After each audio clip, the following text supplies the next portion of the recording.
My friend the murderer. Number 43 is no better, doctor, said the head warder, in a slightly reproachful accent, looking in round the corner of my door.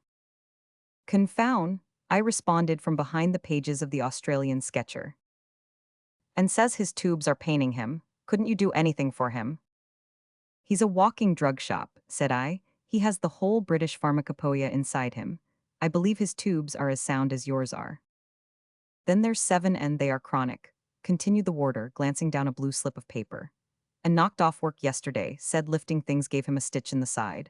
I want you to have a look at him if you don't mind, doctor. There's 31, too, him that killed John Adamson in the Corinthian brig. He's been carrying on awful in the night, shrieking and yelling, he has, and no stopping him either. All right, I'll have a look at him afterward, I said, tossing my paper carelessly aside and pouring myself out a cup of coffee. Nothing else to report, I suppose, warder. The official protruded his head a little further into the room. Beg pardon, doctor, he said, in a confidential tone, but I notice as 82 has a bit of a cold, and it would be a good excuse for you to visit him and have a chat, maybe. The cup of coffee was arrested halfway to my lips as I stared in amazement at the man's serious face. An excuse, I said. An excuse? What the deuce are you talking about, Macpherson? You see me trudging about all day at my practice when I'm not looking after the prisoners, and coming back every night as tired as a dog, and you talk about finding an excuse for doing more work. You'd like it, doctor, said Warder Macpherson, insinuating one of his shoulders into the room. That man's story's worth listening to if you could get him to tell it, though he's not what you'd call free in his speech. Maybe you don't know who 82 is. No, I don't, and I don't care either, I answered, in the conviction that some local ruffian was about to be foisted upon me as a celebrity. He's Maloney, said the warder, him that turned Queen's evidence after the murders at Blumenstyke. You don't say so? I ejaculated, laying down my cup in astonishment. I had heard of this ghastly series of murders, and read an account of them in a London magazine long before setting foot in the colony. I remembered that the atrocities committed had thrown the Burke and Hare crimes completely into the shade, and that one of the most villainous of the gang had saved his own skin by betraying his companions. Are you sure? I asked. Oh, yes, it's him right enough. Just you draw him out a bit and he'll astonish you. He's a man to know, is Maloney, that's to say, in moderation. And the head grinned, bobbed, and disappeared, leaving me to finish my breakfast and ruminate over what I had heard.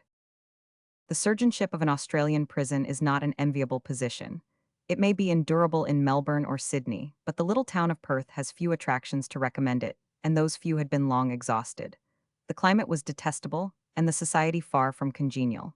Sheep and cattle were the staple support of the community, and their prices, breeding, and diseases the principal topic of conversation. Now, as I, being an outsider, possessed neither the one nor the other, and was utterly callous to the new dip and the rot and other kindred topics, I found myself in a state of mental isolation, and was ready to hail anything which might relieve the monotony of my existence. Maloney, the murderer, had at least some distinctiveness and individuality in his character, and might act as a tonic to a mind sick of the commonplaces of existence. I determined that I should follow the warder's advice, and take the excuse for making his acquaintance. When, therefore, I went upon my usual matutinal round, I turned the lock of the door which bore the convict's number upon it, and walked into the cell. The man was lying in a heap upon his rough bed as I entered, but, uncoiling his long limbs, he started up and stared at me with an insolent look of defiance on his face which augured badly for our interview. He had a pale, set face, with sandy hair and a steely blue eye, with something feline in its expression. His frame was tall and muscular, though there was a curious bend in his shoulders, which almost amounted to a deformity. An ordinary observer meeting him in the street might have put him down as a well-developed man, fairly handsome, and of studious habits. Even in the hideous uniform of the rottenest convict establishment, he imparted a certain refinement to his carriage, which marked him out among the inferior ruffians around him. I'm not on the sick list, he said, gruffly. There was something in the hard, rasping voice which dispelled all softer illusions, and made me realize that I was face to face with the man of the Lena Valley and Blumenstyke, the bloodiest bushranger that ever stuck up a farm or cut the throats of its occupants. I know you're not, I answered. Warder Macpherson told me you had a cold, though, and I thought I'd look in and see you. Blast Warder Macpherson and blast you too, yelled the convict in a paroxysm of rage. Oh, that's right, he added in a quieter voice. Hurry away, report me to the governor, do. Get me another 6 months or so, that's your game. I'm not going to report you, I said. 8 square feet of ground. He went on, disregarding my protest, and evidently working himself into a fury again. 8 square feet, and I can't have that without being talked to and stared at, and, oh, blast the whole crew of you. And he raised his two clenched hands above his head and shook them in passionate invective. You've got a curious idea of hospitality, I remarked, determined not to lose my temper, and saying almost the first thing that came to my tongue. To my surprise, the words had an extraordinary effect upon him. He seemed completely staggered at my assuming the proposition for which he had been so fiercely contending, namely, that the room in which we stood was his own. I beg your pardon, he said. I didn't mean to be rude. Won't you take a seat? And he motioned toward a rough trestle which formed the headpiece of his couch. I sat down, rather astonished at the sudden change. I don't know that I liked Maloney better under his new aspect. The murderer had, it is true, disappeared for the nonce, but there was something in the smooth tones and obsequious manner which powerfully suggested the witness of the Queen, who had stood up and sworn away the lives of his companions in crime. How's your chest? I asked, putting on my professional air. Come, drop it, doctor, drop it, he answered, showing a row of white teeth as he resumed his seat upon the side of the bed. It wasn't anxiety after my precious health that brought you along here. That story won't wash at all. You came to have a look at Wolfe Tone Maloney, forger, murderer, Sidney Slider, ranger, and government peach. That's about my figure, ain't it? There it is, plain and straight. There's nothing mean about me. He paused as if he expected me to say something, but as I remained silent, he repeated once or twice, "There's nothing mean about me." And why shouldn't I? He suddenly yelled, his eyes gleaming and his whole satanic nature reasserting itself. We were bound to swing, one and all, and they were none the worse if I saved myself by turning against them. Every man for himself, say I, and the devil take the luckiest. You haven't a plug of tobacco, doctor, have you? He tore at the piece of Barrett's, which I handed him, as ravenously as a wild beast. It seemed to have the effect of soothing his nerves, for he settled himself down in the bed and reassumed his former deprecating manner. You wouldn't like it yourself, you know, doctor, he said. It's enough to make any man a little queer in his temper. I'm in for 6 months this time for assault, and very sorry I shall be to go out again, I can tell you. My mind's at ease in here, but when I'm outside, what with the government and what with tattooed Tom of Hawkesbury, there's no chance of a quiet life. Who is he? I asked. He's the brother of John Grimthorpe, the same that was condemned on my evidence, and an infernal scamp he was, too. Spawn of the devil, both of them. This tattooed one is a murderous ruffian, and he swore to have my blood after that trial. It's 7 year ago, and he's following me yet. I know he is, though he lies low and keeps dark. He came up to me in Ballarat in 75. You can see on the back of my hand here where the bullet clipped me. He tried again in 76 at Port Phillip, but I got the drop on him and wounded him badly. He knifed me in 79, though, in a bar at Adelaide, and that made our account about level. He's loafing round again now, and he'll let daylight into me, unless by some extraordinary chance someone does as much for him. And Maloney gave a very ugly smile. I don't complain of him so much, he continued.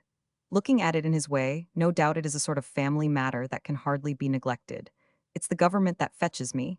When I think of what I've done for this country, and then of what this country has done for me, it makes me fairly wild, clean drives me off my head. There's no gratitude nor common decency left, doctor. He brooded over his wrongs for a few minutes, and then proceeded to lay them before me in detail. Here, S9 men, he said. They've been murdering and killing for a matter of 3 years, and maybe a life a week wouldn't more than average the work that they've done. The government catches them and the government tries them, but they can't convict. And why? Because the witnesses have all had their throats cut and the whole job has been very neatly done. What happens then? Up comes a citizen called Wolfe Tone Maloney. He says, the country needs me, and here I am. And with that he gives his evidence, convicts the lot, and enables the beaks to hang them. That's what I did. There's nothing mean about me. And now what does the country do in return? Dogs me, sir, spies on me, watches me night and day, turns against the very man that worked so very hard for it. There's something mean about that, anyway. I didn't expect them to knight me, nor to make me colonial secretary, but damn it, I did expect that they would let me alone. Well, I remonstrated, if you choose to break laws and assault people, you can't expect it to be looked over on account of former services. I don't refer to my present imprisonment, sir, said Maloney, with dignity. It's the life I've been leading since that cursed trial that takes the soul out of me. Just you sit there on that trestle, and I'll tell you all about it, and then look me in the face and tell me that I've been treated fair by the police. I shall endeavor to transcribe the experiences of the convict in his own words, as far as I can remember them, preserving his curious perversions of right and wrong. I can answer for the truth of his facts, whatever may be said for his deductions from them. Months afterward, Inspector H.W. Han, formerly governor of the jail at Dunedin, showed me entries in his ledger which corroborated every statement. Maloney reeled the story off in a dull, monotonous voice, with his head sunk upon his breast and his hands between his knees. The glitter of his serpent-like eyes was the only sign of the emotions which were stirred up by the recollection of the events which he narrated. "You've read of Blumenstyke," he began, with some pride in his tone. "We made it hot while it lasted, but they ran us to earth at last, and a trap called Braxton, with a damned Yankee, took the lot of us. That was in New Zealand, of course, and they took us down to Dunedin, and there they were convicted and hanged. One and all they put up their hands in the dock, and cursed me till your blood would have run cold to hear them, which was scurvy treatment, seeing that we had all been pals together, but they were a blackguard lot and thought only of themselves. I think it is as well that they were hung. They took me back to Dunedin jail and clapped me into the old cell. The only difference they made was that I had no work to do and was well fed. I stood this for a week or two, until one day the governor was making his round, and I put the matter to him. 'How's this?' I said. 'My conditions were a free pardon, and you're keeping me here against the law.' He gave a sort of a smile. 'Should you like very much to go out?' he asked. 'So much,' said I, 'that unless you open that door I'll have an action against you for illegal detention.' He seemed a bit astonished by my resolution. 'You're very anxious to meet your death,' he said. 'What do you mean?' I asked. 'Come here and you'll know what I mean,' he answered, and he led me down the passage to a window that overlooked the door of the prison. 'Look at that,' said he. I looked out, and there were a dozen or so rough-looking fellows standing outside in the street, some of them smoking, some playing cards on the pavement. When they saw me, they gave a yell and crowded round the door, shaking their fists and hooting. 'They wait for you, watch and watch about,' said the governor. 'They're the executive of the Vigilance Committee. However, since you're determined to go, I can't stop you.' 500 ye call this a civilized land?' I cried, 'and let a man be murdered in cold blood in open daylight.' When I said this, the governor and the warder and every fool in the place grinned, as if a man's life was a rare good joke. 'You've got the law on your side,' says the governor, 'so we won't detain you any longer. Show him out, warder.' He'd have done it too, the black-hearted villain, if I hadn't begged and prayed and offered to pay for my board and lodging, which is more than any prisoner ever did before me. He let me stay on those conditions, and for 3 months I was caged up there with every larrikin in the township clamoring at the other side of the wall. That was pretty treatment for a man that had served his country. At last, one morning up came the governor again. 'Well, Maloney,' he said, 'how long are you going to honor us with your society?'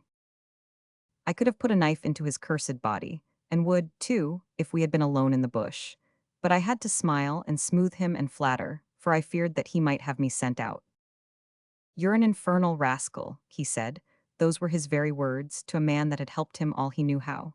'I don't want any rough justice here, though, and I think I see my way to getting you out of Dunedin.'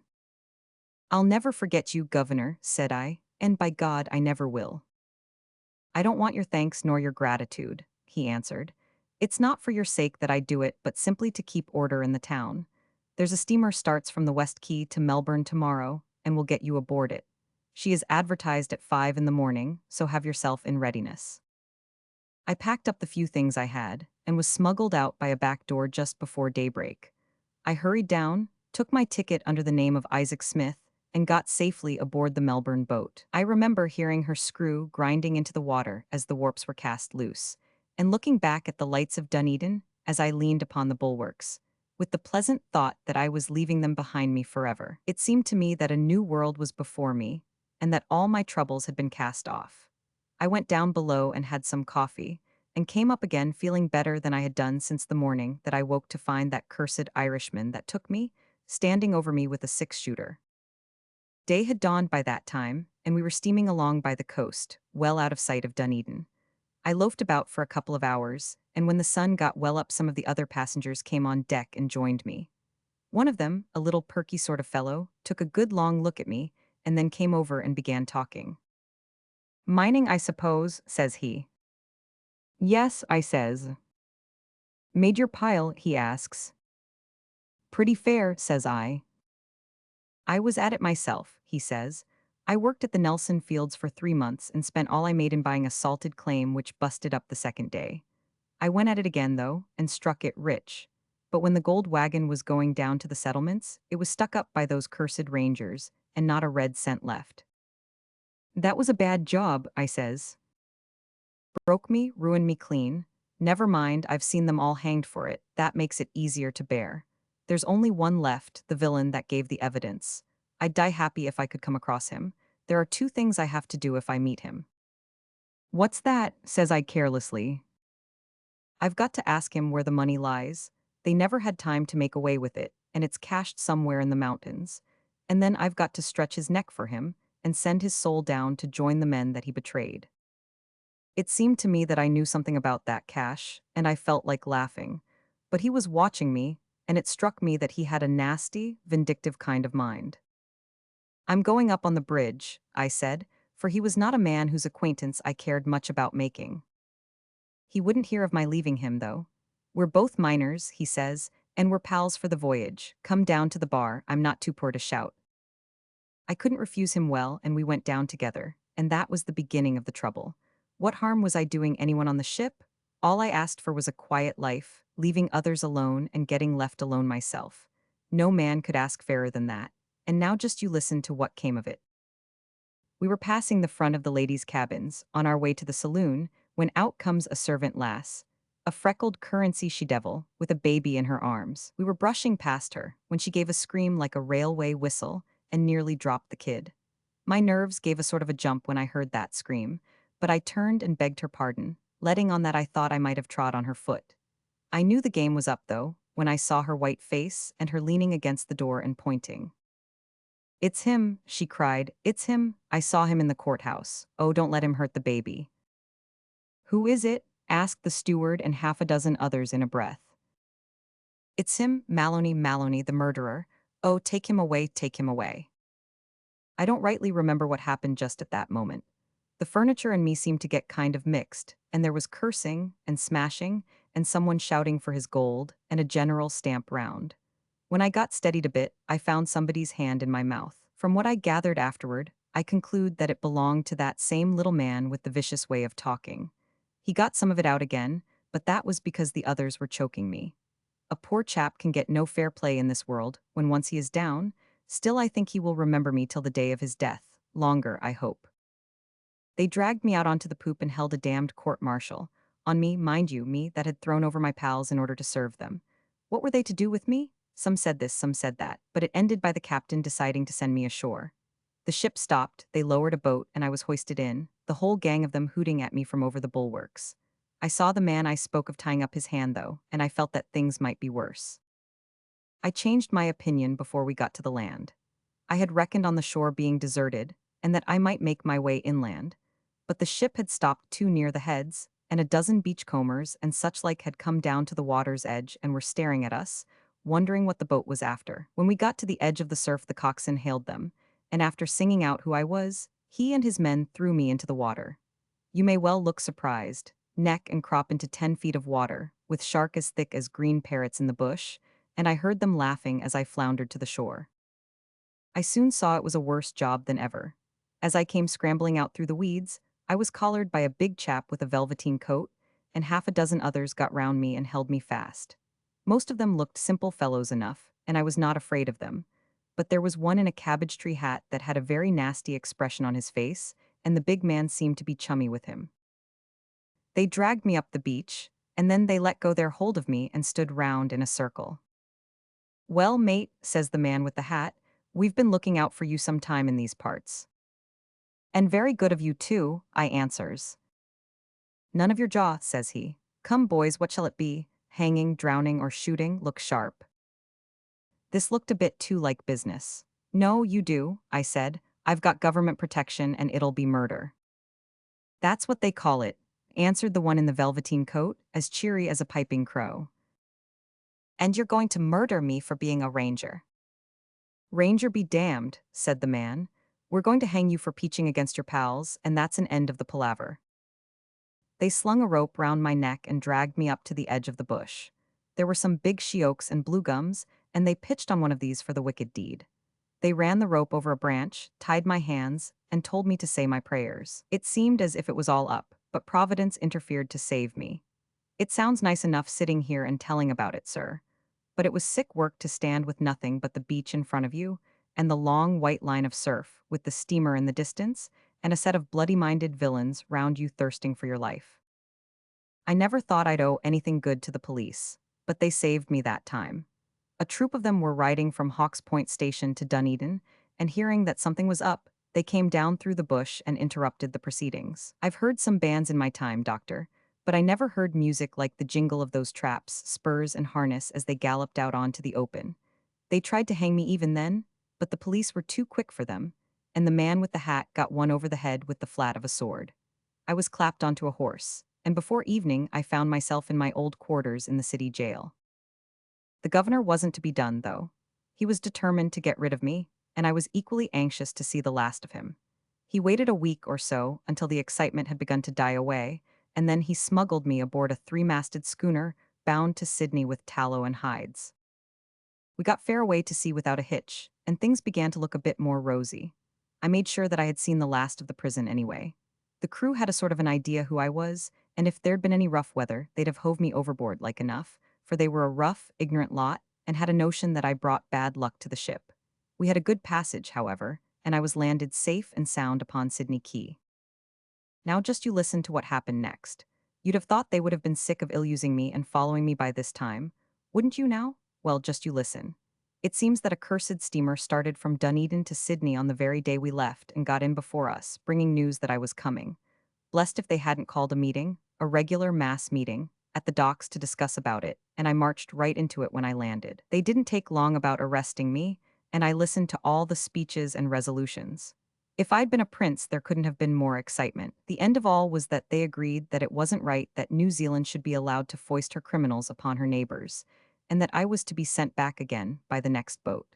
So they posted me off again, as if I was a damned parcel. And after another 800-mile journey, I found myself back for the third time moving in the place that I started from. By this time, I had begun to think that I was going to spend the rest of my existence traveling about from one port to another.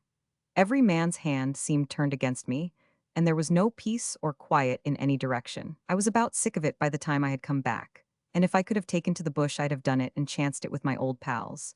They were too quick for me, though, and kept me under lock and key, but I managed, in spite of them, to negotiate that cash I told you of, and sewed the gold up in my belt. I spent another month in jail, and then they slipped me aboard a bark that was bound for England. This time the crew never knew who I was, but the captain had a pretty good idea, though he didn't let on to me that he had any suspicions. I guessed from the first that the man was a villain. We had a fair passage, except a gale or two off the Cape, and I began to feel like a free man when I saw the blue loom of the old country and the saucy little pilot boat from Falmouth dancing toward us over the waves. We ran down the channel, and before we reached Gravesend, I had agreed with the pilot that he should take me ashore with him when he left. It was at this time that the captain showed me that I was right in thinking him a meddling, disagreeable man. I got my things packed, such as they were, and left him talking earnestly to the pilot, while I went below for my breakfast. When I came up again, we were fairly into the mouth of the river, and the boat in which I was to have gone ashore had left us. The skipper said the pilot had forgotten me, but that was too thin, and I began to fear that all my old troubles were going to commence once more. It was not long before my suspicions were confirmed. A boat darted out from the side of the river, and a tall cove with a long black beard came aboard. I heard him ask the mate whether they didn't need a mud pilot to take them up the reaches, but it seemed to me that he was a man who would know a deal more about handcuffs than he did about steering, so I kept away from him. He came across the deck, however, and made some remark to me, taking a good look at me the while. I don't like inquisitive people at any time, but an inquisitive stranger with glue about the roots of his beard is the worst of all to stand, especially under the circumstances. I began to feel that it was time for me to go. I soon got a chance and made good use of it. A big collier came athwart the bows of our steamer, and we had to slacken down to dead slow. There was a barge astern, and I slipped down by a rope and was into the barge before anyone had missed me. Of course, I had to leave my luggage behind me, but I had the belt with the nuggets round my waist, and the chance of shaking the police off my track was worth more than a couple of boxes.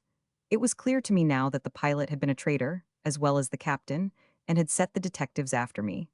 I often wish I could drop across those two men again. I hung about the barge all day as she drifted down the stream. There was one man in her, but she was a big, ugly craft, and his hands were too full for much looking about. Toward evening, when it got a bit dusky, I struck out for the shore and found myself in a sort of marsh place, a good many miles to the east of London. I was soaking wet and half dead with hunger, but I trudged into the town, got a new rig out at a slop shop, and after having some supper, engaged a bed at the quietest lodgings I could find. I woke pretty early, a habit you pick up in the bush, and lucky for me that I did so. The very first thing I saw when I took a look through a chink in the shutter was one of these infernal policemen, standing right opposite and staring up at the windows. He hadn't epaulets nor a sword like our traps, but for all that there was a sort of family likeness and the same busybody expression. Whether they followed me all the time, or whether the woman that let me the bed didn't like the looks of me, is more than I have ever been able to find out. He came across as I was watching him and noted down the address of the house in a book. I was afraid that he was going to ring at the bell, but I suppose his orders were simply to keep an eye on me, for after another good look at the windows, he moved on down the street. I saw that my only chance was to act at once. I threw on my clothes, opened the window softly, and, after making sure that there was nobody about, dropped out onto the ground and made off as hard as I could run. I traveled a matter of 2 or 3 miles when my wind gave out, and as I saw a big building with people going in and out, I went in too and found that it was a railway station. A train was just going off for Dover to meet the French boat, so I took a ticket and jumped into a third-class carriage. There were a couple of other chaps in the carriage, innocent-looking young beggars, both of them. They began speaking about this and that, while I sat quiet in the corner and listened. Then they started on England and foreign countries and such like. Look ye now, doctor, this is a fact. One of them begins jawing about the justice of England's laws. It's all fair and above board, says he. There ain't any secret police, nor spying like they have abroad, and a lot more of the same sort of wash. Rather rough on me, wasn't it, listening to the damned young fool, with the police following me about like my shadow? I got to Paris right enough, and there I changed some of my gold, and for a few days I imagined I'd shaken them off, and began to think of settling down for a bit of rest. I needed it by that time, for I was looking more like a ghost than a man. You've never had the police after you, I suppose? Well, you needn't look offended, I didn't mean any harm. If ever you had, you'd know that it wastes a man away like a sheep with the rot. I went to the opera one night and took a box, for I was very flush. I was coming out between the acts when I met a fellow lounging along in the passage. The light fell on his face, and I saw that it was the mud pilot that had boarded us in the Thames. His beard was gone, but I recognized the man at a glance, for I've a good memory for faces. I tell you, doctor, I felt desperate for a moment. I could have knifed him if we had been alone, but he knew me well enough never to give me the chance. It was more than I could stand any longer, so I went right up to him and drew him aside, where we'd be free from all the loungers and theater goers. How long are you going to keep it up? I asked him. He seemed a bit flustered for a moment, but then he saw there was no use beating about the bush, so he answered straight. Until you go back to Australia, he said. Don't you know, I said, that I have served the government and got a free pardon? He grinned all over his ugly face when I said this. We know all about you, Maloney, he answered. If you want a quiet life, just you go back where you came from. If you stay here, you're a marked man, and when you are found tripping, it'll be a lifer for you at the least. Free trade's a fine thing, but the market's too full of men like you for us to need to import any. It seemed to me that there was something in what he said, though he had a nasty way of putting it. For some days back, I'd been feeling a sort of homesick. The ways of the people weren't my ways. They stared at me at the street, and if I dropped into a bar, they'd stop talking and edge away a bit, as if I was a wild beast. I'd sooner have had a pint of old stringabark, too, than a bucketful of their rot-gut liquors. There was too much damned propriety. What was the use of having money if you couldn't dress as you liked, nor bust it properly? There was no sympathy for a man if he shot about a little when he was half over. I've seen a man dropped at Nelson many a time with less row than they'd make over a broken window pane. The thing was slow, and I was sick of it. You want me to go back, I said. I've my orders to stick fast to you until you do, he answered. Well, I said, I don't care if I do. All I bargain is that you keep your mouth shut and don't let on who I am, so that I may have a fair start when I get there. He agreed to this, and we went over to Southampton the very next day, where he saw me safely off once more. I took a passage round to Adelaide, where no one was likely to know me, and there I settled, right under the nose of the police. I've been there ever since, leading a quiet life, but for little difficulties like the one I'm in for now, and for that devil, tattooed Tom of Hawkesbury. I don't know what made me tell you all this, doctor, unless it is that being kind of lonely makes a man inclined to jaw when he gets a chance. Just you take warning from me, though. Never put yourself out to serve your country, for your country will do precious little for you. Just you let them look after their own affairs. And if they find a difficulty in hanging a set of scoundrels, never mind chipping in, but let them alone to do as best they can. Maybe they'll remember how they treated me after I'm dead, and be sorry for neglecting me. I was rude to you when you came in and swore a trifle promiscuous. But don't you mind me, it's only my way. You'll allow, though, that I have cause to be a bit touchy now and again when I think of all that's past. You're not going, are you? Well, if you must, but I hope you will look me up at odd times when you are going your round. Oh, I say, you've left the balance of that cake of tobacco behind you, haven't you? No, it's in your pocket, that's all right. Thank ye, doctor, you're a good sort, and as quick at a hint as any man I've met. A couple of months after narrating his experiences, Wolfe Tone Maloney finished his term and was released. For a long time, I neither saw him nor heard of him, and he had almost slipped from my memory, until I was reminded, in a somewhat tragic manner, of his existence. I had been attending a patient some distance off in the country, and was riding back, guiding my tired horse among the boulders which strewed the pathway, and endeavoring to see my way through the gathering darkness, when I came suddenly upon a little wayside inn. As I walked my horse up toward the door, intending to make sure of my bearings before proceeding further, I heard the sound of a violent altercation within the little bar. There seemed to be a chorus of expostulation or remonstrance, above which two powerful voices rang out loud and angry. As I listened, there was a momentary hush. Two pistol shots sounded almost simultaneously, and with a crash the door burst open, and a pair of dark figures staggered out into the moonlight. They struggled for a moment in a deadly wrestle, and then went down together among the loose stones. I had sprung off my horse, and, with the help of half a dozen rough fellows from the bar, dragged them away from one another. A glance was sufficient to convince me that one of them was dying fast. He was a thick-set, burly fellow, with a determined cast of countenance. The blood was welling from a deep stab in his throat, and it was evident that an important artery had been divided. I turned away from him in despair, and walked over to where his antagonist was lying. He was shot through the lungs, but managed to raise himself up on his hand as I approached, and peered anxiously up into my face. To my surprise, I saw before me the haggard features and flaxen hair of my prison acquaintance, Maloney. "Ah, doctor," he said, recognizing me, "how is he? Will he die?" He asked the question so earnestly that I imagined he had softened at the last moment, and feared to leave the world with another homicide upon his conscience. Truth, however, compelled me to shake my head mournfully, and to intimate that the wound would prove a mortal one. Maloney gave a wild cry of triumph, which brought the blood welling out from between his lips. "Here, boys," he gasped to the little group around him.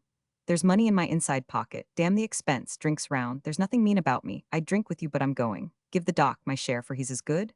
Here his head fell back with a thud, his eye glazed, and the soul of Wolfe Tone Maloney, forger, convict, ranger, murderer, and government peach, drifted away into the great unknown.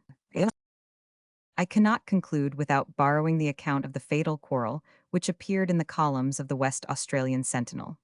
The curious will find it in the issue of October 4, 1881. Fatal affray. W. T. Maloney, a well-known citizen of New Montrose and proprietor of the Yellow Boy Gambling Saloon, has met with his death under rather painful circumstances. Mr. Maloney was a man who had led a checkered existence, and whose past history is replete with interest. Some of our readers may recall the Lena Valley murders, in which he figured as the principal criminal. It is conjectured that during the 7 months that he owned a bar in that region, from 20 to 30 travelers were hocussed and made away with. He succeeded, however, in evading the vigilance of the officers of the law, and allied himself with the bushrangers of Blumenstyke, whose heroic capture and subsequent execution are matters of history. Maloney extricated himself from the fate which awaited him by turning Queen's evidence.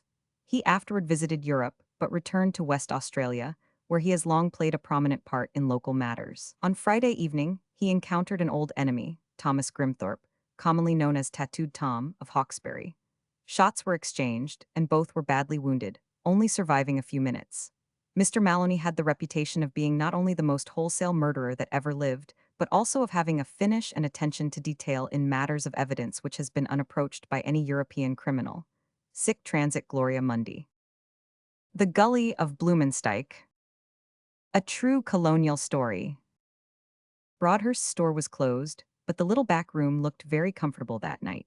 The fire cast a ruddy glow on ceiling and walls, reflecting itself cheerily on the polished flasks and shotguns which adorned them. Yet a gloom rested on the two men who sat at either side of the hearth, which neither the fire nor the black bottle upon the table could alleviate. 12 o'clock, said old Tom, the storeman, glancing up at the wooden timepiece which had come out with him in 42. It's a queer thing, George, they haven't come. It's a dirty night, said his companion, reaching out his arm for a plug of tobacco. The Wowera's in flood, maybe, or maybe their horses is broke down, or they've put it off, perhaps. Great Lord, how it thunders. Pass us over a coal, Tom. He spoke in a tone which was meant to appear easy, but with a painful thrill in it which was not lost upon his mate. He glanced uneasily at him from under his grizzled eyebrows. You think it's all right, George, he said after a pause. Think what's all right? Why, that the lads are safe. Safe, of course they're safe. What the devil is to harm them? Oh, nothing, nothing to be sure, said old Tom. You see, George, since the old woman died, Morris has been all to me, and it makes me kinder anxious. It's a week since they started from the mine, and you'd ha thought they'd be here now.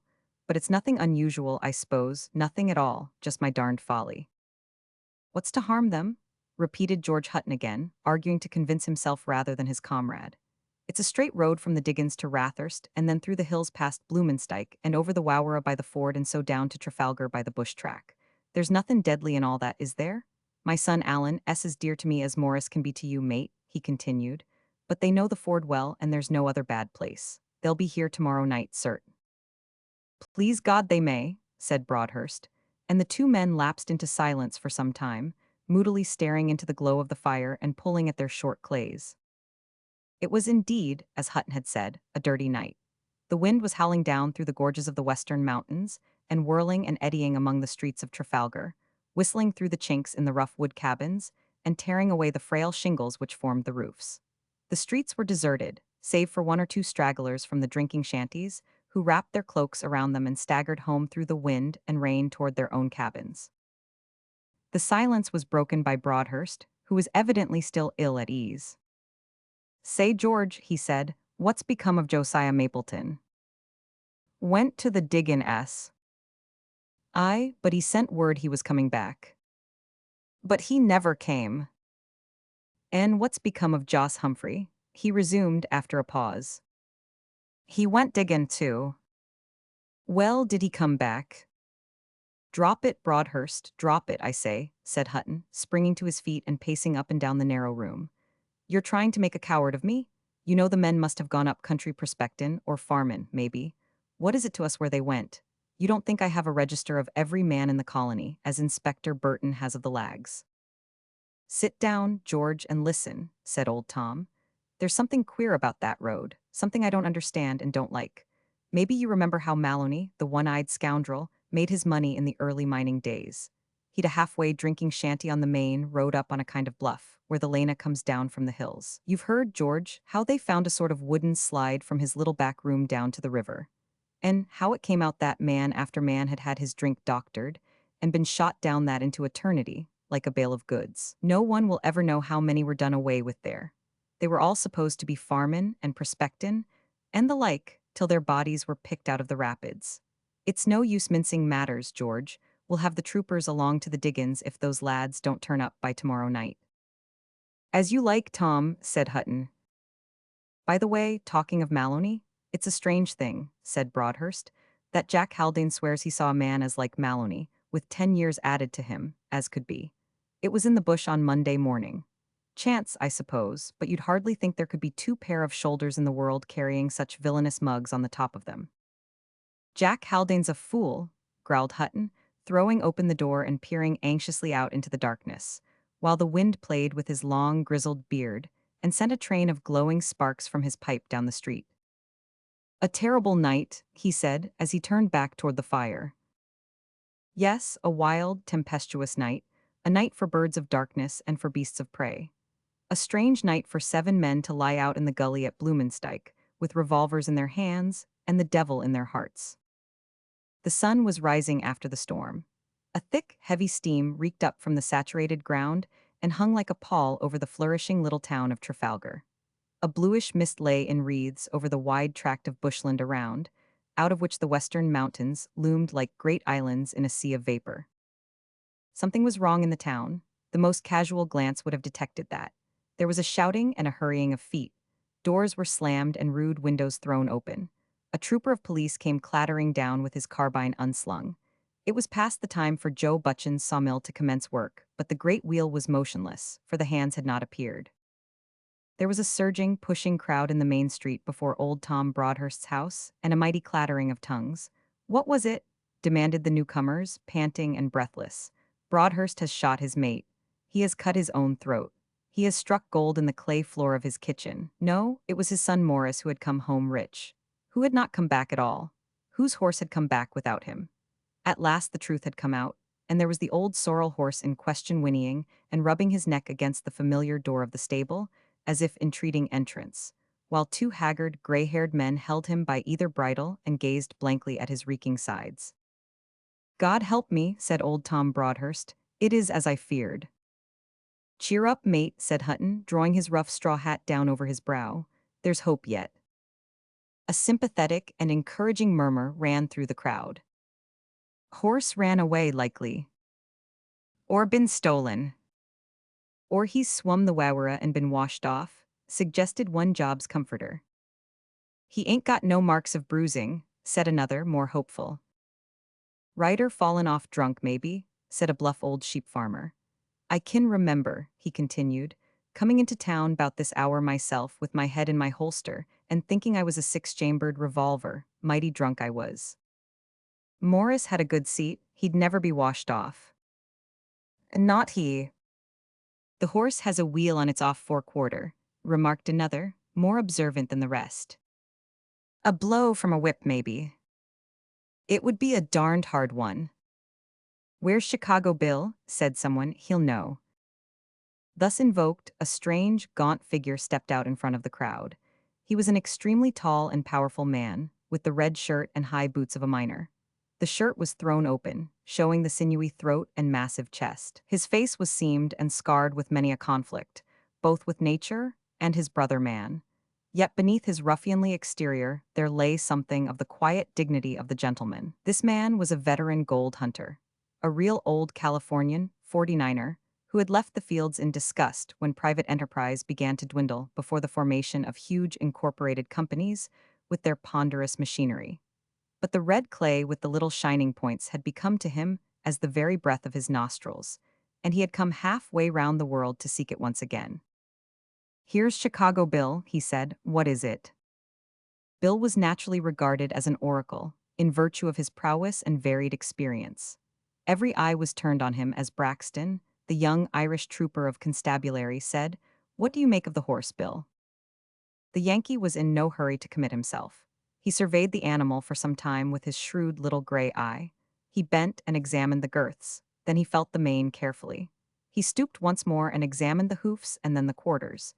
His eye rested on the blue wheel already mentioned. This seemed to put him on a scent, for he gave a long, low whistle, and proceeded at once to examine the hair on either side of the saddle. He saw something conclusive apparently, for, with a sidelong glance under his shaggy eyebrows at the 2 old men beside him, he turned and fell back among the crowd.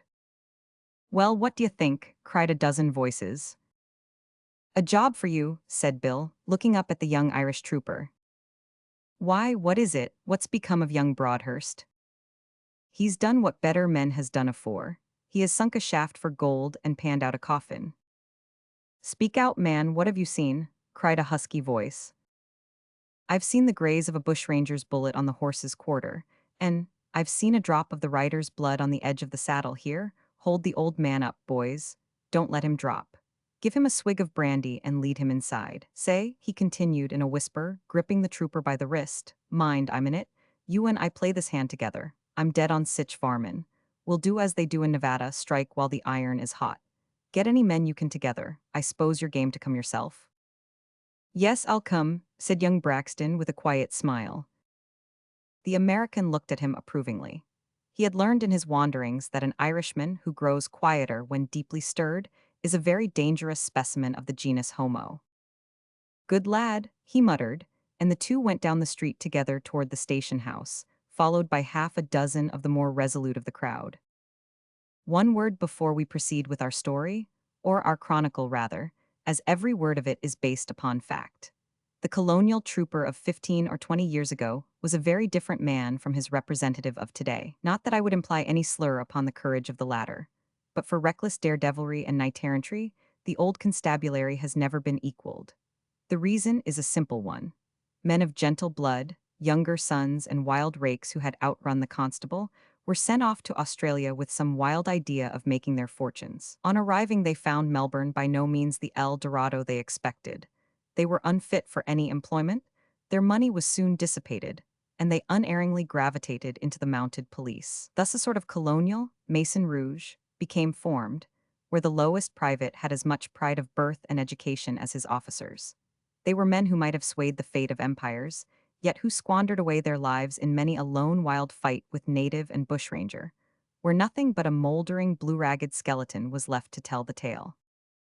It was a glorious sunset. The whole western sky was a blaze of flame, throwing a purple tint upon the mountains, and gilding the somber edges of the great forest which spreads between Trafalgar and the river Wowra. It stretched out, a primeval, unbroken wilderness, save at the one point where a rough track had been formed by the miners and their numerous camp followers.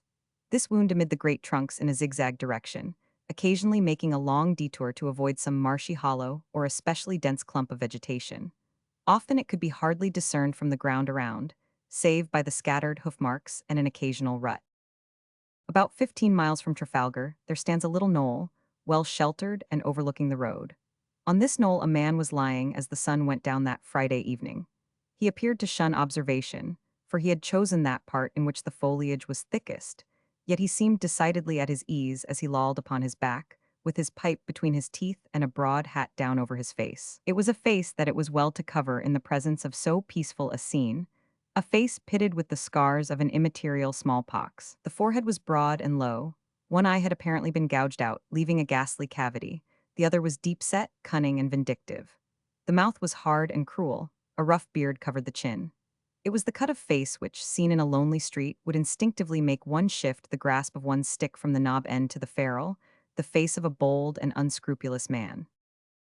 Some unpleasing thought seemed to occur to him, for he rose with a curse and knocked the ashes out of his pipe. "A darned fine thing," he muttered, "that I should have to lie out like this. It was Barrett's fault the job wasn't a clean one, and now he picks me out to get the swamp fever. If he'd shot the horse as I did the man, we wouldn't need a watch on this side of the Wowra. He always was a poor white-livered cuss. Well," he continued, picking up a gun which lay in the grass behind him, "there's no use my waiting longer. They wouldn't start during the night. Maybe the horse never got home. Maybe they gave them up as drowned. Anyhow, it's another man's turn tomorrow, so I'll just give them 5 minutes and then make tracks." He sat down on the stump of a tree as he spoke and hummed the verse of a song. A sudden thought seemed to strike him, for he plunged his hand into his pocket and after some searching, extracted a pack of playing cards wrapped in a piece of dirty brown paper. He gazed earnestly at their greasy faces for some time. Then he took a pin from his sleeve and pricked a small hole in the corner of each ace and knave. He chuckled as he shuffled them up and replaced them in his pocket. "I'll have my share of the swag," he growled. "They're sharp, but they'll not spot that when the liquor is in them. By the Lord, here they are." He had sprung to his feet and was bending to the ground, holding his breath as he listened. To the unpracticed ear all was as still as before, the hum of a passing insect, the chirp of a bird, the rustle of the leaves, but the bushranger rose with the air of a man who has satisfied himself. "Goodbye to Blumensteig," said he. "I reckon it will be too hot to hold us for a time. That thundering idiot, he's spoiled as nice a lay as ever was, and risked our necks into the bargain. I'll see their number and who they are, though," he continued, and choosing a point where a rough thicket formed an effectual screen, he coiled himself up and lay like some venomous snake, occasionally raising his head and peering between the trunks at the reddish streak which marked the Trafalgar Road. There could be no question now as to the approach of a body of horsemen. By the time our friend was fairly ensconced in his hiding place, the sound of voices and the clatter of hoofs was distinctly audible, and in another moment, a troop of mounted men came sweeping round the curve of the road. They were 11 all told, armed to the teeth, and evidently well on the alert. Two rode in front with rifles unslung, leisurely scanning every bush which might shelter an enemy. The main body kept about 50 yards behind them, while a solitary horseman brought up the rear. The ranger scanned them narrowly as they passed. He seemed to recognize most of them. Some were his natural enemies, the troopers. The majority were miners who had volunteered to get rid of an evil which affected their interests so closely. They were a fine bronze set of men, with a deliberate air about them, as if they had come for a purpose and meant to attain it. As the last rider passed before his hiding place, the solitary watcher started and growled a curse in his beard. "I know his darned face," he said. "It's Bill Hanker, the man who got the drop on Long Nat Smeaton in Silver City in '53. What the thunder brought him here? I must be off by the back track, though, and let the boys know." So saying, he picked up his gun, and with a scowl after the distant party, he crouched down and passed rapidly and silently out of sight into the very thickest part of the bush. The expedition had started from Trafalgar on the afternoon of the same day that Morris Broadhurst's horse, foam-flecked and frightened, had galloped up to the old stable door. Burton, the inspector of constabulary, an energetic and able man, as all who knew him can testify, was in command. He had detached Braxton, the young Irishman, and Thompson, another trooper, as a vanguard. He himself rode with the main body, gray-whiskered and line, but as straight in the back as when he and I built a shanty in '39 in what is now Burke Street, Melbourne. With him were McGillivray, Foley, and Anson, of the Trafalgar Force; Hartley, the sheep farmer, Murdoch, and Somerville, who had made their pile at the mines; and Dan Murphy, who was cleaned out when the clay of the Orient turned to gravel and had been yearning for a solid square fight ever since. Chicago Bill formed the rear guard, and the whole party presented an appearance which, though far from military, was decidedly warlike. They camped out that night 17 miles from Trafalgar, and next day pushed on as far as where the Stirling Road runs across. The third morning brought them to the northern bank of the Wawara, which they forded. Here a council of war was held, for they were entering what they regarded as enemy's country. The bush track, though wild, was occasionally traversed both by shepherds and sportsmen. It would hardly be the home of a gang of desperate bushrangers. But beyond the Wawara, the great rugged range of the Tapu Mountains towered up to the clouds, and across a wild spur of these, the mining track passed up to Blumenstyke. It was here, they decided at the council, that the scene of the late drama lay. The question now was, what means were to be taken to attack the murderers? For that murder had been done no man doubted. All were of one mind as to what the main line of action should be. To go for them straight, shoot as many as possible on sight, and hang the balance in Trafalgar. That was plain sailing. But how to get at them was the subject of much debate. The troopers were for pushing on at once and trusting to fortune to put the rangers in their way. The miners proposed rather to gain some neighboring peak, from which a good view of the country could be obtained, and some idea gained of their whereabouts. Chicago Bill took rather a gloomy view of things. "Nary one will we see," said he. "They've dusted out of the district for this. They'd know the horse would go home, and likely as not they've had a watch on the road to warn them. I guess, boys, we'd best move on and do our best." There was some discussion, but Chicago's opinion carried the day, and the expedition pushed on in a body. After passing the second upland station, the scenery becomes more and more grand and rugged. Great peaks 2 and 3,000 feet high rose sheer up at each side of the narrow track. The heavy wind and rain of the storm had brought down much debris, and the road was almost impassable in places. They were frequently compelled to dismount and to lead the horses. "We haven't far now, boys," said the inspector cheerily, as they struggled on, and he pointed to a great dark cleft which yawned in front of them between two almost perpendicular cliffs. "They are there," he said, "or nowhere." A little higher the road became better, and their progress was more rapid. A halt was called, guns were unslung, and their pistols loosened in their belts, for the great gully of Blumenstyke, the wildest part of the whole Tapu range, was gaping before them. But not a thing was to be seen. All was as still as the grave. The horses were picketed in a quiet little ravine, and the whole party crept on foot. The southern sun glared down hot and clear on the yellow bracken and banks of fern which lined the narrow, winding track. Still not a sign of life. Then came a clear, low whistle from the two advanced troopers, announcing that something had been discovered, and the main body hurried up.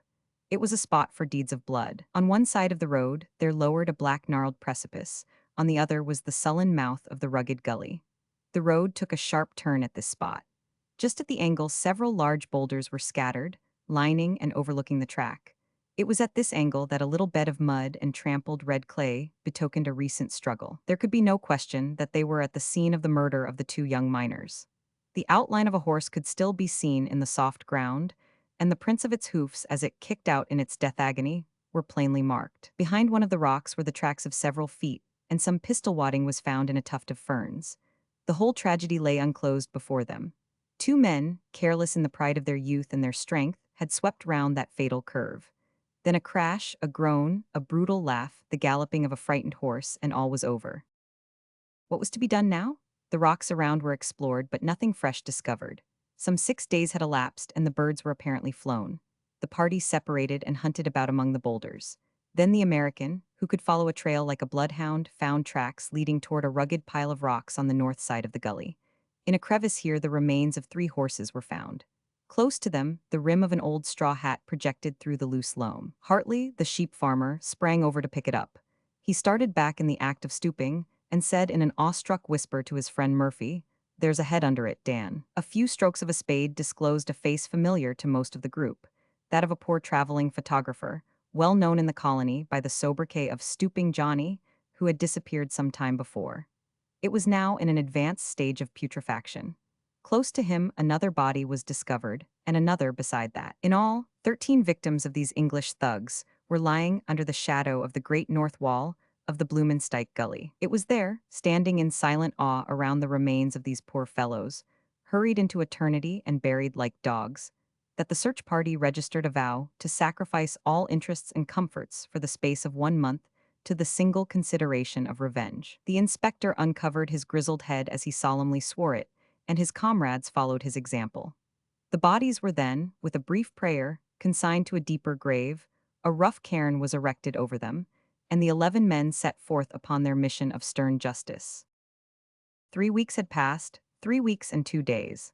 The sun was sinking over the great waste of bushland, unexplored and unknown, which stretches away from the eastern slope of the Tapu Mountains. Save some eccentric sportsman or bold prospector, no colonist had ever ventured into that desolate land. Yet on this autumn evening 2 men were standing in a little glade in the very heart of it. They were engaged tying up their horses, and apparently making preparations for camping out for the night. Though haggard, unkempt, and worn, one still might recognize 2 of our former acquaintances, the young Irish trooper and the American Chicago Bill. This was the last effort of the avenging party. They had traversed the mountain gorges, they had explored every gully and ravine, and now they had split into several small bands, and, having named a trysting place, they were scouring the country in the hope of hitting upon some trace of the murderers. Foley and Anson had remained among the hills, Murdoch and Dan Murphy were exploring toward Rathurst, Somerville and the inspector had ascended along the Wowra, while the others in 3 parties were wandering through the eastern bushland. Both the trooper and the miner seemed dejected and weary. The one had set out with visions of glory and hopes of a short cut to the coveted stripes which would put him above his fellows. The other had obeyed a rough, wild sense of justice, and each was alike disappointed. The horses were picketed, and the men threw themselves heavily upon the ground. There was no need to light a fire. A few dampers and some rusty bacon were their whole provisions. Braxton produced them and handed his share to his comrade. They ate their rough meal without a word. Braxton was the first to break the silence. "We're playing our last card," he said. "And a darned poor one at that," replied his comrade. "Why, mate," he continued, "if we did knock up again these all-fired varmin, you don't suppose you and I would go for them? I guess I'd up and shove for Trafalgar first." Braxton smiled. Chicago's reckless courage was too well known in the colony for any words of his to throw a doubt upon it. Miners still tell how, during the first great rush in '52, a blustering ruffian, relying upon some similar remark of the pioneer, had tried to establish a reputation by an unprovoked assault upon him, and the narrators then glide imperceptibly into an account of Bill's handsome conduct toward the widow, how he had given her his week's cleanup to start her in a drinking shanty. Braxton thought of this as he smiled at Chicago's remarks, and glanced at the massive limbs and weather-beaten face. "We'd best see where we are before it grows darker," he said. And rising, he stacked his gun against the trunk of a blue gum tree, and seizing some of the creepers which hung down from it, began rapidly and silently to ascend it.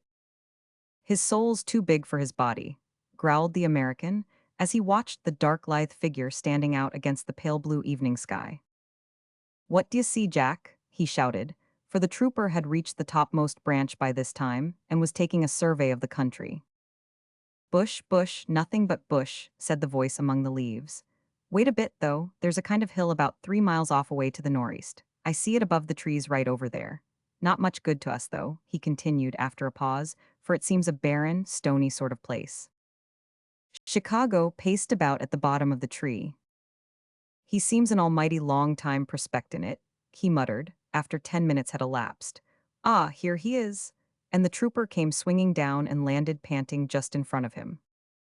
"Why, what's come over him? What's the matter, Jack?"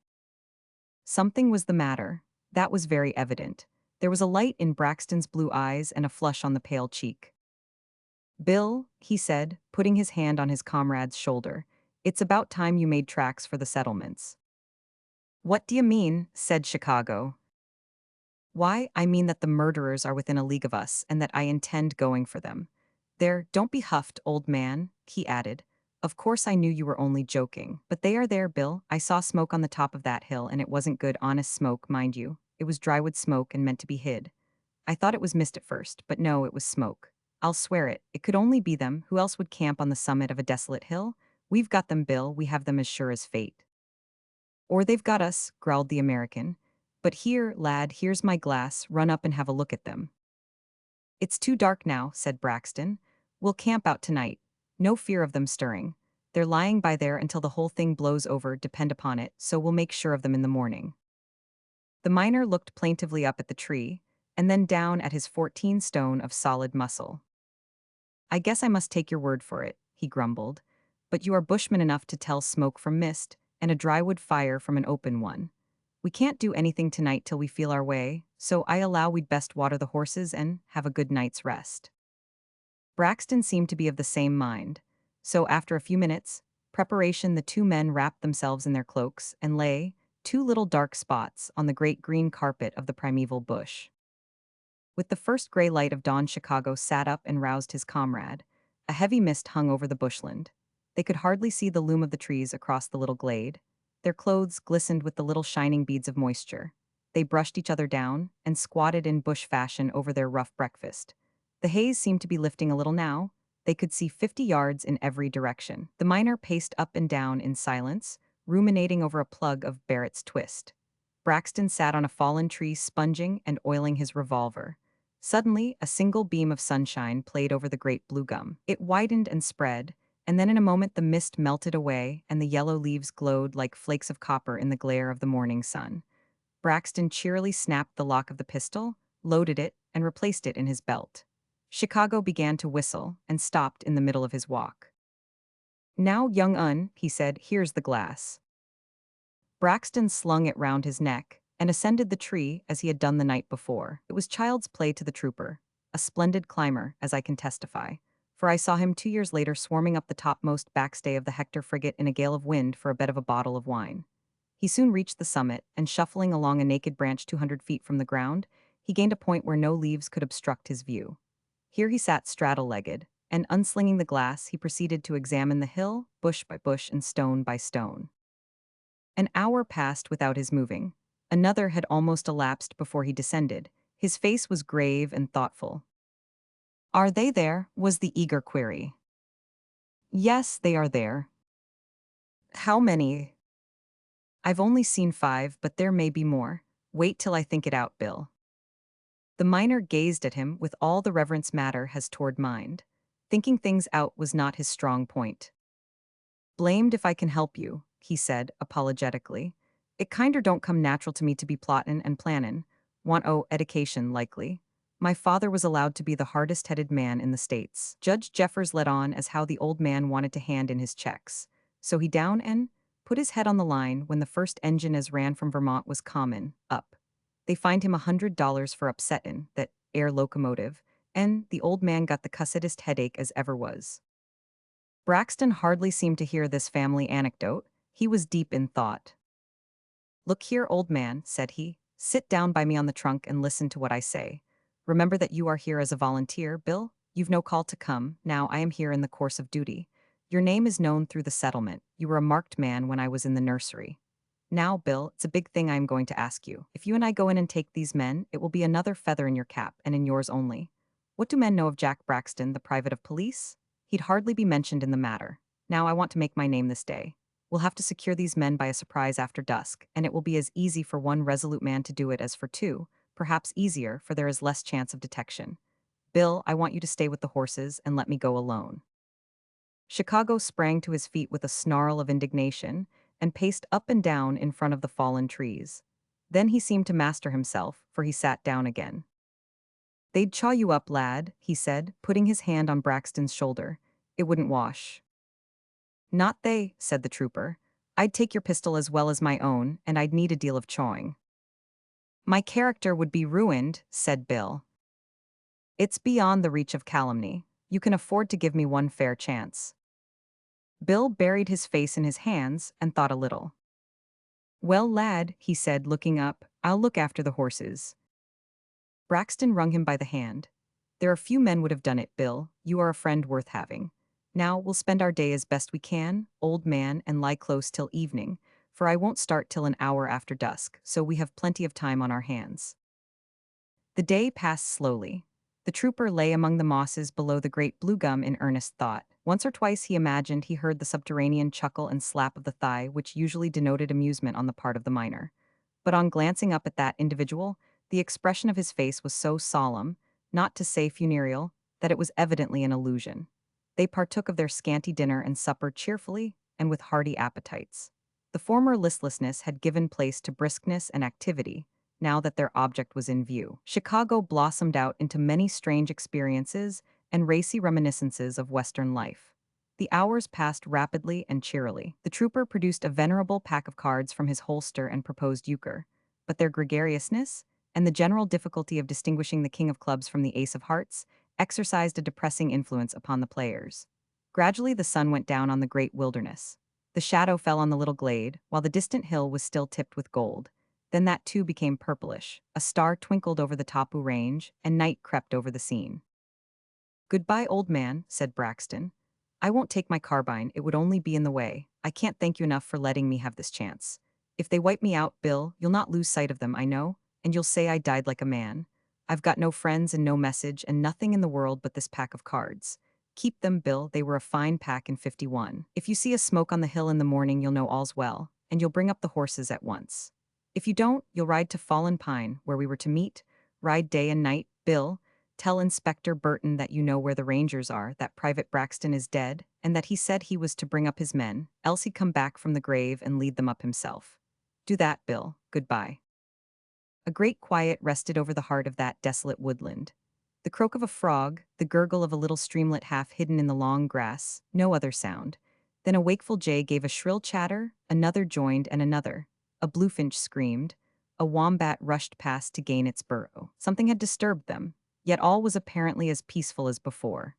Had you been by the jay's nest, however, and peered downward, you would have seen something gliding like a serpent through the brushwood, and caught a glimpse, perhaps, of a pale, resolute face, and the glint of a pocket compass pointing north by east.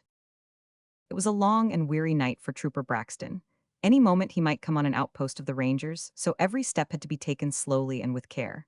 But he was an experienced woodman, and hardly a twig snapped as he crawled along. A morass barred his progress, and he was compelled to make a long detour. Then he found himself in thick brushwood, and once more had to go out of his way. It was very dark here in the depth of the forest. There was a heavy smell, and a dense steam laden with miasma rose from the ground. In the dim light he saw strange creeping things around him. A bushmaster writhed across the path in front of him, a cold dank lizard crawled over his hand as he crouched down, but the trooper thought only of the human reptiles in front and made steadily for his goal. Once he seemed to be pursued by some animal. He heard a creaking behind him, but it ceased when he stopped and listened, so he continued his way. It was when he reached the base of the hill which he had seen from the distance that the real difficulty of his undertaking began. It was almost conical in shape, and very steep. The sides were covered with loose stones and an occasional large boulder. One false step here would send a shower of these telltale fragments clattering down the hill. The trooper stripped off his high leather boots and turned up his trousers. Then he began cautiously to climb, cowering down behind every boulder. There was a little patch of light far away on the horizon, a very little gray patch, but it caused the figure of a man who was moving upon the crest of the hill to loom out dim and large. He was a sentry apparently, for he carried a gun under his arm. The top of the hill was formed by a little plateau about 100 yards in circumference. Along the edge of this the man was pacing, occasionally stopping to peer down into the great dusky sea beneath him. From this raised edge the plateau curved down from every side so as to form a crater-like depression. In the center of this hollow stood a large white tent. Several horses were picketed around it, and the ground was littered with bundles of dried grass and harness. You could see these details now from the edge of the plateau, for the gray patch in the east had become white and was getting longer and wider. You could see the sentry's face, too, as he paced round and round. A handsome, weak-minded face with more of the fool than the devil impressed on it. He seemed cheerful, for the birds were beginning to sing, and their thousand voices rose from the bush below. He forgot the forged note, I think, and the dreary voyage, and the wild escape, and the dark gully away beyond the Tapu range, for his eye glistened, and he hummed a quaint little Yorkshire country air. He was back again in the West Riding village, and the rough boulder in front shaped itself into the hill behind which Nellie lived before he broke her heart, and he saw the ivied church that crowned it. He would have seen something else had he looked again, something which was not in his picture. A white, passionless face which glared at him over the boulder, as he turned upon his heel, still singing, and unconscious that the bloodhounds of justice were close at his heels. The trooper's time for action had come. He had reached the last boulder. Nothing lay between the plateau and himself but a few loose stones. He could hear the song of the sentry dying away in the distance. He drew his regulation sword, and, with his atoms in his left, he rose and sprang like a tiger over the ridge and down into the hollow. The sentry was startled from his dream of the past by a clatter and a rattling of stones. He sprang round and cocked his gun. No wonder that he gasped, and that a change passed over his bronzed face. A painter would need a dash of ultramarine in his flesh tints to represent it now. No wonder, I say, for that dark, active figure with the bare feet and the brass buttons meant disgrace and the gallows to him. He saw him spring across to the tent. He saw the gleam of a sword, and heard a crash as the tent pole was severed, and the canvas came down with a run upon the heads of the sleepers. And then above oaths and shouts he heard a mellow Irish voice. "I've 12 shots in my hands. I have ye every mother's son. Up with your arms. Up, I say, before there is blood upon my soul. One move and ye stand before the throne." Braxton had stooped and parted the doorway of the fallen tent, and was now standing over 6 ruffians who occupied it. They lay as they had wakened, but with their hands above their heads, for there was no resisting that quiet voice, backed up by the 2 black muzzles. They imagined they were surrounded and hopelessly outmatched. Not one of them dreamed that the whole attacking force stood before them. It was the sentry who first began to realize the true state of the case. There was no sound or sign of any reinforcement. He looked to see that the cap was pressed well down on the nipple, and crept toward the tent. He was a good shot, as many a keeper on Bradegarth and the Yorkshire fells could testify. He raised his gun to his shoulder. Braxton heard the click, but dared not remove his eye or his weapon from his 6 prisoners. The sentry looked along the sights. He knew his life depended upon that shot. There was more of the devil than the fool in his face now. He paused a moment to make sure of his aim, and then came a crash and the thud of a falling body. Braxton was still standing over the prisoners, but the sentry's gun was unfired, and he himself was writhing on the ground with a bullet through his lungs. "Ye see," said Chicago, as he rose from behind a rock with his gun still smoking in his hand, "it seemed a powerful mean thing to leave you, Jack. So I thought as I'd kinder drop around promiscuous and wade in if needed, which I was, as you can't deny. No, ye don't," he added, as the sentry stretched out his hand to grasp his fallen gun. "Leave the weapon alone, young man. It ain't in your way as it lies there." "I'm a dead man," groaned the ranger. "Then lie quiet like a respectable corpse," said the miner, "and don't go a-squirmin' toward your gun. That's ornery, uneducated conduct."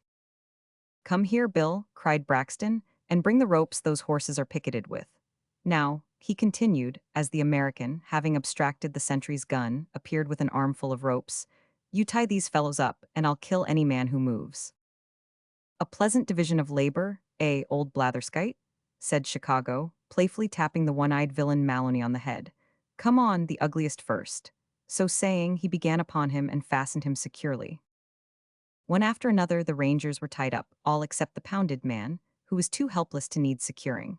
Then Chicago went down and brought up the horses, while Braxton remained on guard, and by midday the cavalcade was in full march through the forest en route for Fallen Pine, the rendezvous of the search party. The wounded man was tied onto a horse in front, the other rangers followed on foot for safety, while the trooper in Chicago brought up the rear. There was a sad assemblage at Fallen Pine. One by one they had dropped in, tanned with the sun, torn by briars, weakened by the poisonous miasma of the marshlands, all with the same tale of privation and failure. Somerville and the inspector had fallen in with blacks above the upper ford and had barely escaped with their lives. Troopers Foley and Anson were well, though somewhat gaunt from privation. Hartley had lost his horse from the bite of a bushmaster. Murdoch and Murphy had scoured the bush as far as Rathurst, but without success. All were dejected and weary. They only waited the arrival of two of their number to set out on their return to Trafalgar. It was midday, and the sun was beating down with a pitiless glare on the little clearing. The men were lying about on the shady side of the trunks, some smoking, some with their hats over their faces and half asleep. The horses were tethered here and there, looking as listless as their masters. Only the inspector's old charger seemed superior to the weather, a shrewd, blasé old horse that had seen the world and was nearly as deeply versed in woodcraft as his master. As Chicago said, short of climbing a tree, there weren't nothing that horse couldn't do, and it would make a darned good try at that if it was pushed. Old Sawback seemed ill at ease this afternoon. Twice he had pricked up his ears, and once he had raised his head as if to neigh, but paused before committing himself. The inspector looked at him curiously and put his meerschaum back into its case.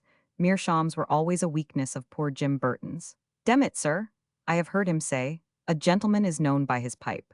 When he comes down in the world, his pipe has most vitality." He put the case inside his uniform and went over to the horse. The ears were still twitching. "He hears something," said the inspector. "By Jove, so do I. Here, boys, jump up. There's a body of men coming." Every man sprang to his horse's head. "I hear hoofs, and I hear the tramp of men on foot. They must be a large party. They're heading straight for us. Get under cover, boys, and have your guns loose." The men wheeled right and left, and in a very few moments the glade was deserted. Only the brown barrel of a gun here and there among the long grass and the ferns showed where they were crouching. "Steady, boys," said Burton. "If they are enemies, don't fire till I give the word. Then one by one aim low and let the smoke clear.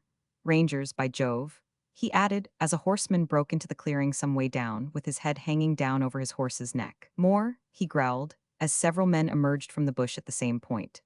"By the living powers, they're taken, I see the ropes. Hurrah!" And next moment Braxton and Chicago were mobbed by 9 shouting, dancing men, who pulled them and tugged at them and slapped them on the back and dragged them about in such a way that Maloney whispered, with a scowl, "If we'd had the grit to do as much, we'd have been free men this day." And now our story is nearly done. We have chronicled a fact which, we think, is worthy of a wider circulation than the colonial drinking bar and the sheep farmer's fireside.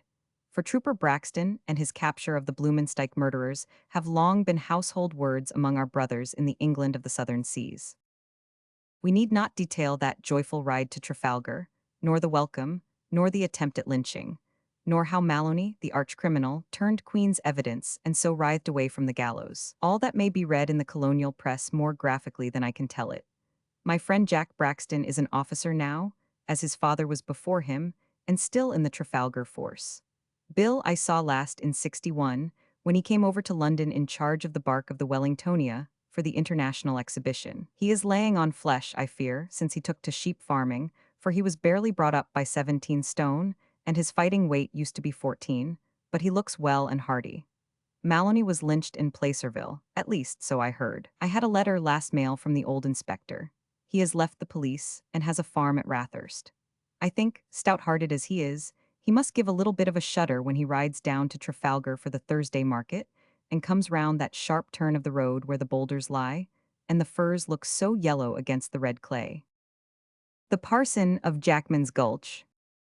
He was known in the Gulch as the Reverend Elias B. Hopkins, but it was generally understood that the title was an honorary one, extorted by his many eminent qualities, and not borne out by any legal claim which he could adduce. The parson was another of his sobriquets, which was sufficiently distinctive in a land where the flock was scattered and the shepherds few.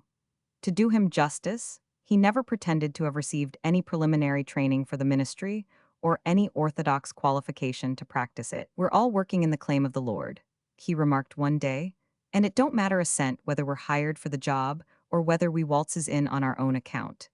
A piece of rough imagery, which appealed directly to the instincts of Jackman's Gulch. It is quite certain that during the first few months his presence had a marked effect in diminishing the excessive use both of strong drinks and of stronger adjectives, which had been characteristic of the little mining settlement. Under his tuition, men began to understand that the resources of their native language were less limited than they had supposed, and that it was possible to convey their impressions with accuracy without the aid of a gaudy halo of profanity.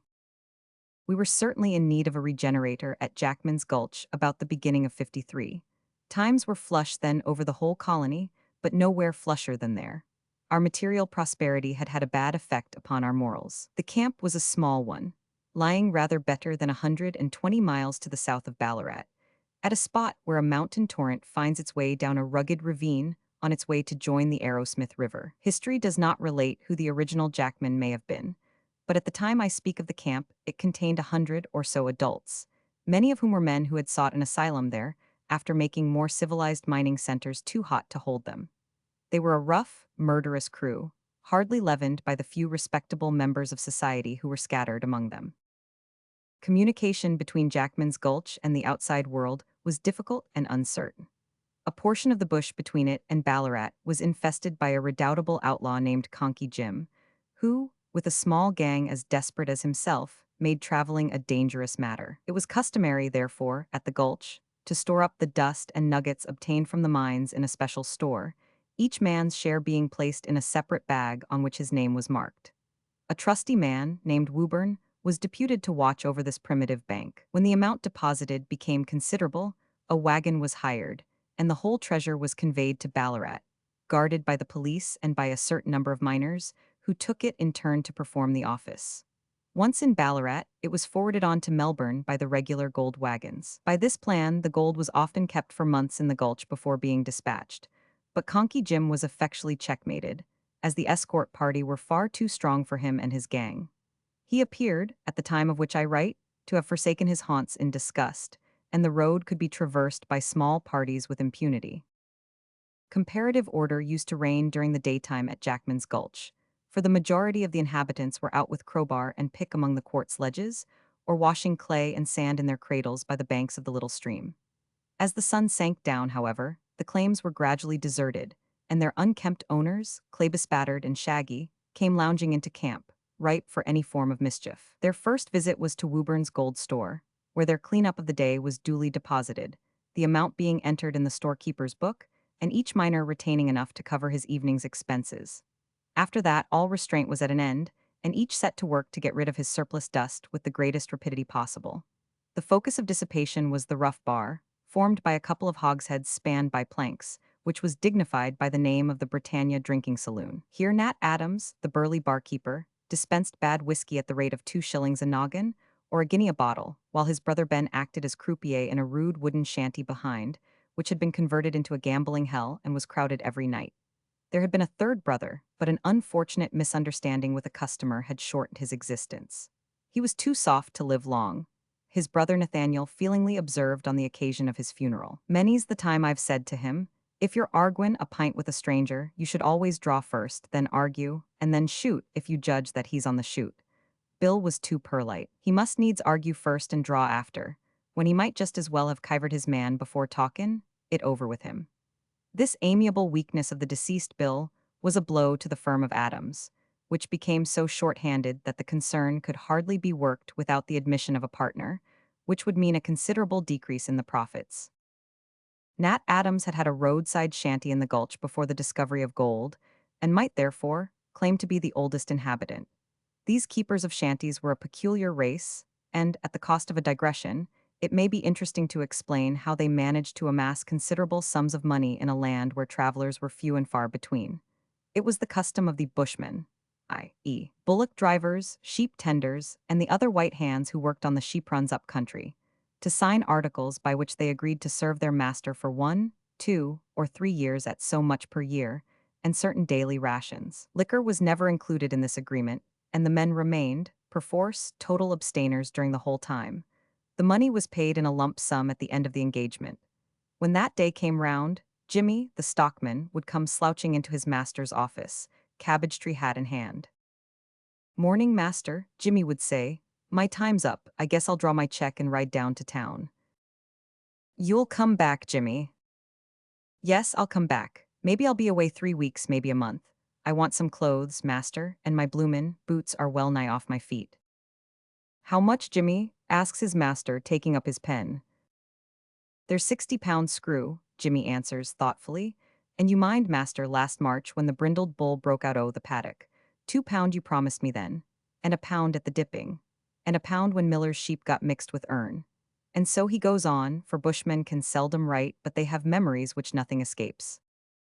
His master writes the check and hands it across the table. Don't get on the drink, Jimmy, he says. No fear of that, master. And the stockman slips the check into his leather pouch. And within an hour he is ambling off upon his long-limbed horse on his 100-mile journey to town. Now Jimmy has to pass some 6 or 8 of the above-mentioned roadside shanties in his day's ride. And experience has taught him that if he once breaks his accustomed total abstinence, the unwanted stimulant has an overpowering effect upon his brain. Jimmy shakes his head warily as he determines that no earthly consideration will induce him to partake of any liquor until his business is over. His only chance is to avoid temptation. So, knowing that there is the first of these houses some half-mile ahead, he plunges into a bypath through the bush which will lead him out at the other side. Jimmy is riding resolutely along this narrow path, congratulating himself upon a danger escaped, when he becomes aware of a sunburned, black-bearded man who is leaning unconcernedly against a tree beside the track. This is none other than the shanty keeper, who, having observed Jimmy's maneuver in the distance, has taken a short cut through the bush in order to intercept him. "Morning, Jimmy," he cries as the horseman comes up to him. "Morning, mate, morning. Where are ye off to today, then?" "Off to town," says Jimmy sturdily. "No, now, are you, though? You'll have bully times down there for a bit. Come round and have a drink at my place, just by way of luck." "No," says Jimmy, "I don't want a drink. Just a little damp." "I tell ye I don't want one," says the stockman angrily. "Well, you needn't be so darned short about it. It's nothin' to me whether you drinks or not. Good mornin'." "Good mornin'," says Jimmy, and has ridden on about 20 yards when he hears the other calling on him to stop. "See here, Jimmy," he says, overtaking him again. "If you'll do me a kindness when you're up in town, I'd be obliged." "What is it?" "It's a letter, Jim, as I once posted. It's an important one, too, and I wouldn't trust it with everyone, but I knows you, and if you'll take charge on it, it'll be a powerful weight off my mind." "Give it here," Jimmy says laconically.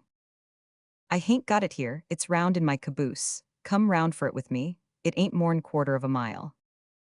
Jimmy consents reluctantly. When they reach the tumble-down hut, the keeper asks him cheerily to dismount and to come in. "Give me the letter," says Jimmy. "It ain't altogether wrote yet, but you sit down here for a minute and it'll be right." And so the stockman is beguiled into the shanty. At last the letter is ready and handed over. "Now, Jimmy," says the keeper, "one drink at my expense before you go." "Not a taste," says Jimmy. "Oh, that's it, is it?" the other says in an aggrieved tone. "You're too damned proud to drink with a poor cove like me. Here, give us back that letter. I'm cursed if I'll accept a favor from a man who's too almighty big to have a drink with me." "Well, well, mate, don't turn rusty," says Jim. "Give us one drink and I'm off." The keeper pours out about half a pannikin of raw rum and hands it to the bushman. The moment he smells the old familiar smell, his longing for it returns, and he swigs it off at a gulp. His eyes shine more brightly, and his face becomes flushed. The keeper watches him narrowly. "You can go now, Jim," he says. "Steady, mate, steady," says the bushman. "I'm as good a man as you. If you stand a drink, I can stand one too, I suppose." So the pannikin is replenished, and Jimmy's eyes shine brighter still. "Now, Jimmy, one last drink for the good of the house," says the keeper, "and then it's time you were off." The stockman has a third gulp from the pannikin, and with it all his scruples and good resolutions vanish forever. "Look here," he says, somewhat huskily, taking his check out of his pouch. "You take this, mate. Whoever comes along this road, ask 'em what they'll have and tell them it's my shout. Let me know when the money's done." So Jimmy abandons the idea of ever getting to town, and for 3 weeks or a month he lies about the shanty in a state of extreme drunkenness, and reduces every wayfarer upon the road to the same condition. At last, one fine morning, the keeper comes to him. "The coin is done, Jimmy," he says. "It's about time you made some more." So Jimmy has a good wash to sober him, straps his blanket and his billy to his back, and rides off through the bush to the sheep run, where he has another year of sobriety, terminating in another month of intoxication. All this, though typical of the happy-go-lucky manners of the inhabitants, has no direct bearing upon Jackman's Gulch, so we must return to that Arcadian settlement. Additions to the population there were not numerous, and such as came about the time of which I speak were even rougher and fiercer than the original inhabitants. In particular, there came a brace of ruffians named Phillips and Mall, who rode into camp one day and started a claim upon the other side of the stream. They outgulched the gulch in the virulence and fluency of their blasphemy, in the truculence of their speech and manner, and in their reckless disregard of all social laws. They claimed to have come from Bendigo, and there were some among us who wished that the redoubted Conky Jim was on the track once more, as long as he would close it to such visitors as these. After their arrival, the nightly proceedings at the Britannia Bar and at the gambling hell behind became more riotous than ever. Violent quarrels, frequently ending in bloodshed, were of constant occurrence. The more peaceable frequenters of the bar began to talk seriously of lynching the two strangers, who were the principal promoters of disorder. Things were in this unsatisfactory condition when our evangelist, Elias B. Hopkins, came limping into the camp, travel-stained and footsore, with his spade strapped across his back and his Bible in the pocket of his moleskin jacket. His presence was hardly noticed at first, so insignificant was the man. His manner was quiet and unobtrusive, his face pale, and his figure fragile. On better acquaintance, however, there was a squareness and firmness about his clean-shaven lower jaw, and an intelligence in his widely opened blue eyes, which marked him as a man of character. He erected a small hut for himself, and started a claim close to that occupied by the two strangers who had preceded him. This claim was chosen with a ludicrous disregard for all practical laws of mining, and at once stamped the newcomer as being a green hand at his work. It was piteous to observe him every morning, as we passed to our work, digging and delving with the greatest industry, but, as we knew well, without the smallest possibility of any result. He would pause for a moment as we went by, wipe his pale face with his bandana handkerchief, and shout out to us a cordial morning greeting, and then fall to again with redoubled energy. By degrees we got into the way of making a half-pitying, half-contemptuous inquiry as to how he got on. "I hain't struck it yet, boys," he would answer cheerily, leaning on his spade. "But the bedrock lies deep just hereabouts, and I reckon we'll get among the pay gravel today." Day after day he returned the same reply, with unvarying confidence and cheerfulness. It was not long before he began to show us the stuff that was in him. One night the proceedings were unusually violent at the drinking saloon. A rich pocket had been struck during the day, and the striker was standing treat in a lavish and promiscuous fashion, which had reduced 3 parts of the settlement to a state of wild intoxication. A crowd of drunken idlers stood or lay about the bar, cursing, swearing, shouting, dancing, and they're firing their pistols into the air out of pure wantonness. From the interior of the shanty behind there came a similar chorus. Mall, Phillips, and the roughs who followed them were in the ascendant, and all order and decency was swept away. Suddenly, amid this tumult of oaths and drunken cries, men became conscious of a quiet monotone, which underlay all other sounds and obtruded itself at every pause in the uproar. Gradually first one man and then another paused to listen, until there was a general cessation of the hubbub, and every eye was turned in the direction whence this quiet stream of words flowed. There, mounted upon a barrel, was Elias B. Hopkins, the newest of the inhabitants of Jackman's Gulch, with a good-humored smile upon his resolute face. He held an open Bible in his hand, and was reading aloud a passage taken at random, an extract from the Apocalypse, if I remember right. The words were entirely irrelevant, and without the smallest bearing upon the scene before him, but he plodded on with great unction, waving his left hand slowly to the cadence of his words. There was a general shout of laughter and applause at this apparition, and Jackman's Gulch gathered round the barrel approvingly, under the impression that this was some ornate joke, and that they were about to be treated to some mock sermon or parody of the chapter read. When, however, the reader, having finished the chapter, placidly commenced another, and having finished that rippled on into another one, the revelers came to the conclusion that the joke was somewhat too long-winded. The commencement of yet another chapter confirmed this opinion, and an angry chorus of shouts and cries, with suggestions as to gagging the reader or knocking him off the barrel, rose from every side. In spite of roars and hoots, however, Elias B. Hopkins plodded away at the apocalypse with the same serene countenance, looking as ineffably contented as though the babel around him were the most gratifying applause. Before long, an occasional boot pattered against the barrel or whistled past our parson's head. But here some of the more orderly of the inhabitants interfered in favor of peace and order, aided, curiously enough, by the aforementioned Maul and Phillips, who warmly espoused the cause of the little scripture reader. "The little cuss has got grit in him," the latter explained, rearing his bulky red-shirted form between the crowd and the object of its anger. "His ways ain't our ways, and we're all welcome to our opinions, and to sling them round from barrels or otherwise, if so minded. What I says and Bill says is that when it comes to slingin' boots instead o' words it's too steep by half. And if this man's wronged we'll chip in and see him righted." This oratorical effort had the effect of checking the more active signs of disapproval, and the party of disorder attempted to settle down once more to their carouse, and to ignore the shower of scripture which was poured upon them. The attempt was hopeless. The drunken portion fell asleep under the drowsy refrain, and the others, with many a sullen glance at the imperturbable reader, slouched off to their huts, leaving him still perched upon the barrel. Finding himself alone with the more orderly of the spectators, the little man rose, closed his book, after methodically marking with a lead pencil the exact spot at which he stopped, and descended from his perch. "Tomorrow night, boys," he remarked in his quiet voice, "the reading will commence at the 9th verse of the 15th chapter of the Apocalypse," with which piece of information, disregarding our congratulations, he walked away with the air of a man who has performed an obvious duty.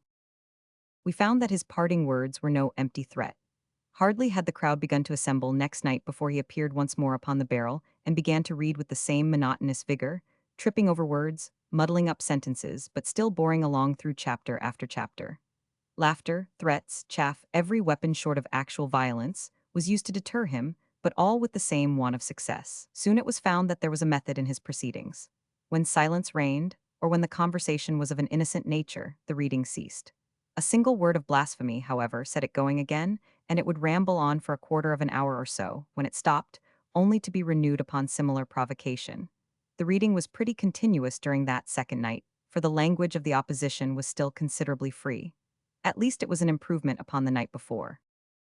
For more than a month Elias B. Hopkins carried on this campaign. There he would sit, night after night, with the open book upon his knee, and at the slightest provocation off he would go, like a musical box when the spring is touched. The monotonous drawl became unendurable, but it could only be avoided by conforming to the parson's code. A chronic swearer came to be looked upon with disfavor by the community, since the punishment of his transgression fell upon all. At the end of a fortnight, the reader was silent more than half the time, and at the end of the month his position was a sinecure. Never was a moral revolution brought about more rapidly and more completely. Our parson carried his principle into private life. I have seen him, on hearing an unguarded word from some worker in the gulches, rush across, Bible in hand, and perching himself upon the heap of red clay which surmounted the offender's claim, drawl through the genealogical tree at the commencement of the New Testament in a most earnest and impressive manner, as though it were especially appropriate to the occasion. In time an oath became a rare thing among us. Drunkenness was on the wane too. Casual travelers passing through the gulch used to marvel at our state of grace, and rumors of it went as far as Ballarat, and excited much comment therein. There were points about our evangelist which made him especially fitted for the work which he had undertaken. A man entirely without redeeming vices would have had no common basis on which to work, and no means of gaining the sympathy of his flock. As we came to know Elias B. Hopkins better, we discovered that in spite of his piety there was a leaven of old Adam in him, and that he had certainly known unregenerate days.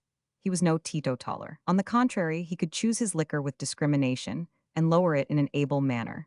He played a masterly hand at poker, and there were few who could touch him at cutthroat euchre. He and the two ex-ruffians, Phillips and Maul, used to play for hours in perfect harmony, except when the fall of the cards elicited an oath from one of his companions. At the first of these offenses, the parson would put on a pained smile and gaze reproachfully at the culprit. At the second he would reach for his Bible, and the game was over for the evening. He showed us he was a good revolver shot too, for when we were practicing at an empty brandy bottle outside Adams' bar, he took up a friend's pistol and hit it plumb in the center at 24 paces.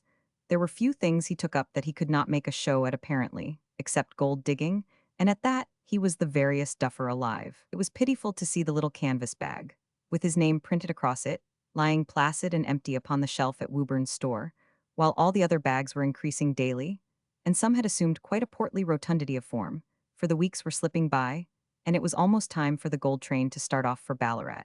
We reckoned that the amount which we had stored at the time represented the greatest sum which had ever been taken by a single convoy out of Jackman's Gulch. Although Elias B. Hopkins appeared to derive a certain quiet satisfaction from the wonderful change which he had effected in the camp, his joy was not yet rounded and complete. There was one thing for which he still yearned. He opened his heart to us about it one evening. "We'd have a blessing on the camp, boys," he said, "if we only had a service some sort on the Lord's Day. It's a temptin', Providence, to go on in this way without talkin' any notice of it except that maybe there's more whiskey drunk and more card playin' than on any other day." "We hain't got no parson," objected one of the crowd. "Ye fool," growled another, "hain't we got a man as is worth any 3 parsons, and can splash texts around like clay out o' a cradle? What more d'ye want?" "We hain't got no church," urged the same dissentient. "Have it in the open air," one suggested. "Or in Woburn's store," said another. "Or in Adam's saloon." The last proposal was received with a buzz of approval, which showed that it was considered the most appropriate locality. Adam's saloon was a substantial wooden building in the rear of the bar, which was used partly for storing liquor and partly for a gambling saloon. It was strongly built of rough-hewn logs, the proprietor rightly judging, in the unregenerate days of Jackman's Gulch, that hogsheads of brandy and rum were commodities which had best be secured under lock and key. A strong door opened into each end of the saloon, and the interior was spacious enough, when the table and lumber were cleared away, to accommodate the whole population.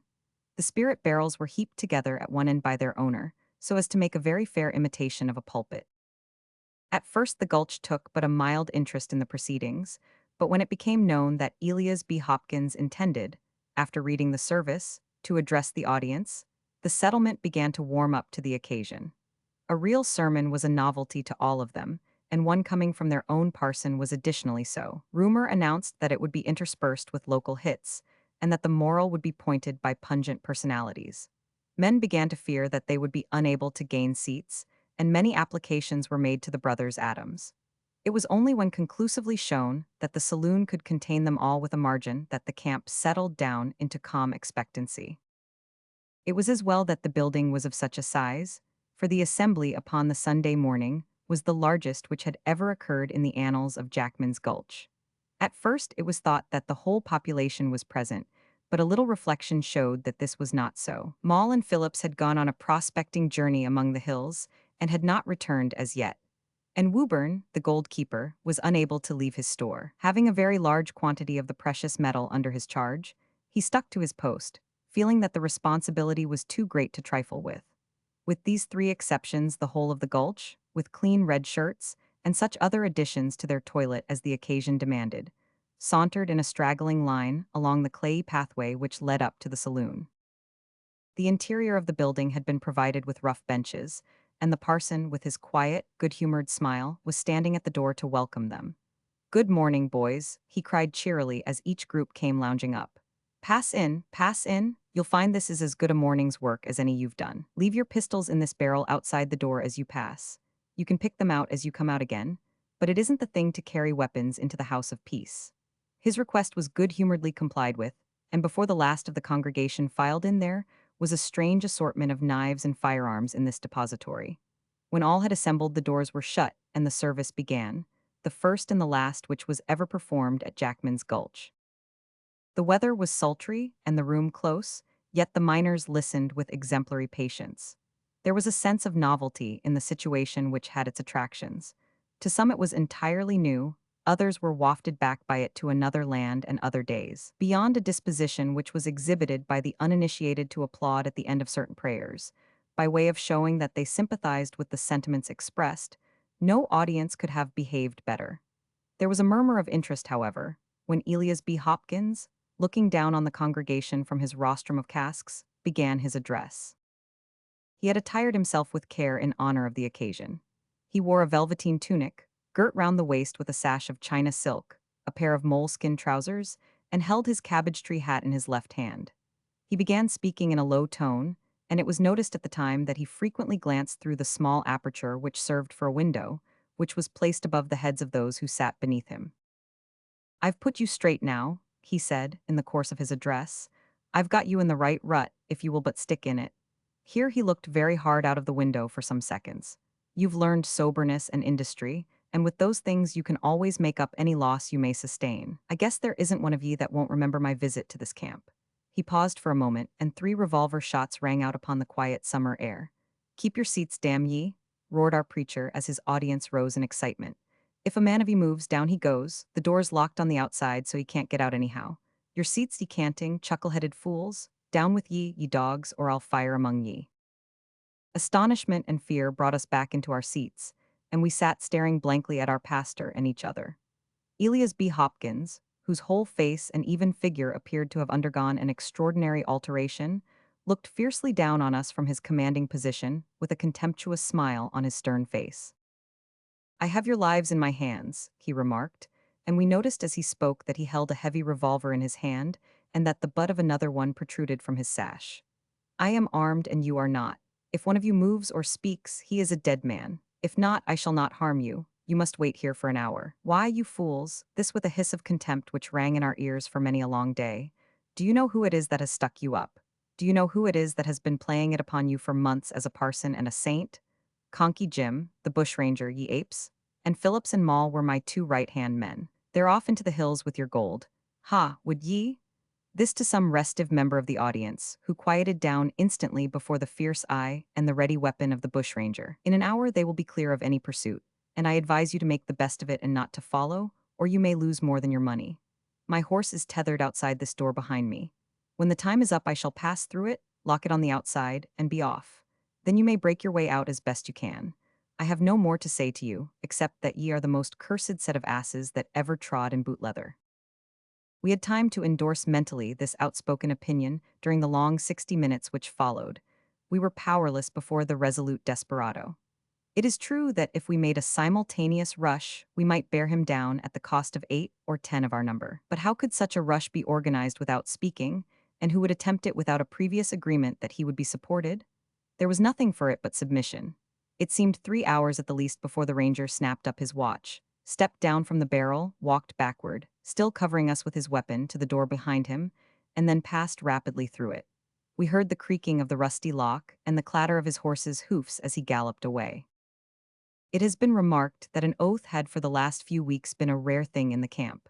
We made up for our temporary abstention during the next half hour. Never was heard such symmetrical and heartfelt blasphemy. When at last we succeeded in getting the door off its hinges, all sight of both rangers and treasure had disappeared, nor have we ever caught sight of either the one or the other since. Poor Woburn, true to his trust, lay shot through the head across the threshold of his empty store. The villains, Moll and Phillips, had descended upon the camp the instant that we had been enticed into the trap, murdered the keeper, loaded up a small cart with the booty, and got safe away to some wild fastness among the mountains, where they were joined by their wily leader. Jackman's Gulch recovered from this blow, and is now a flourishing township.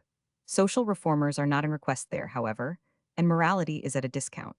It is said that an inquest has been held lately upon an unoffending stranger who chanced to remark that in so large a place it would be advisable to have some form of Sunday service. The memory of their one and only pastor is still green among the inhabitants and will be for many a long year to come. The Silver Hatchet. On December 3, 1861, Dr. Otto von Hopstein, Regius Professor of Comparative Anatomy of the University of Budapest and curator of the Academical Museum, was foully and brutally murdered within a stone throw of the entrance to the college quadrangle. Besides the eminent position of the victim and his popularity among both students and townsfolk, there were other circumstances which excited public interest very strongly and drew general attention throughout Austria and Hungary to this murder. The Pestler Abendblatt of the following day had an article upon it, which may still be consulted by the curious, and from which I translate a few passages giving a succinct account of the circumstances under which the crime was committed, and the peculiar features in the case which puzzled the Hungarian police. "It appears," said that very excellent paper, "that Professor von Hopstein left the university about 4:30 in the afternoon, in order to meet the train which is due from Vienna at 3 minutes after 5. He was accompanied by his old and dear friend, Herr Wilhelm Schlesinger, sub-curator of the museum and private docent of chemistry. The object of these two gentlemen in meeting this particular train was to receive the legacy bequeathed by Graf von Schulling to the University of Budapest. It is well known that this unfortunate nobleman, whose tragic fate is still fresh in the recollection of the public, left his unique collection of medieval weapons, as well as several priceless black-letter editions, to enrich the already celebrated museum of his alma mater. The worthy professor was too much of an enthusiast in such matters to entrust the reception or care of this valuable legacy to any subordinate. And, with the assistance of Herr Schlesinger, he succeeded in removing the whole collection from the train and stowing it away in a light cart which had been sent by the university authorities. Most of the books and more fragile articles were packed in cases of pine wood, but many of the weapons were simply done round with straw, so that considerable labor was involved in moving them all. The professor was so nervous, however, lest any of them should be injured, that he refused to allow any of the railway employees, Eisenbahndiener, to assist. Every article was carried across the platform by Herr Schlesinger and handed to Professor von Hopstein in the cart, who packed it away. When everything was in, the two gentlemen, still faithful to their charge, drove back to the university, the professor being in excellent spirits and not a little proud of the physical exertion which he had shown himself capable of. He made some joking allusion to it to Rienmal, the janitor, who, with his friend Skiffer, a Bohemian Jew, met the cart on its return and unloaded the contents. Leaving his curiosities safe in the storeroom and locking the door, the professor handed the key to his sub-curator and, bidding everyone good evening, departed in the direction of his lodgings. Schlesinger took a last look to reassure himself that all was right and also went off, leaving Rienmal and his friend Skiffer smoking in the janitor's lodge. At 11 o'clock, about an hour and a half after von Hopstein's departure, a soldier of the 14th Regiment of Jaeger, passing the front of the university on his way to barracks, came upon the lifeless body of the professor lying a little way from the side of the road. He had fallen upon his face, with both hands stretched out. His head was literally split in two halves by a tremendous blow, which, it is conjectured, must have been struck from behind, there remaining a peaceful smile upon the old man's face, as if he had been still dwelling upon his new archaeological acquisition when death had overtaken him. There is no other mark of violence upon the body, except a bruise over the left patella, caused probably by the fall. The most mysterious part of the affair is that the professor's purse, containing 43 gulden, and his valuable watch have been untouched. Robbery cannot, therefore, have been the incentive to the deed, unless the assassins were disturbed before they could complete their work. This idea is negatived by the fact that the body must have lain at least an hour before anyone discovered it. The whole affair is wrapped in mystery. Dr. Langemann, the eminent medico-jurist, has pronounced that the wound is such as might have been inflicted by a heavy sword bayonet wielded by a powerful arm. The police are extremely reticent upon the subject, and it is suspected that they are in possession of a clue which may lead to important results. Thus far the Pesther Abendblatt. The researches of the police failed, however, to throw the least glimmer of light upon the matter. There was absolutely no trace of the murderer, nor could any amount of ingenuity invent any reason which could have induced anyone to commit the dreadful deed. The deceased professor was a man so wrapped in his own studies and pursuits that he lived apart from the world, and had certainly never raised the slightest animosity in any human breast. It must have been some fiend, some savage, who loved blood for its own sake, who struck that merciless blow. Though the officials were unable to come to any conclusions upon the matter, popular suspicion was not long in pitching upon a scapegoat. In the first published accounts of the murder, the name of one Skiffer had been mentioned as having remained with the janitor after the professor's departure. This man was a Jew, and Jews have never been popular in Hungary. A cry was at once raised for Skiffer's arrest, but as there was not the slightest grain of evidence against him, the authorities very properly refused to consent to so arbitrary a proceeding. Rienmal, who was an old and most respected citizen, declared solemnly that Skiffer was with him, until the startled cry of the soldier had caused them both to run out to the scene of the tragedy. No one ever dreamed of implicating Rienmal in such a matter. But still, it was rumored that his ancient and well-known friendship for Skiffer might have induced him to tell a falsehood in order to screen him. Popular feeling ran very high upon the subject, and there seemed a danger of Skiffer's being mobbed in the street, when an incident occurred which threw a very different light upon the matter. On the morning of December 12th, just 9 days after the mysterious murder of the professor, Skiffer, the Bohemian Jew, was found lying in the northwestern corner of the Grand Platz stone dead, and so mutilated that he was hardly recognizable. His head was cloven open in very much the same way as that of von Hopstein, and his body exhibited numerous deep gashes, as if the murderer had been so carried away and transported with fury that he had continued to hack the lifeless body. Snow had fallen heavily the day before, and was lying at least a foot deep all over the square. Some had fallen during the night, too, as was evidenced by a thin layer lying like a winding sheet over the murdered man. It was hoped at first that this circumstance might assist in giving a clue by enabling the footsteps of the assassin to be traced. But the crime had been committed, unfortunately, in a place much frequented during the day, and there were innumerable tracks in every direction. Besides, the newly fallen snow had blurred the footsteps to such an extent that it would have been impossible to draw trustworthy evidence from them. In this case, there was exactly the same impenetrable mystery and absence of motive, which had characterized the murder of Professor von Hopstein. In the dead man's pocket, there was found a notebook containing a considerable sum in gold and several very valuable bills, but no attempt had been made to rifle him. Supposing that anyone to whom he had lent money, and this was the first idea which occurred to the police, had taken this means of evading his debt, it was hardly conceivable that he would have left such a valuable spoil untouched. Skiffer lodged with a widow named Gruga at 49 Marie Theresa Strasse, and the evidence of his landlady and her children showed that he had remained shut up in his room the whole of the preceding day in a state of deep dejection, caused by the suspicion which the populace had fastened upon him. She had heard him go out about 11 o'clock at night for his last and fatal walk, and as he had a latchkey, she had gone to bed without waiting for him.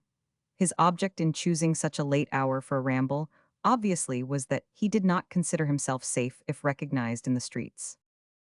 The occurrence of this second murder so shortly after the first threw not only the town of Budapest, but the whole of Hungary, into a terrible state of excitement and even of terror.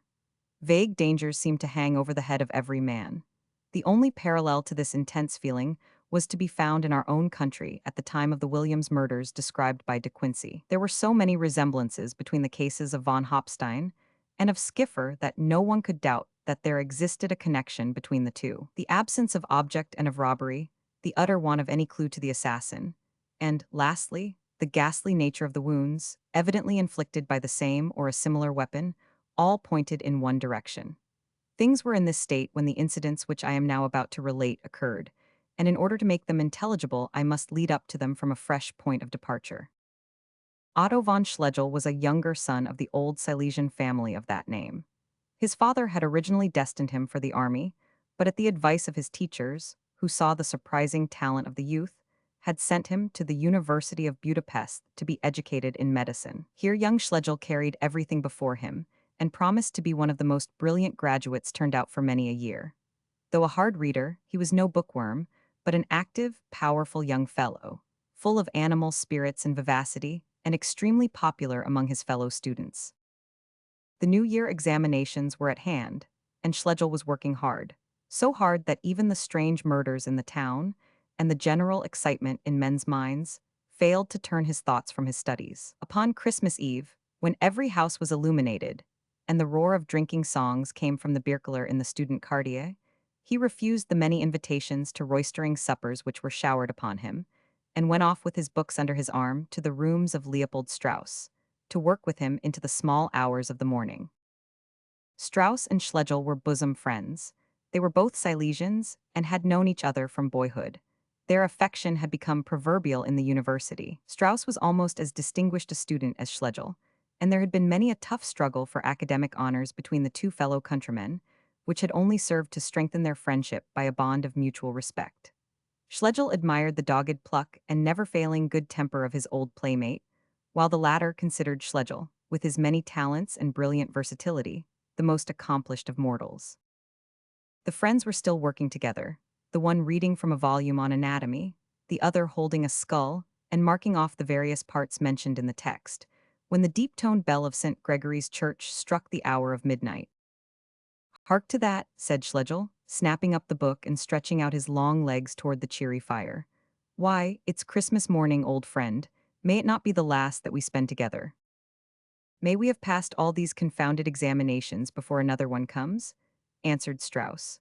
But see here, Otto, one bottle of wine will not be amiss. I have laid one up on purpose. And with a smile on his honest South German face, he pulled out a long-necked bottle of Rhenish from among a pile of books and bones in the corner. It is a night to be comfortable indoors, said Otto von Schlegel, looking out at the snowy landscape, for tea's bleak and bitter enough outside. Good health, Leopold. Lieb hoc, replied his companion. It is a comfort indeed to forget sphenoid bones and ethmoid bones, if it be but for a moment. And what is the news of the corps, Otto? Has Grob fought the Swabian? They fight tomorrow, said von Schlegel.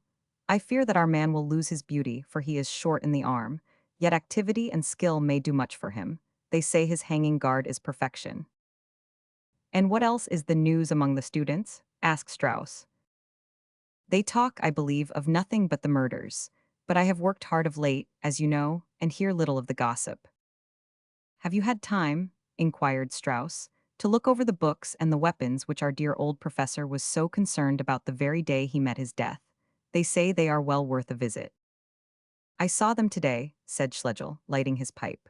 Rian Mall, the janitor, showed me over the storeroom, and I helped to label many of them from the original catalogue of Graf Schelling's museum. As far as we can see, there is but one article missing of all the collection. One missing, exclaimed Strauss. That would grieve old von Hopstein's ghost. Is it anything of value?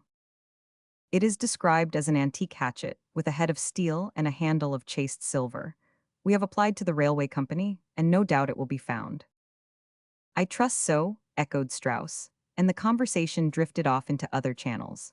The fire was burning low, and the bottle of Rhenish was empty before the two friends rose from their chairs, and von Schlegel prepared to depart. It's a bitter night, he said, standing on the doorstep and folding his cloak round him. Why, Leopold, you have your cap on. You are not going out, are you?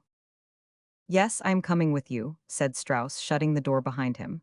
I feel heavy, he continued, taking his friend's arm and walking down the street with him. I think a walk as far as your lodgings in the crisp, frosty air is just the thing to set me right. The two students went down Stephenstrasse together and across Julian Platz, talking on a variety of topics. As they passed the corner of the Grand Platz, however, where Skiffer had been found dead, the conversation turned naturally upon the murder. That's where they found him, remarked von Schlegel, pointing to the fatal spot. Perhaps the murderer is near us now, said Strauss. Let us hasten on.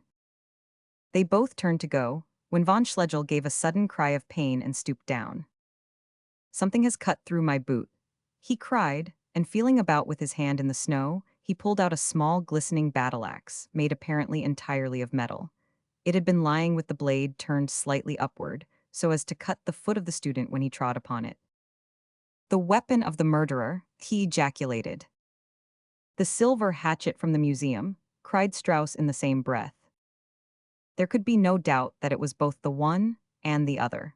There could not be two such curious weapons, and the character of the wounds was just such as would be inflicted by a similar instrument. The murderer had evidently thrown it aside after committing the dreadful deed, and it had lain concealed in the snow some 20 meters from the spot ever since. It was extraordinary that of all the people who had passed and repassed, none had discovered it. But the snow was deep, and it was a little off the beaten track. What are we to do with it? Said von Schlegel, holding it in his hand.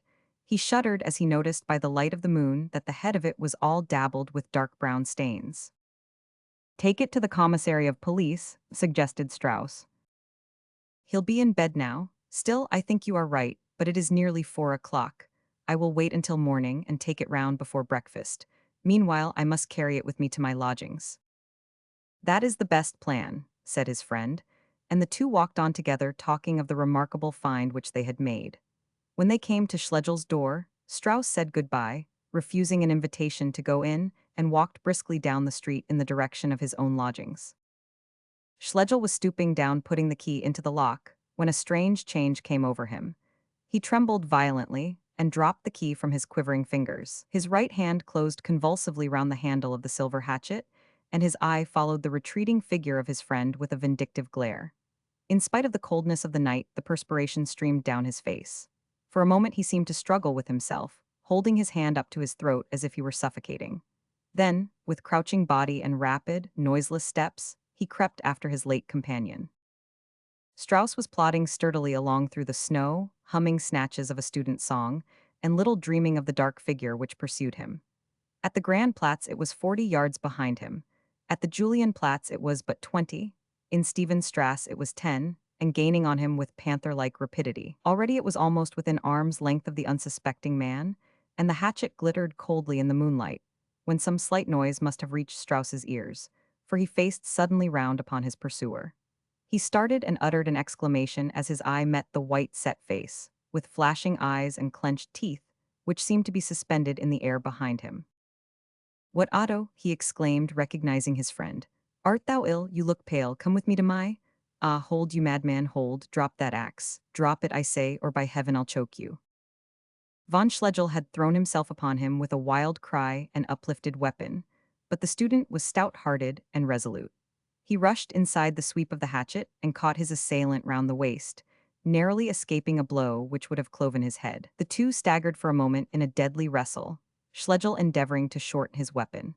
But Strauss with a desperate wrench managed to bring him to the ground, and they rolled together in the snow, Strauss clinging to the other's right arm and shouting frantically for assistance. It was as well that he did so, for Schlegel would certainly have succeeded in freeing his arm had it not been for the arrival of two stalwart gendarmes, attracted by the uproar. Even then, the three of them found it difficult to overcome the maniacal strength of Schlegel, and they were utterly unable to wrench the silver hatchet from his grasp. One of the gendarmes, however, had a coil of rope round his waist, with which he rapidly secured the student's arms to his sides. In this way, half pushed, half dragged, he was conveyed, in spite of furious cries and frenzied struggles, to the central police station. Strauss assisted in coercing his former friend and accompanied the police to the station, protesting loudly at the same time against any unnecessary violence and giving it as his opinion that a lunatic asylum would be a more fitting place for the prisoner. The events of the last half hour had been so sudden and inexplicable that he felt quite dazed himself. What did it all mean? It was certain that his old friend from boyhood had attempted to murder him and had nearly succeeded. Was von Schlegel, then, the murderer of Professor von Hopstein and of the Bohemian Jew? Strauss felt that it was impossible, for the Jew was not even known to him, and the professor had been his especial favorite. He followed mechanically to the police station, lost in grief and amazement. Inspector Baumgarten, one of the most energetic and best known of the police officials, was on duty in the absence of the commissary. He was a wiry little active man, quiet and retiring in his habits, but possessed of great sagacity and a vigilance which never relaxed. Now, though he had had a 6 hours' vigil, he sat as erect as ever with his pen behind his ear at his official desk, while his friend, Sub-Inspector Winkle, snored in a chair at the side of the stove. Even the inspector's usually immovable features betrayed surprise, however, when the door was flung open and von Schlegel was dragged in with pale face and disordered clothes, the silver hatchet still grasped firmly in his hand. Still more surprised was he when Strauss and the gendarmes gave their account, which was duly entered in the official register. Young man," said Inspector Baumgarten, laying down his pen and fixing his eyes sternly upon the prisoner, "this is pretty work for Christmas morning. Why have you done this thing?" "God knows," cried von Schlegel, covering his face with his hands and dropping the hatchet. A change had come over him, his fury and excitement were gone, and he seemed utterly prostrated with grief. "You have rendered yourself liable to a strong suspicion of having committed the other murders which have disgraced our city." "No, no, indeed," said von Schlegel earnestly. "God forbid. At least you are guilty of attempting the life of Herr Leopold Strauss." "The dearest friend I have in the world," groaned the student. "Oh, how could I, how could I?" "His being your friend makes your crime 10 times more heinous," said the inspector severely. "Remove him for the remainder of the night to the— but steady, who comes here?" The door was pushed open, and a man came into the room, so haggard and careworn that he looked more like a ghost than a human being. He tottered as he walked, and had to clutch at the backs of the chairs as he approached the inspector's desk. It was hard to recognize in this miserable-looking object the once cheerful and rubicund sub-curator of the museum and private docent of chemistry, Herr Wilhelm Schlesinger. The practiced eye of Baumgarten, however, was not to be baffled by any change. "Good morning, mein Herr," he said. "You are up early. No doubt the reason is that you have heard that one of your students, von Schlegel, is arrested for attempting the life of Leopold Strauss." "No, I have come for myself," said Schlesinger, speaking huskily and putting his hand up to his throat. I have come to ease my soul of the weight of a great sin, though, God knows, an unmeditated one. It was I who— But, merciful heavens, there it is, the horrid thing, oh, that I had never seen it. He shrank back in a paroxysm of terror, glaring at the silver hatchet where it lay upon the floor, and pointing at it with his emaciated hand. There it lies, he yelled. Look at it, it has come to condemn me. See that brown rust on it. Do you know what that is? That is the blood of my dearest, best friend, Professor von Hopstein. I saw it gush over the very handle as I drove the blade through his brain. Mein Gott, I see it now.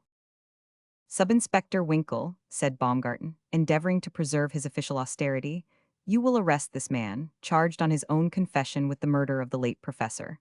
I also deliver into your hands von Schlegel here, charged with a murderous assault upon Herr Strauss. You will also keep this hatchet. Here he picked it from the floor, which has apparently been used for both crimes. Wilhelm Schlesinger had been leaning against the table, with a face of ashy paleness. As the inspector ceased speaking, he looked up excitedly. What did you say? He cried. Von Schlegel attacks Strauss. The two dearest friends in the college, I slay my old master. It is magic, I say. It is a charm. There is a spell upon us. It is— I have it. It is that hatchet, that thrice accursed hatchet. And he pointed convulsively at the weapon which Inspector Baumgarten still held in his hand. The inspector smiled contemptuously. Restrain yourself, Mein Herr, he said. You do but make your case worse by such wild excuses for the wicked deed you confess to. Magic and charms are not known in the legal vocabulary, as my friend Winkle will assure you. I know not, remarked his sub-inspector, shrugging his broad shoulders. There are many strange things in the world. Who knows but that? What? Roared Inspector Baumgarten furiously. You would undertake to contradict me? You would set up your opinion? You would be the champion of these accursed murderers. Fool, miserable fool, your hour has come. And rushing at the astounded Winkle, he dealt a blow at him with the silver hatchet which would certainly have justified his last assertion had it not been that, in his fury, he overlooked the lowness of the rafters above his head. The blade of the hatchet struck one of these, and remained there quivering, while the handle was splintered into 1,000 pieces. What have I done? Gasped Baumgarten, falling back into his chair. What have I done? You have proved Herr Schlesinger's words to be correct, said von Schlegel, stepping forward, for the astonished policemen had let go their grasp of him. That is what you have done. Against reason, science, and everything else though it be, there is a charm at work. There must be. Strauss, old boy, you know I would not, in my right senses, hurt one hair of your head. And you, Schlesinger, we both know you loved the old man who is dead. And you, Inspector Baumgarten, you would not willingly have struck your friend the sub-inspector. Not for the whole world, groaned the inspector, covering his face with his hands. Then is it not clear? But now, thank heaven, the accursed thing is broken and can never do harm again. But see, what is that? Right in the center of the room was lying a thin brown cylinder of parchment. One glance at the fragments of the handle of the weapon showed that it had been hollow. This roll of paper had apparently been hidden away inside the metal case thus formed, having been introduced through a small hole, which had been afterwards soldered up. Von Schlegel opened the document. The writing upon it was almost illegible from age, but as far as they could make out it stood thus, in medieval German. Dieswaf benutzt Max von Erlichingen Johanna Bodek zu Ermorden, deshalb beschuldigt ich, Johann Bodek, mittels der Macht Welchmir als Mitglied des Konsuls, des Rothen Cruises Verliehen Word, dieselb mit dieser an that. Mag sei anderen denselben Schmers Verisachen, den sei mir verisagt hat. Mag Jeed hand die sei ergreift mit dem Blut eins Fruns Gerothit sein. Immer Jubel niemals gut. Gerothit mit des Fruns Blut. Which may be roughly translated. This weapon was used by Max von Erlichingen for the murder of Johanna Bodek. Therefore do I, Johann Bodek, accurse it by the power which has been bequeathed to me as one of the Council of the Rosy Cross. May it deal to others the grief which it has dealt to me. May every hand that grasps it be reddened in the blood of a friend. Sever evil, never good. Reddened with a loved one's blood. There was a dead silence in the room when von Schlegel had finished spelling out this strange document. As he put it down, Strauss laid his hand affectionately upon his arm. No such proof is needed by me, old friend, he said. At the very moment that you struck at me, I forgave you in my heart. I well know that if the poor professor were in the room, he would say as much to Herr Wilhelm Schlesinger. Gentlemen, remarked the inspector, standing up and resuming his official tones. This affair, strange as it is, must be treated according to rule and precedent. Sub-Inspector Winkle, as your superior officer, I command you to arrest me upon a charge of murderously assaulting you. You will commit me to prison for the night, together with Herr von Schlegel and Herr Wilhelm Schlesinger. We shall take our trial at the coming sitting of the judges. In the meantime, take care of that piece of evidence, pointing to the piece of parchment, and while I am away, devote your time and energy to utilizing the clue you have obtained in discovering who it was who slew Herr Skiffer, the Bohemian Jew. The one missing link in the chain of evidence was soon supplied. On December 28th, the wife of Rienmal the janitor, coming into the bedroom after a short absence, found her husband hanging lifeless from a hook in the wall.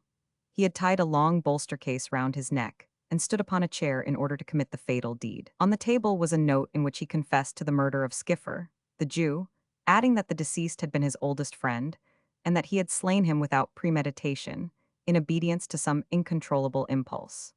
Remorse and grief, he said, had driven him to self-destruction, and he wound up his confession by commending his soul to the mercy of heaven. The trial which ensued was one of the strangest which ever occurred in the whole history of jurisprudence. It was in vain that the prosecuting counsel urged the improbability of the explanation offered by the prisoners, and deprecated the introduction of such an element as magic into a 19th-century law court. The chain of facts was too strong, and the prisoners were unanimously acquitted. This silver hatchet, remarked the judge in his summing up, has hung untouched upon the wall in the mansion of the Graf von Schulling for nearly 200 years. The shocking manner in which he met his death at the hands of his favorite house steward is still fresh in your recollection. It has come out in evidence that, a few days before the murder, the steward had overhauled the old weapons and cleaned them. In doing this, he must have touched the handle of this hatchet. Immediately afterward, he slew his master, whom he had served faithfully for 20 years. The weapon then came, in conformity with the Count's will, to Budapest, where, at the station, Herr Wilhelm Schlesinger grasped it, and within 2 hours used it against the person of the deceased professor. The next man whom we find touching it is the janitor Rienmal, who helped to remove the weapons from the cart to the storeroom. At the first opportunity, he buried it in the body of his friend Skiffer. We then have the attempted murder of Strauss by Schlegel and of Winkle by Inspector Baumgarten, all immediately following the taking of the hatchet into the hand. Lastly comes the providential discovery of the extraordinary document which has been read to you by the clerk of the court. I invite your most careful consideration, gentlemen of the jury, to this chain of facts, knowing that you will find a verdict according to your consciences without fear and without favor. Perhaps the most interesting piece of evidence to the English reader, though it found few supporters among the Hungarian audience, was that of Dr. Langemann, the eminent medico-jurist, who has written textbooks upon metallurgy and toxicology. He said, "I am not so sure, gentlemen, that there is need to fall back upon necromancy or the black art for an explanation of what has occurred. What I say is merely a hypothesis, without proof of any sort, but in a case so extraordinary every suggestion may be of value. The Rosicrucians, to whom allusion is made in this paper, were the most profound chemists of the early Middle Ages, and included the principal alchemists whose names have descended to us. Much as chemistry has advanced, there are some points in which the ancients were ahead of us, and in none more so than in the manufacture of poisons of subtle and deadly action. This man Boduc, as one of the elders of the Rosicrucians, possessed, no doubt, the recipe of many such mixtures, some of which, like the aqua tofana of the Medicis, would poison by penetrating through the pores of the skin. It is conceivable that the handle of this silver hatchet has been anointed by some preparation, which is a diffusible poison, having the effect upon the human body of bringing on sudden and acute attacks of homicidal mania. In such attacks, it is well known that the madman's rage is turned against those whom he loved best when sane. I have, as I remarked before, no proof to support me in my theory, and simply put it forward for what it is worth. With this extract from the speech of the learned and ingenious professor, we may close the account of this famous trial. The broken pieces of the silver hatchet were thrown into a deep pond, a clever poodle being employed to carry them in his mouth. As no one would touch them for fear, some of the infection might still hang about them. The piece of parchment was preserved in the museum of the university. As to Strauss and Schlegel, Winkle and Baumgarten, they continued the best of friends, and are so still for all I know to the contrary. Schlesinger became surgeon of a cavalry regiment, and was shot at the Battle of Sadowa 5 years later, while rescuing the wounded under a heavy fire. By his last injunctions, his little patrimony was to be sold to erect a marble obelisk over the grave of Professor von Hopstein. The man from Archangel. On the 4th day of March, in the year 1867, I being at that time in my 25th year, I wrote the following words in my notebook, the result of much mental perturbation and conflict. The solar system, amid a countless number of other systems as large as itself, rolls ever silently through space in the direction of the constellation of Hercules. The great spheres of which it is composed spin, and spin through the eternal, void ceaselessly and noiselessly. Of these, one of the smallest and most insignificant is that conglomeration of solid and of liquid particles which we have named the Earth.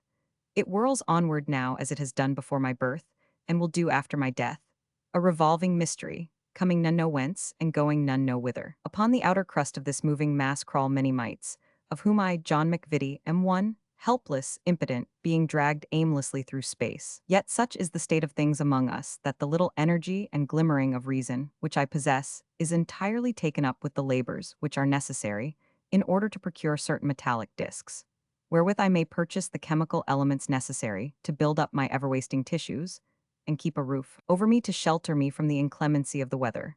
I thus have no thought to expend upon the vital questions which surround me on every side. Yet, miserable entity as I am, I can still at times feel some degree of happiness, and am even, save the mark, puffed up occasionally with a sense of my own importance. These words, as I have said, I wrote down in my notebook, and they reflected accurately the thoughts which I found rooted far down in my soul, ever present and unaffected by the passing emotions of the hour. Every day for 7 months I read over my words, and every day when I had finished them I said to myself, "Well done, John McVitie. You have said the thought which was in you. You have reduced things to their least common measure." At last came a time when my uncle, McVitie of Glencairn, died, the same who was at one time chairman of committees of the House of Commons. He divided his great wealth among his many nephews, and I found myself with sufficient to provide amply for my wants during the remainder of my life, and became at the same time owner of a bleak tract of land upon the coast of Caithness, which I think the old man must have bestowed upon me in derision, for it was sandy and valueless, and he had ever a grim sense of humor. Up to this time I had been an attorney in a Midland town in England. Now I saw that I could put my thoughts into effect, and, leaving all petty and sordid aims, could elevate my mind by the study of the secrets of nature. My departure from my English home was somewhat accelerated by the fact that I had nearly slain a man in a quarrel, for my temper was fiery, and I was apt to forget my own strength when enraged. There was no legal action taken in the matter, but the papers yelped at me, and folk looked askance when I met them. It ended by my cursing them and their vile, smoke-polluted town, and hurrying to my northern possession, where I might at last find peace and an opportunity for solitary study and contemplation. I borrowed from my capital before I went, and so was able to take with me a choice collection of the most modern philosophical instruments and books, together with chemicals and such other things as I might need in my retirement. The land which I had inherited was a narrow strip, consisting mostly of sand, and extending for rather over 2 miles round the coast of Mancy Bay, in Caithness. Upon this strip there had been a rambling, grey stone building, when erected or wherefore none could tell me, and this I had repaired, so that it made a dwelling quite good enough for one of my simple tastes. One room was my laboratory, another my sitting room, and in a third, just under the sloping roof, I slung the hammock in which I always slept. There were 3 other rooms, but I left them vacant, except one which was given over to the old crone who kept house for me.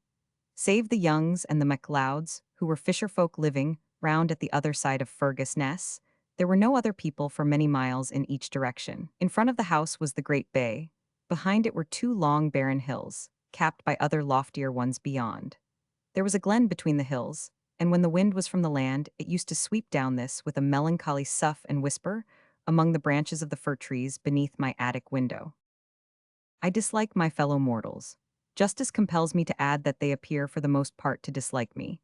I hate their little crawling ways, their conventionalities, their deceits, their narrow rights and wrongs. They take offense at my brusque outspokenness, my disregard for their social laws, my impatience of all constraint. Among my books and my drugs in my lonely den at Mancy, I could let the great drove of the human race pass onward with their politics and inventions and tittle-tattle, and I remain behind stagnant and happy. Not stagnant either, for I was working in my own little groove, and making progress. I have reason to believe that Dalton's atomic theory is founded upon error, and I know that mercury is not an element. During the day, I was busy with my distillations and analyses. Often I forgot my meals, and when old Madge summoned me to my tea, I found my dinner lying untouched upon the table. At night, I read Bacon, Descartes, Spinoza, Kant, all those who have pried into what is unknowable. They are all fruitless and empty, barren of result, but prodigal of polysyllables, reminding me of men who, while digging for gold, have turned up many worms, and then exhibit them exultantly as being what they sought. At times, a restless spirit would come upon me, and I would walk 30 and 40 miles without rest or breaking fast. On these occasions, when I used to stalk through the country villages, gaunt, unshaven, and disheveled, the mothers would rush into the road and drag their children indoors, and the rustics would swarm out of their pothouses to gaze at me. I believe that I was known far and wide as the mad Laird o' Mancy.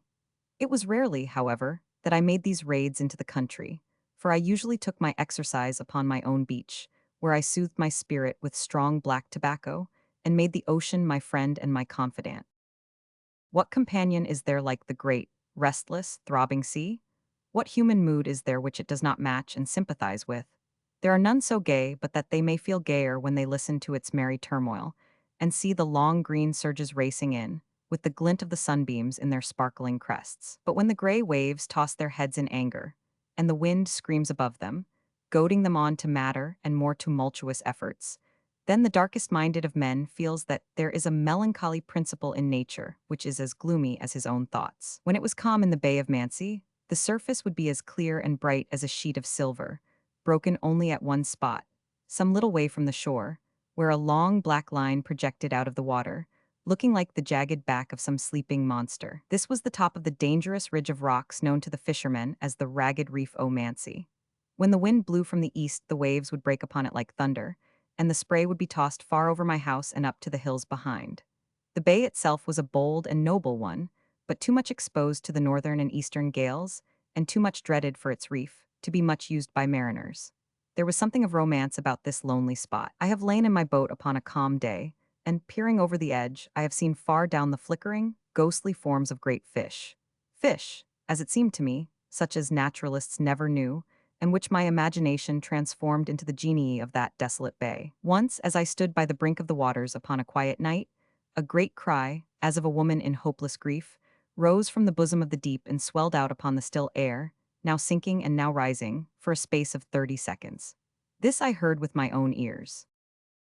In this strange spot, with the eternal hills behind me and the eternal sea in front, I worked and brooded for more than 2 years unpestered by my fellow men. By degrees I had trained my old servant into habits of silence, so that she now rarely opened her lips, though I doubt not that when twice a year she visited her relations in Wick her tongue during those few days made up for its enforced rest. I had come almost to forget that I was a member of the human family, and to live entirely with the dead, whose books I pored over, when a sudden incident occurred which threw all my thoughts into a new channel. 3 rough days in June had been succeeded by one calm and peaceful one. There was not a breath of air that evening. The sun sank down in the west behind a line of purple clouds, and the smooth surface of the bay was gashed with scarlet streaks. Along the beach, the pools left by the tide showed up like gouts of blood against the yellow sand, as if some wounded giant had toilfully passed that way and had left these red traces of his grievous hurt behind him. As the darkness closed in, certain ragged clouds which had lain low on the eastern horizon coalesced and formed a great, irregular cumulus.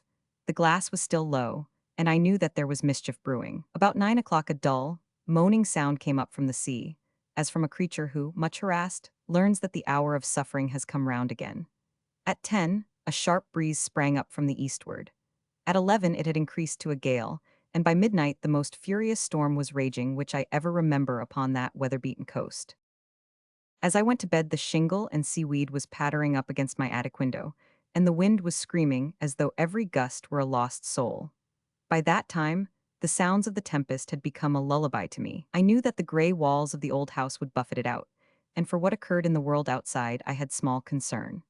Old Madge was usually as callous to such things as I was myself. It was a surprise to me when, about 3 in the morning, I was awoke by the sound of a great knocking at my door and excited cries in the wheezy voice of my housekeeper. I sprang out of my hammock and roughly demanded of her what was the matter. Meester," she screamed in her hateful dialect. "Come down, mun, come down. There's a muckle ship gone ashore on the reef, and the pure folks are a yammerin' and can for help, and I duped they'll be drooned. Oh, Maester McVitie, come down. Hold your tongues, you hag, I shouted back in a passion. What is it to you whether they are drowned or not? Get back to your bed and leave me alone. I turned in again and drew the blankets over me. Those men out there, I said to myself, have already gone through half the horrors of death. If they be saved, they will but have to go through the same once more in the space of a few brief years. It is best, therefore, that they should pass away now, since they have suffered that anticipation which is more than the pain of dissolution. With this thought in my mind, I endeavored to compose myself to sleep once more, for that philosophy which had taught me to consider death as a small and trivial incident in man's eternal and ever-changing career, had also broken me of much curiosity concerning worldly matters. On this occasion, I found, however, that the old leaven still fermented strongly in my soul. I tossed from side to side for some minutes, endeavoring to beat down the impulses of the moment by the rules of conduct which I had framed during months of thought. Then I heard a dull roar amid the wild shriek of the gale, and I knew that it was the sound of a signal gun. Driven by an uncontrollable impulse, I rose, dressed, and having lit my pipe, walked out onto the beach. It was pitch dark when I came outside, and the wind blew with such violence that I had to put my shoulder against it and push my way along the shingle. My face pringled and smarted with the sting of the gravel which was blown against it, and the red ashes of my pipe streamed away behind me, dancing fantastically through the darkness. I went down to where the great waves were thundering in, and, shading my eyes with my hand to keep off the salt spray, I peered out to sea. I could distinguish nothing, and yet it seemed to me that shouts and great inarticulate cries were borne to me by the blasts. Suddenly, as I gazed, I made out the glint of a light, and then the whole bay and the beach were lit up in a moment by a vivid blue glare. They were burning a colored signal light on board of the vessel. There she lay on her beam ends, right in the center of the jagged reef, heeled over to such an angle that I could see all the planking of her deck. She was a large two-masted schooner, of foreign rig, and lay perhaps 180 or 200 yards from the shore. Every spar and rope and writhing piece of cordage showed up hard and clear under the livid light which sputtered and flickered from the highest portion of the forecastle.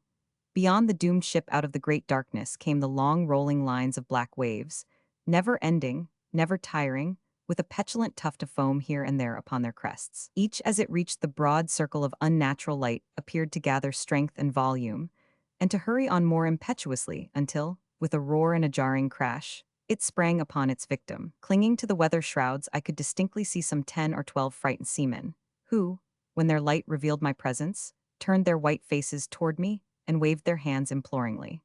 I felt my gorge rise against these poor cowering worms. Why should they presume to shirk the narrow pathway along which all that is great and noble among mankind has traveled? There was one there who interested me more than they. He was a tall man who stood apart from the others, balancing himself upon the swaying wreck, as though he disdained to cling to rope or bulwark. His hands were clasped behind his back, and his head was sunk upon his breast. But even in that despondent attitude, there was a litheness and decision in his pose, and in every motion which marked him as a man little likely to yield to despair. Indeed, I could see by his occasional rapid glances up and down and all around him that he was weighing every chance of safety. But though he often gazed across the raging surf to where he could see my dark figure upon the beach, his self-respect, or some other reason, forbade him from imploring my help in any way. He stood, dark, silent, and inscrutable, looking down on the Black Sea, and waiting for whatever fortune fate might send him. It seemed to me that that problem would very soon be settled. As I looked, an enormous billow, topping all the others and coming after them, like a driver following a flock, swept over the vessel. Her foremast snapped short off, and the men who clung to the shrouds were brushed away like a swarm of flies. With a rending, riving sound, the ship began to split in two, where the sharp back of the Mancy reef was sawing into her keel. The solitary man upon the forecastle ran rapidly across the deck and seized hold of a white bundle which I had already observed, but failed to make out. As he lifted it up, the light fell upon it, and I saw that the object was a woman, with a spar lashed across her body, and under her arms in such a way that her head should always rise above water. He bore her tenderly to the side and seemed to speak for a minute or so to her, as though explaining the impossibility of remaining upon the ship. Her answer was a singular one. I saw her deliberately raise her hand and strike him across the face with it. He appeared to be silenced for a moment or so by this, but he addressed her again, directing her, as far as I could gather from his motions, how she should behave when in the water. She shrank away from him, but he caught her in his arms. He stooped over her for a moment and seemed to press his lips against her forehead. Then a great wave came welling up against the side of the breaking vessel, and, leaning over, he He placed her upon the summit of it as gently as a child might be committed to its cradle. I saw her white dress flickering among the foam on the crest of the dark billow, and then the light sank gradually lower, and the riven ship and its lonely occupant were hidden from my eyes. As I watched those things, my manhood overcame my philosophy, and I felt a frantic impulse to be up and doing.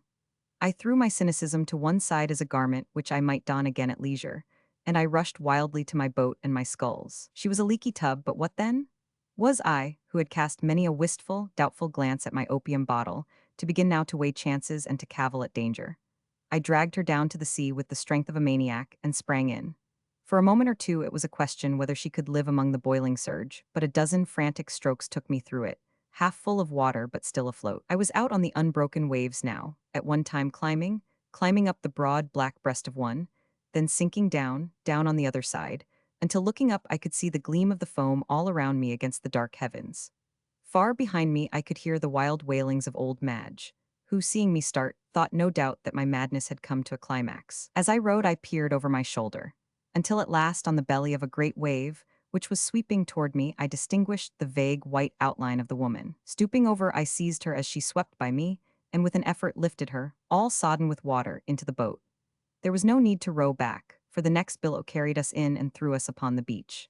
I dragged the boat out of danger, and then lifting up the woman I carried her to the house, followed by my housekeeper, loud with congratulation and praise. Now that I had done this thing, a reaction set in upon me. I felt that my burden lived, for I heard the faint beat of her heart as I pressed my ear against her side in carrying her.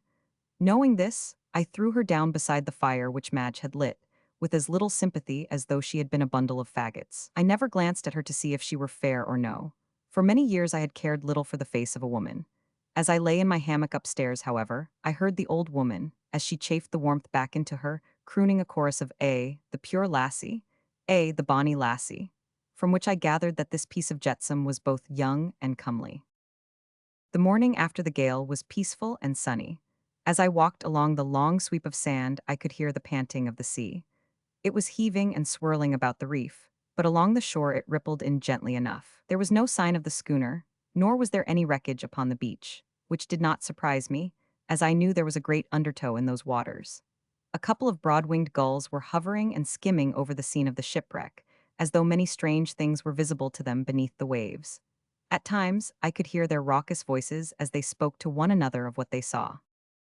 When I came back from my walk, the woman was waiting at the door for me. I began to wish when I saw her that I had never saved her, for here was an end of my privacy.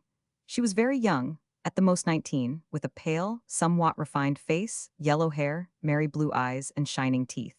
Her beauty was of an ethereal type.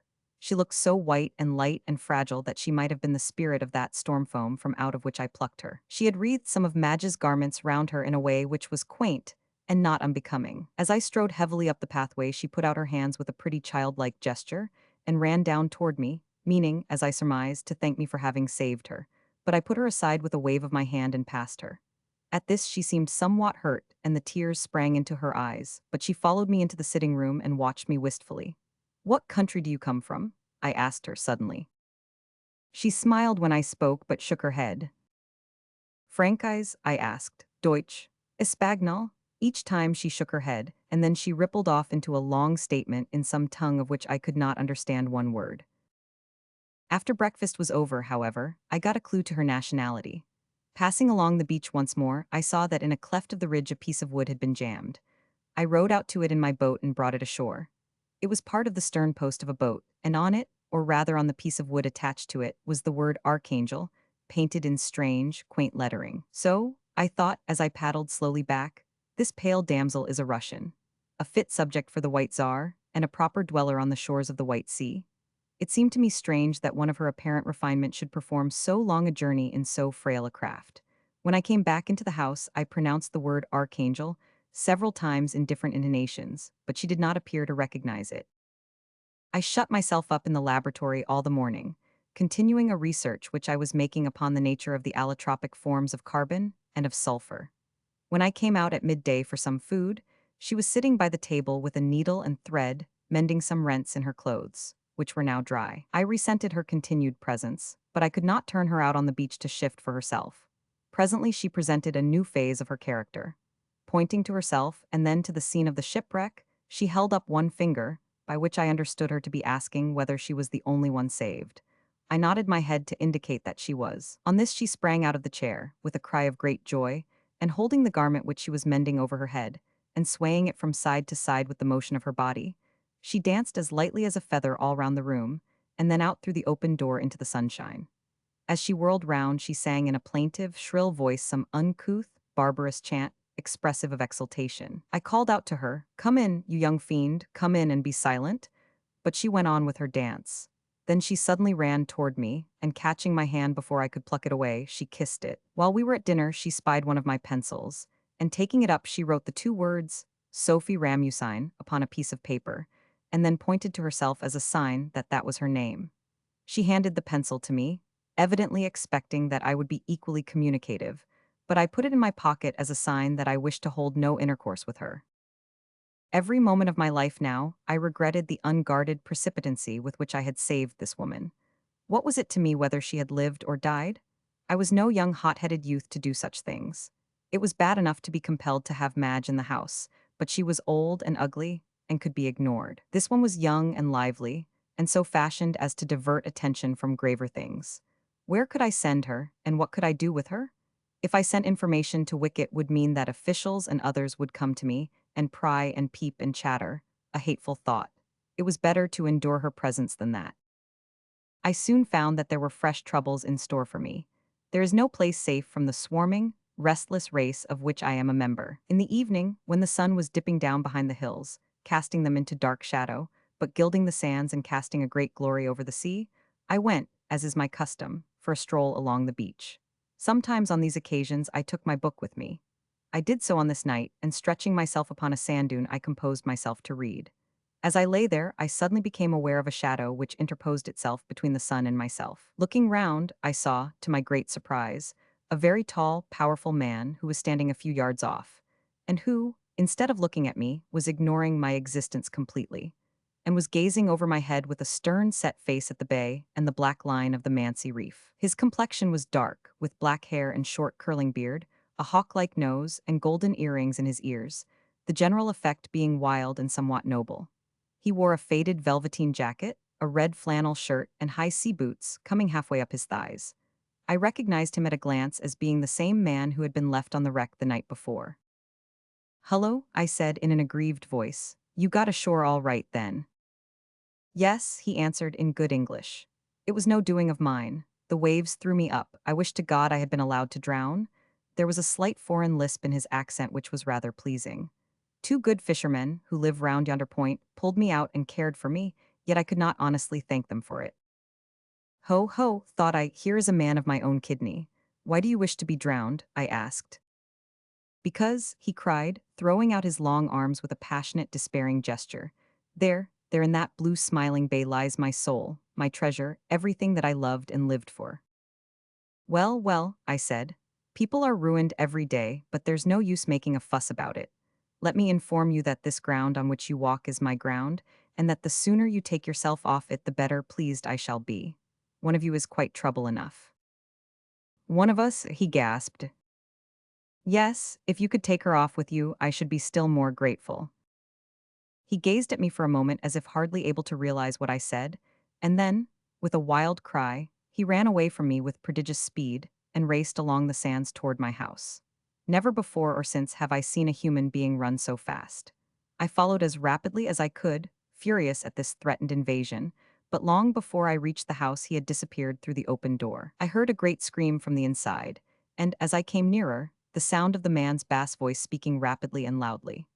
When I looked in, the girl Sophie Ramusine was crouching in a corner, cowering away, with fear and loathing expressed on her averted face and in every line of her shrinking form. The other, with his dark eyes flashing, and his outstretched hands quivering with emotion, was pouring forth a torrent of passionate pleading words.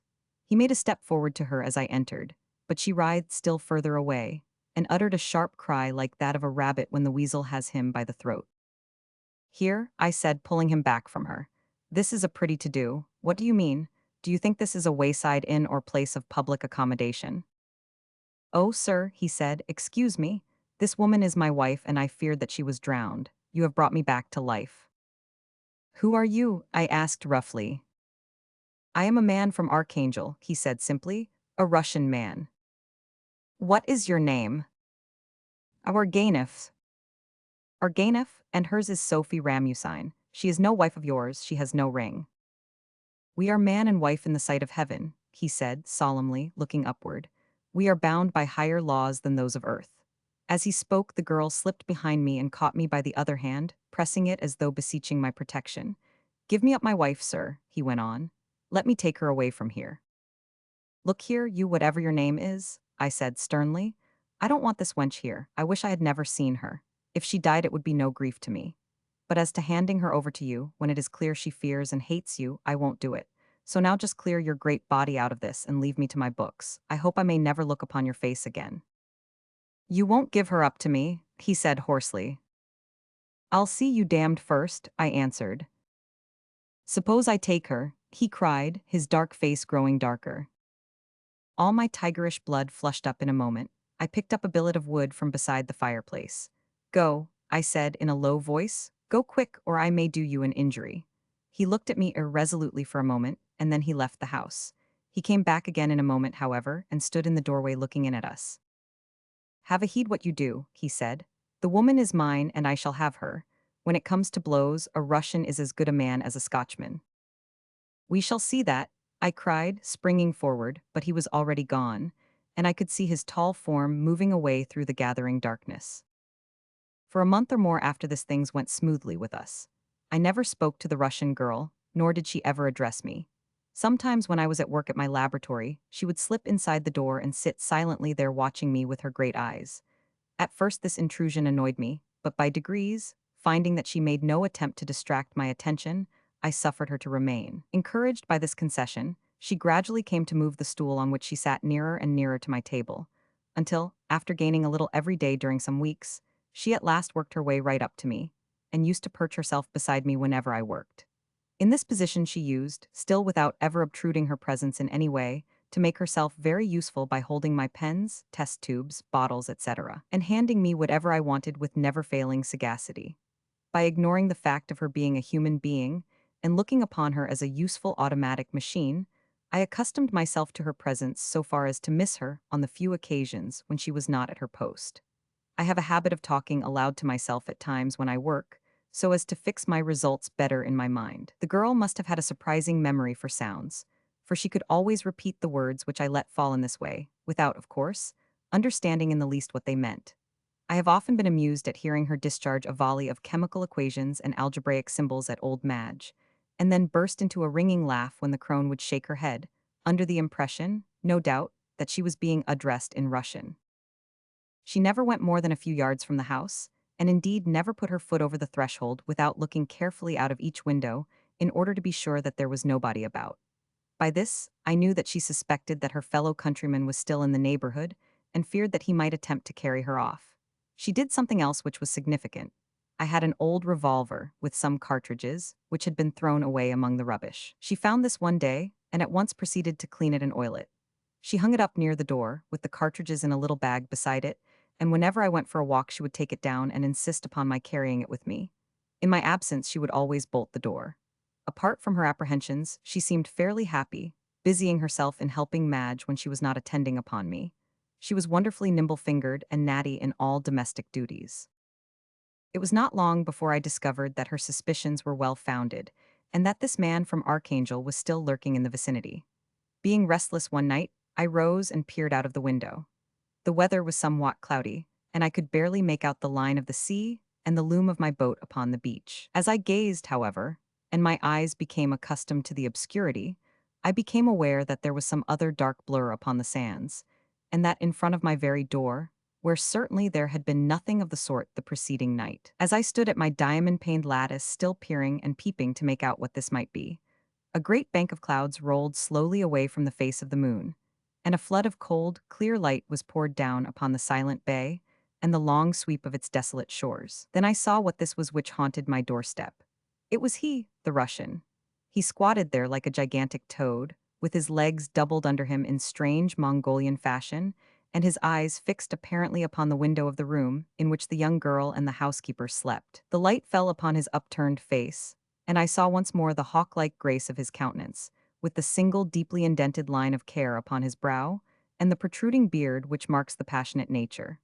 My first impulse was to shoot him as a trespasser, but as I gazed my resentment changed into pity and contempt. Poor fool, I said to myself. Is it then possible that you, whom I have seen looking open-eyed at present death, should have your whole thoughts and ambitions centered upon this wretched slip of a girl? A girl, too, who flies from you and hates you. Most women would love you, were it but for that dark face and great handsome body of yours, and yet you must needs hanker after the one in 1,000 who will have no traffic with you. As I returned to my bed, I chuckled much to myself over this thought. I knew that my bars were strong and my bolts thick. It mattered little to me whether this strange man spent his night at my door or 100 leagues off, so long as he was gone by the morning. As I expected, when I rose and went out there was no sign of him, nor had he left any trace of his midnight vigil. It was not long, however, before I saw him again. I had been out for a row one morning, for my head was aching, partly from prolonged stooping and partly from the effects of a noxious drug which I had inhaled the night before. I pulled along the coast some miles, and then, feeling thirsty, I landed at a place where I knew that a freshwater stream trickled down into the sea. This rivulet passed through my land, but the mouth of it, where I found myself that day, was beyond my boundary line. I felt somewhat taken aback when, rising from the stream at which I had slaked my thirst, I found myself face to face with the Russian. I was as much a trespasser now as he was, and I could see at a glance that he knew it. "I wish to speak a few words to you," he said gravely. "Hurry up, then," I answered, glancing at my watch. "I have no time to listen to chatter." "Chatter?" he repeated angrily. "Ah, but there. You Scotch people are strange men. Your face is hard and your words rough, but so are those of the good fishermen with whom I stay, yet I find that beneath it all there lies kind, honest natures. No doubt you are kind and good too, in spite of your roughness." "In the name of the devil," I said, "say your say and go your way. I am weary of the sight of you." "Can I not soften you in any way?" he cried. "Ah, see here." He produced a small Grecian cross from inside his velvet jacket. "Look at this. Our religions may differ in form, but at least we have some common thoughts and feelings when we see this emblem." "I am not so sure of that," I answered. He looked at me thoughtfully. "You are a very strange man," he said at last. "I cannot understand you. You still stand between me and Sophie. It is a dangerous position to take, sir. Oh, believe me before it is too late. If you did but know what I have done to gain that woman, how I have risked my body, how I have lost my soul. You are a small obstacle to some which I have surmounted, you, whom a rip with a knife or a blow from a stone would put out of my way forever. But God preserve me from that," he cried wildly. "I am deep, too deep already. Anything rather than that." "You would do better to go back to your country," I said, "than to skulk about these sandhills and disturb my leisure. When I have proof that you have gone away, I shall hand this woman over to the protection of the Russian consul at Edinburgh. Until then, I shall guard her myself, and not you, nor any Muscovite that ever breath shall take her from me." "And what is your object in keeping me from Sophie?" he asked. "Do you imagine that I would injure her? Why, man, I would give my life freely to save her from the slightest harm. Why do you do this thing?" "I do it because it is my good pleasure to act so," I answered. "I give no man reasons for my conduct." "Look here," he cried, suddenly blazing into fury, and advancing toward me with his shaggy mane bristling and his brown hands clenched. "If I thought you had one dishonest thought toward this girl, if for a moment I had reason to believe that you had any base motive for detaining her, as sure as there is a God in heaven, I should drag the heart out of your bosom with my hands." The very idea seemed to have put the man in a frenzy, for his face was all distorted, and his hands opened and shut convulsively. I thought that he was about to spring at my throat. "Stand off," I said, putting my hand on my pistol. "If you lay a finger on me, I shall kill you." He put his hand into his pocket, and for a moment I thought that he was about to produce a weapon, too, but instead of that he whipped out a cigarette and lit it, breathing the smoke rapidly into his lungs.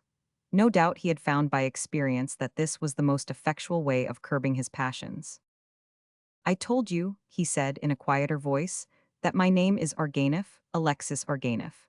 I am a Finn by birth, but I have spent my life in every part of the world. I was one who could never be still nor settle down to a quiet existence. After I came to own my own ship, there is hardly a port from Archangel to Australia which I have not entered. I was rough and wild and free, but there was one at home, sir, who was prim and white-handed and soft-tongued, skillful in little fancies and conceits which women love. This youth, by his wiles and tricks, stole from me the love of the girl whom I had ever marked as my own, and who up to that time had seemed in some sort inclined to return my passion. I had been on a voyage to Hammerfest for ivory, and coming back unexpectedly, I learned that my pride and treasure was to be married to the soft-skinned boy, and that the party had actually gone to the church. In such moments, sir, something gives way in my head, and I hardly know what I do. I landed with a boat's crew, all men who had sailed with me for years and who were as true as steel. We went up to the church. They were standing, she and he, before the priest, but the thing had not been done. I dashed between them and caught her round the waist. My men beat back the frightened bridegroom and the lookers-on. We bore her down to the boat and aboard our vessel, and then, getting up anchor, we sailed away across the white sea until the spires of Archangel sank down behind the horizon. She had my cabin, my room, every comfort. I slept among the men in the forecastle. I hoped that in time her aversion to me would wear away, and that she would consent to marry me in England or in France. For days and days we sailed. We saw the North Cape die away behind us, and we skirted the grey Norwegian coast. But still, in spite of every attention, she would not forgive me for tearing her from that pale-faced lover of hers. Then came this cursed storm which shattered both my ship and my hopes, and has deprived me even of the sight of the woman for whom I have risked so much. Perhaps she may learn to love me yet. You, sir, he said wistfully, look like one who has seen much of the world. Do you not think that she may come to forget this man and to love me? I am tired of your story, I said, turning away. For my part, I think you are a great fool. If you imagine that this love of yours will pass away, you had best amuse yourself as best you can until it does. If, on the other hand, it is a fixed thing, you cannot do better than cut your throat, for that is the shortest way out of it. I have no more time to waste on the matter. With this, I hurried away and walked down to the boat. I never looked round, but I heard the dull sound of his feet upon the sands as he followed me. I have told you the beginning of my story, he said, and you shall know the end some day. You would do well to let the girl go. I never answered him, but pushed the boat off. When I had rowed some distance out, I looked back and saw his tall figure upon the yellow sand as he stood gazing thoughtfully after me. When I looked again, some minutes later, he had disappeared.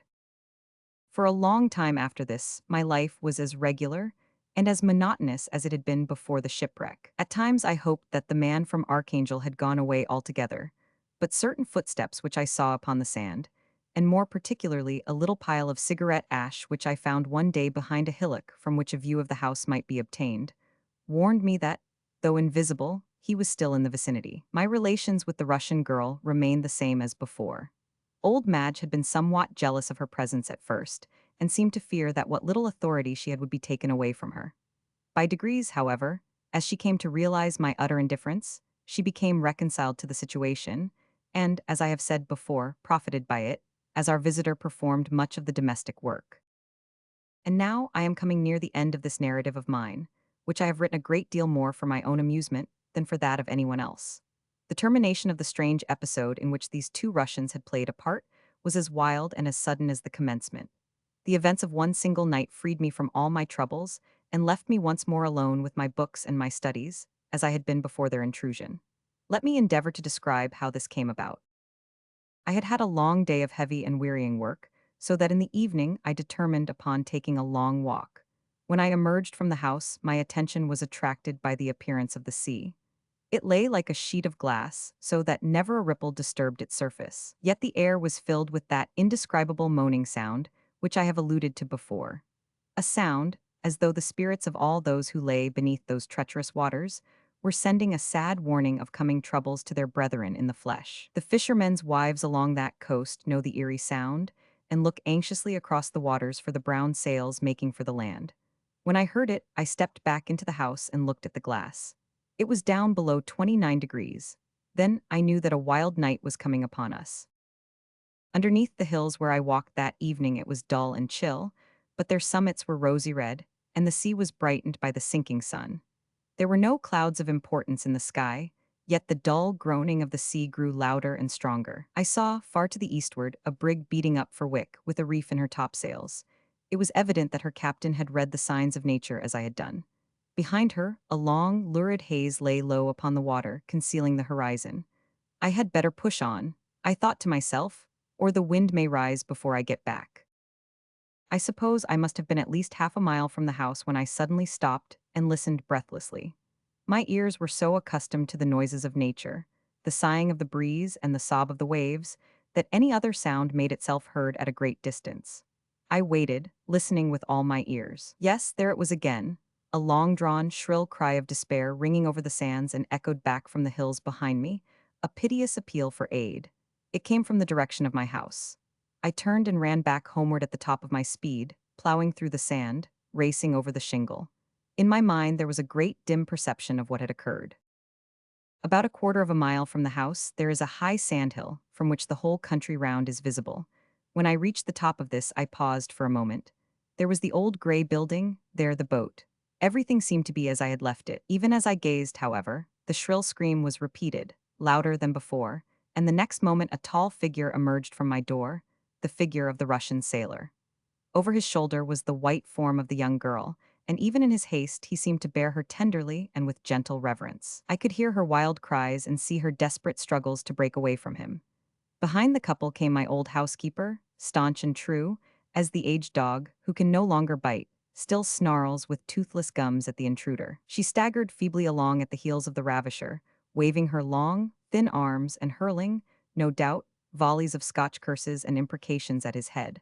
I saw at a glance that he was making for the boat. A sudden hope sprang up in my soul that I might be in time to intercept him. I ran for the beach at the top of my speed. As I ran, I slipped a cartridge into my revolver. This I determined should be the last of these invasions. I was too late. By the time I reached the water's edge, he was 100 yards away, making the boat spring with every stroke of his powerful arms. I uttered a wild cry of impotent anger and stamped up and down the sands like a maniac. He turned and saw me. Rising from his seat, he made me a graceful bow and waved his hand to me. It was not a triumphant or a derisive gesture. Even my furious and distempered mind recognized it as being a solemn and courteous leave-taking. Then he settled down to his oars once more, and the little skiff shot away out over the bay. The sun had gone down now, leaving a single dull, red streak upon the water, which stretched away until it blended with the purple haze on the horizon. Gradually, the skiff grew smaller and smaller as it sped across this lurid band, until the shades of night gathered round it, and it became a mere blur upon the lonely sea. Then this vague gloom died away also, and darkness settled over it, a darkness which should never more be raised. And why did I pace the solitary shore, hot and wrathful as a wolf whose whelp has been torn from it? Was it that I loved this Muscovite girl? No, 1,000 times no. I am not one who, for the sake of a white skin or a blue eye, would belie my own life and change the whole tenor of my thoughts and existence. My heart was untouched. But my pride? Ah, there I had been cruelly wounded. To think that I had been unable to afford protection to the helpless one who craved it of me, and who relied on me, it was that which made my heart sick and sent the blood buzzing through my ears. That night a great wind rose up from the sea, and the wild waves shrieked upon the shore as though they would tear it back with them into the ocean. The turmoil and the uproar were congenial to my vexed spirit. All night I wandered up and down, wet with spray and rain, watching the gleam of the white breakers and listening to the outcry of the storm. My heart was bitter against the Russian. I joined my feeble pipe to the screaming of the gale. If he would but come back again, I cried with clenched hands, if he would but come back.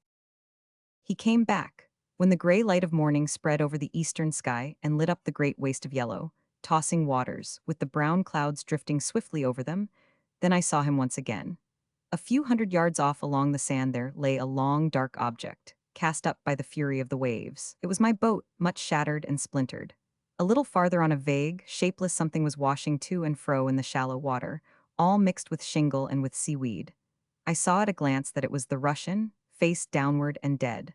I rushed into the water and dragged him up onto the beach. It was only when I turned him over that I discovered that she was beneath him, his dead arms encircling her, his mangled body still intervening between her and the fury of the storm.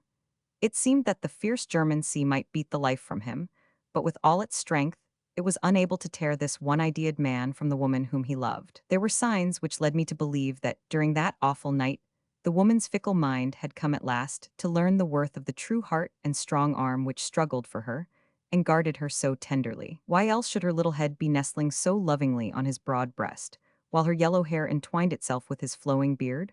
Why, too, should there be that bright smile of ineffable happiness and triumph, which death itself had not had power to banish from his dusky face?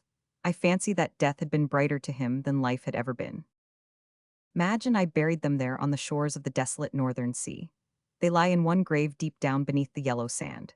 Strange things may happen in the world around them. Empires may rise and may fall, dynasties may perish, great wars may come and go, but heedless of it all, those two shall embrace each other forever and aye in their lonely shrine by the side of the sounding ocean. I sometimes have thought that their spirits flit like shadowy sea mews over the wild waters of the bay. No cross or symbol marks their resting place, but old Madge puts wild flowers upon it at times. And when I pass on my daily walk and see the fresh blossoms scattered over the sand, I think of the strange couple who came from afar and broke for a little space the dull tenor of my somber life. That little square box. All aboard, said the captain. All aboard, sir, said the mate. Then stand by to let her go. It was 9 o'clock on a Wednesday morning. The good ship Spartan was lying off Boston Quay with her cargo under hatches, her passengers shipped, and everything prepared for a start. The warning whistle had been sounded twice, the final bell had been rung. Her bowsprit was turned toward England, and the hiss of escaping steam showed that all was ready for her run of 3,000 miles. She strained at the warps that held her like a greyhound at its leash. I have the misfortune to be a very nervous man. A sedentary literary life has helped to increase the morbid love of solitude which, even in my boyhood, was one of my distinguishing characteristics. As I stood upon the quarterdeck of the transatlantic steamer, I bitterly cursed the necessity which drove me back to the land of my forefathers. The shouts of the sailors, the rattle of the cordage, the farewells of my fellow passengers, and the cheers of the mob, each and all jarred upon my sensitive nature. I felt sad, too. An indescribable feeling as of some impending calamity seemed to haunt me. The sea was calm and the breeze light. There was nothing to disturb the equanimity of the most confirmed of landsmen, yet I felt as if I stood upon the verge of a great though indefinable danger. I have noticed that such presentiments occur often in men of my peculiar temperament, and that they are not uncommonly fulfilled.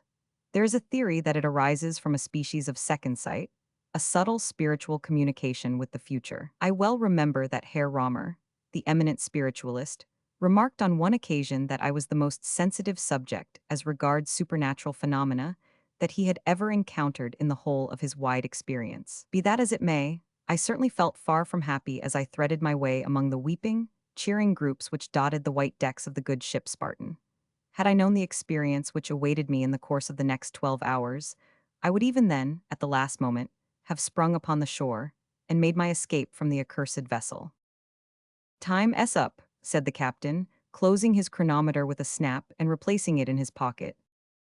"Time's up," said the mate.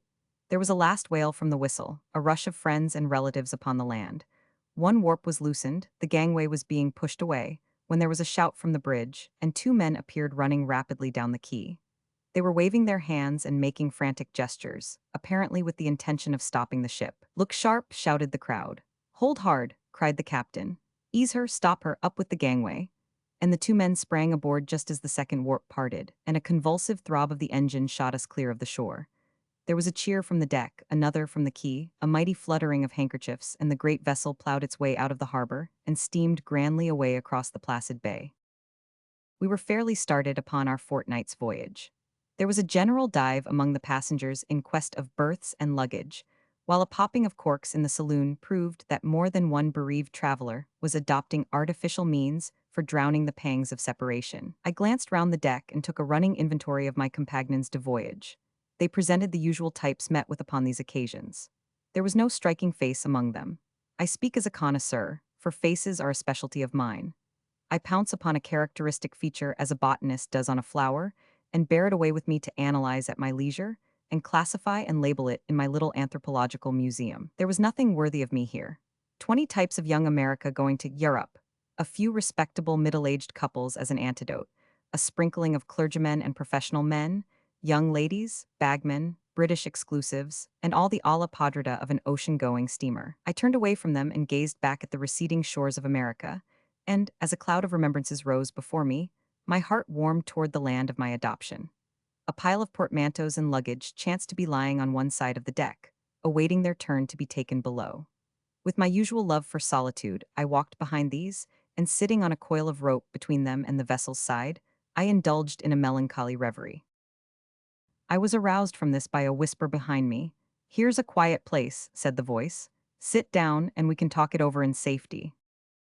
Glancing through a chink between two colossal chests, I saw that the passengers who had joined us at the last moment were standing at the other side of the pile. They had evidently failed to see me as I crouched in the shadow of the boxes. The one who had spoken was a tall and very thin man with a blue-black beard and a colorless face.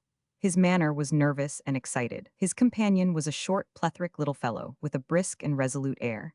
He had a cigar in his mouth and a large ulster slung over his left arm. They both glanced round uneasily as if to ascertain whether they were alone. "This is just the place," I heard the others say. They sat down on a bale of goods with their backs turned toward me, and I found myself, much against my will, playing the unpleasant part of eavesdropper to their conversation. "Well, Muller," said the taller of the two, "we've got it aboard right enough." "Yes," assented the man whom he had addressed as Muller, "it's safe aboard." It was rather a near go. It was that Flanagan. It wouldn't have done to have missed the ship. No, it would have put our plans out. Ruined them entirely, said the little man, and puffed furiously at his cigar for some minutes.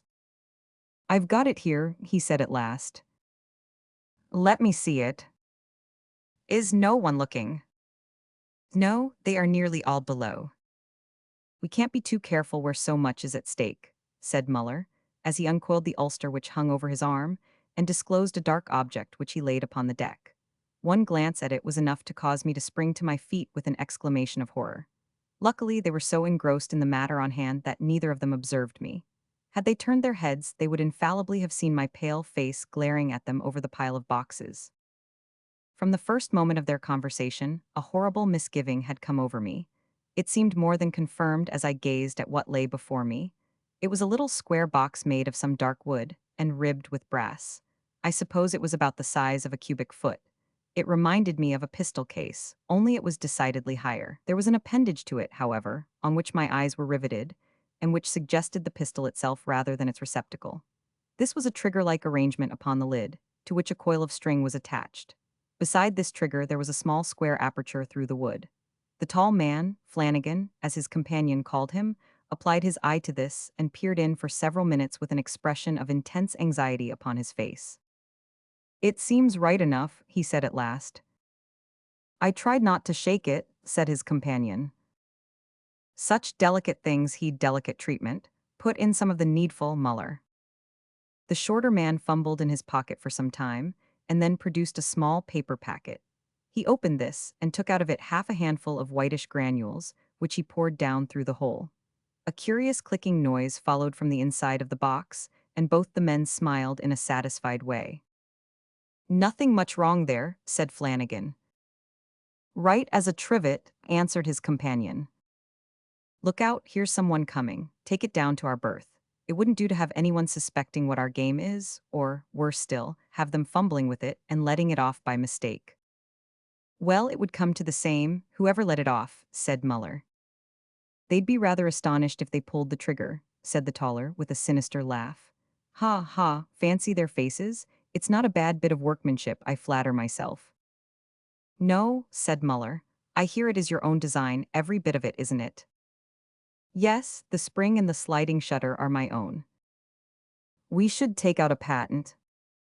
And the two men laughed again with a cold, harsh laugh, as they took up the little brass-bound package and concealed it in Muller's voluminous overcoat.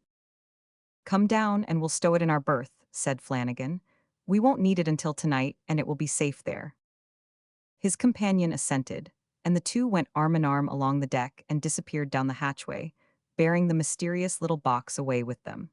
The last words I heard were a muttered injunction from Flanagan to carry it carefully and avoid knocking it against the bulwarks. How long I remained sitting on that coil of rope, I shall never know.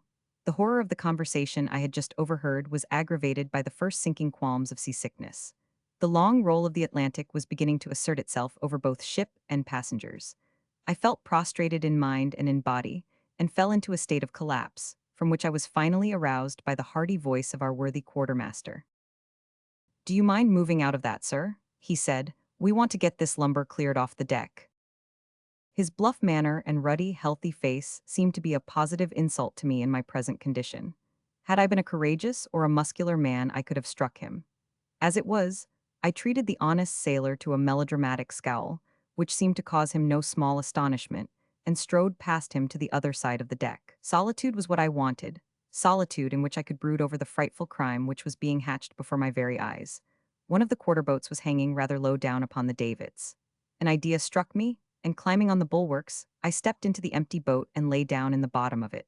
Stretched on my back, with nothing but the blue sky above me, and an occasional view of the mizzen as the vessel rolled, I was at least alone with my sickness and my thoughts. I tried to recall the words which had been spoken in the terrible dialogue I had overheard. Would they admit of any construction but the one which stared me in the face? My reason forced me to confess that they would not. I endeavored to array the various facts which formed the chain of circumstantial evidence, and to find a flaw in it. But no, not a link was missing. There was the strange way in which our passengers had come aboard, enabling them to evade any examination of their luggage.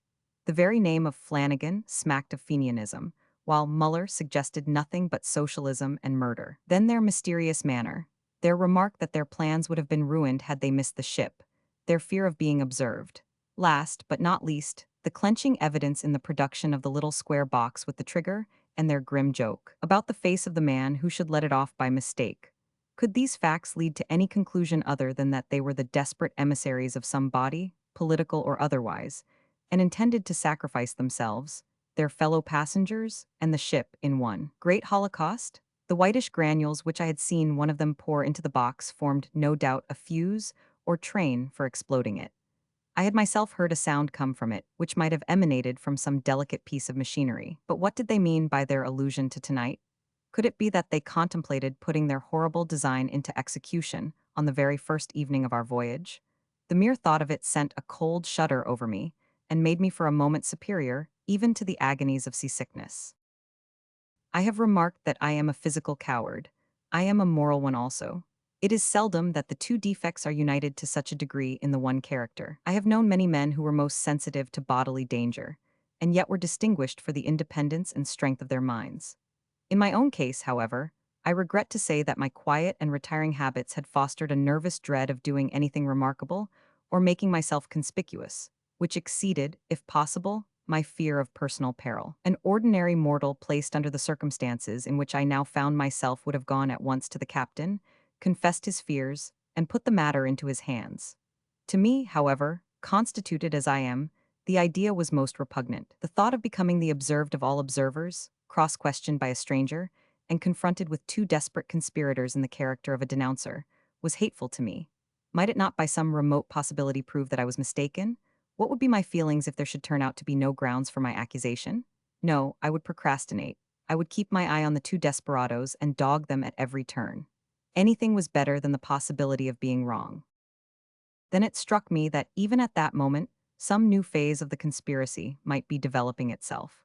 The nervous excitement seemed to have driven away my incipient attack of sickness, for I was able to stand up and lower myself from the boat without experiencing any return of it. I staggered along the deck with the intention of descending into the cabin and finding how my acquaintances of the morning were occupying themselves.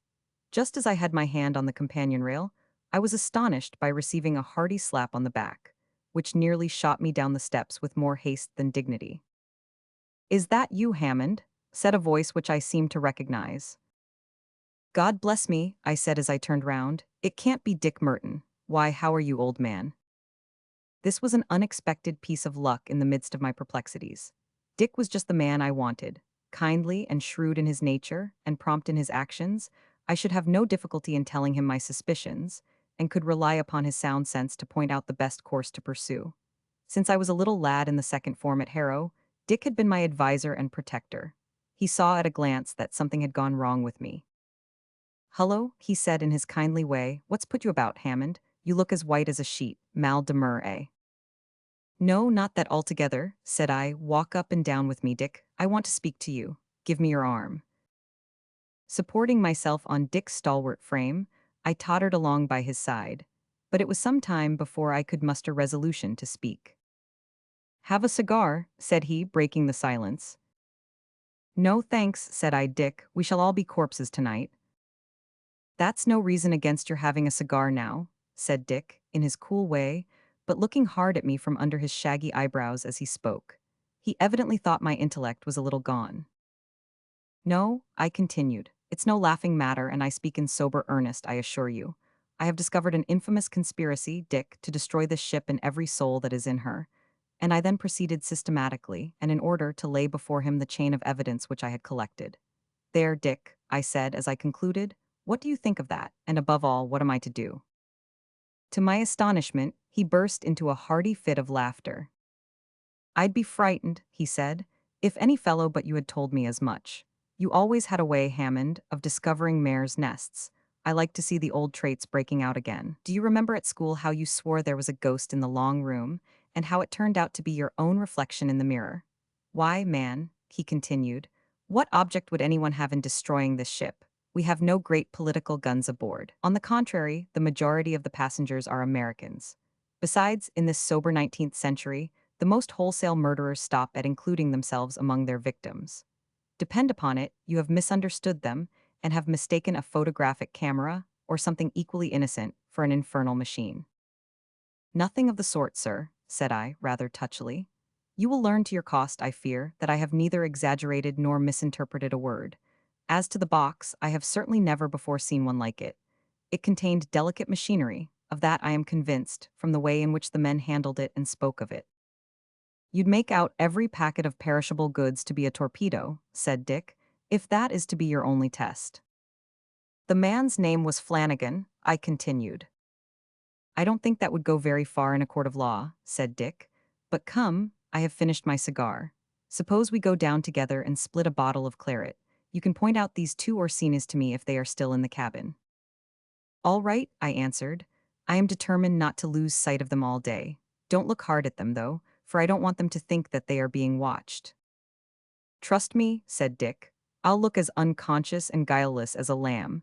And with that we passed down the companion and into the saloon. A good many passengers were scattered about the great central table, some wrestling with refractory carpet-bags and rug straps, some having their luncheon, and a few reading and otherwise amusing themselves. The objects of our quest were not there. We passed down the room and peered into every berth, but there was no sign of them. Heavens, thought I, perhaps at this very moment they are beneath our feet, in the hold or engine room, preparing their diabolical contrivance. It was better to know the worst than remain in such suspense. Steward, said Dick, are there any other gentlemen about? There's two in the smoking room, sir, answered the steward. The smoking room was a little snuggery, luxuriously fitted up and adjoining the pantry. We pushed the door open and entered. A sigh of relief escaped from my bosom. The very first object on which my eye rested was the cadaverous face of Flanagan, with his hard-set mouth and unwinking eye. His companion sat opposite to him. They were both drinking, and a pile of cards lay upon the table. They were engaged in playing as we entered. I nudged Dick to show him that we had found our quarry, and we sat down beside them with as unconcerned an air as possible. The two conspirators seemed to take little notice of our presence. I watched them both narrowly. The game at which they were playing was Napoleon. Both were adepts at it, and I could not help admiring the consummate nerve of men who, with such a secret at their hearts, could devote their minds to the manipulating of a long suit or the finessing of a queen. Money changed hands rapidly, but the run of luck seemed to be all against the taller of the two players. At last he threw down his cards on the table with an oath and refused to go on. No, I'm hanged if I do, he said. I haven't had more than two of a suit for 5 hands. Never mind, said his comrade, as he gathered up his winnings. A few dollars one way or the other won't go very far after tonight's work. I was astonished at the rascal's audacity, but took care to keep my eyes fixed abstractedly upon the ceiling, and drank my wine in as unconscious a manner as possible. I felt that Flanagan was looking toward me with his wolfish eyes to see if I had noticed the illusion. He whispered something to his companion which I failed to catch. It was a caution, I suppose, for the other answered, rather angrily. Nonsense, why shouldn't I say what I like? Overcaution is just what would ruin us. I believe you want it not to come off, said Flanagan. You believe nothing of the sort, said the other, speaking rapidly and loudly. You know as well as I do that when I play for a stake I like to win it, but I won't have my words criticized and cut short by you or any other man. I have as much interest in our success as you have, more, I hope. He was quite hot about it, and puffed furiously at his cigar for a few minutes. The eyes of the other ruffian wandered alternately from Dick Merton to myself.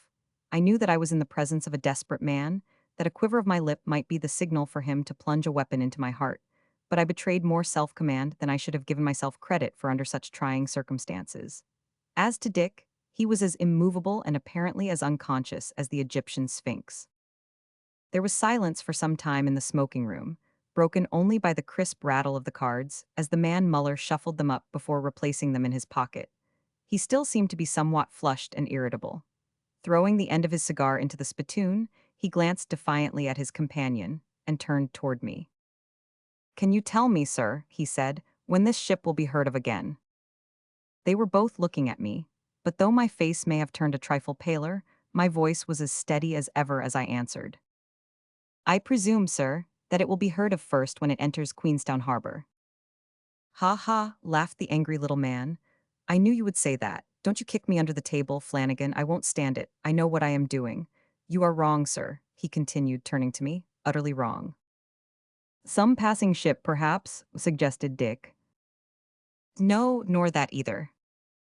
"The weather is fine," I said. "Why should we not be heard of at our destination?" "I didn't say we shouldn't be heard of at our destination. No doubt we shall in the course of time, but that is not where we shall be heard of first." "Where then?" asked Dick. "That you will never know. Suffice it that a rapid and mysterious agency will signal our whereabouts, and that before the day is out. Ha ha," and he chuckled once again. "Come on deck," growled his comrade. "You have drunk too much of that confounded brandy and water. It has loosened your tongue. Come away." And taking him by the arm he half led him, half forced him out of the smoking room, and we heard them stumbling up the companion together, and on to the deck. "Well, what do you think now?" I gasped as I turned toward Dick. He was as imperturbable as ever. "Think," he said.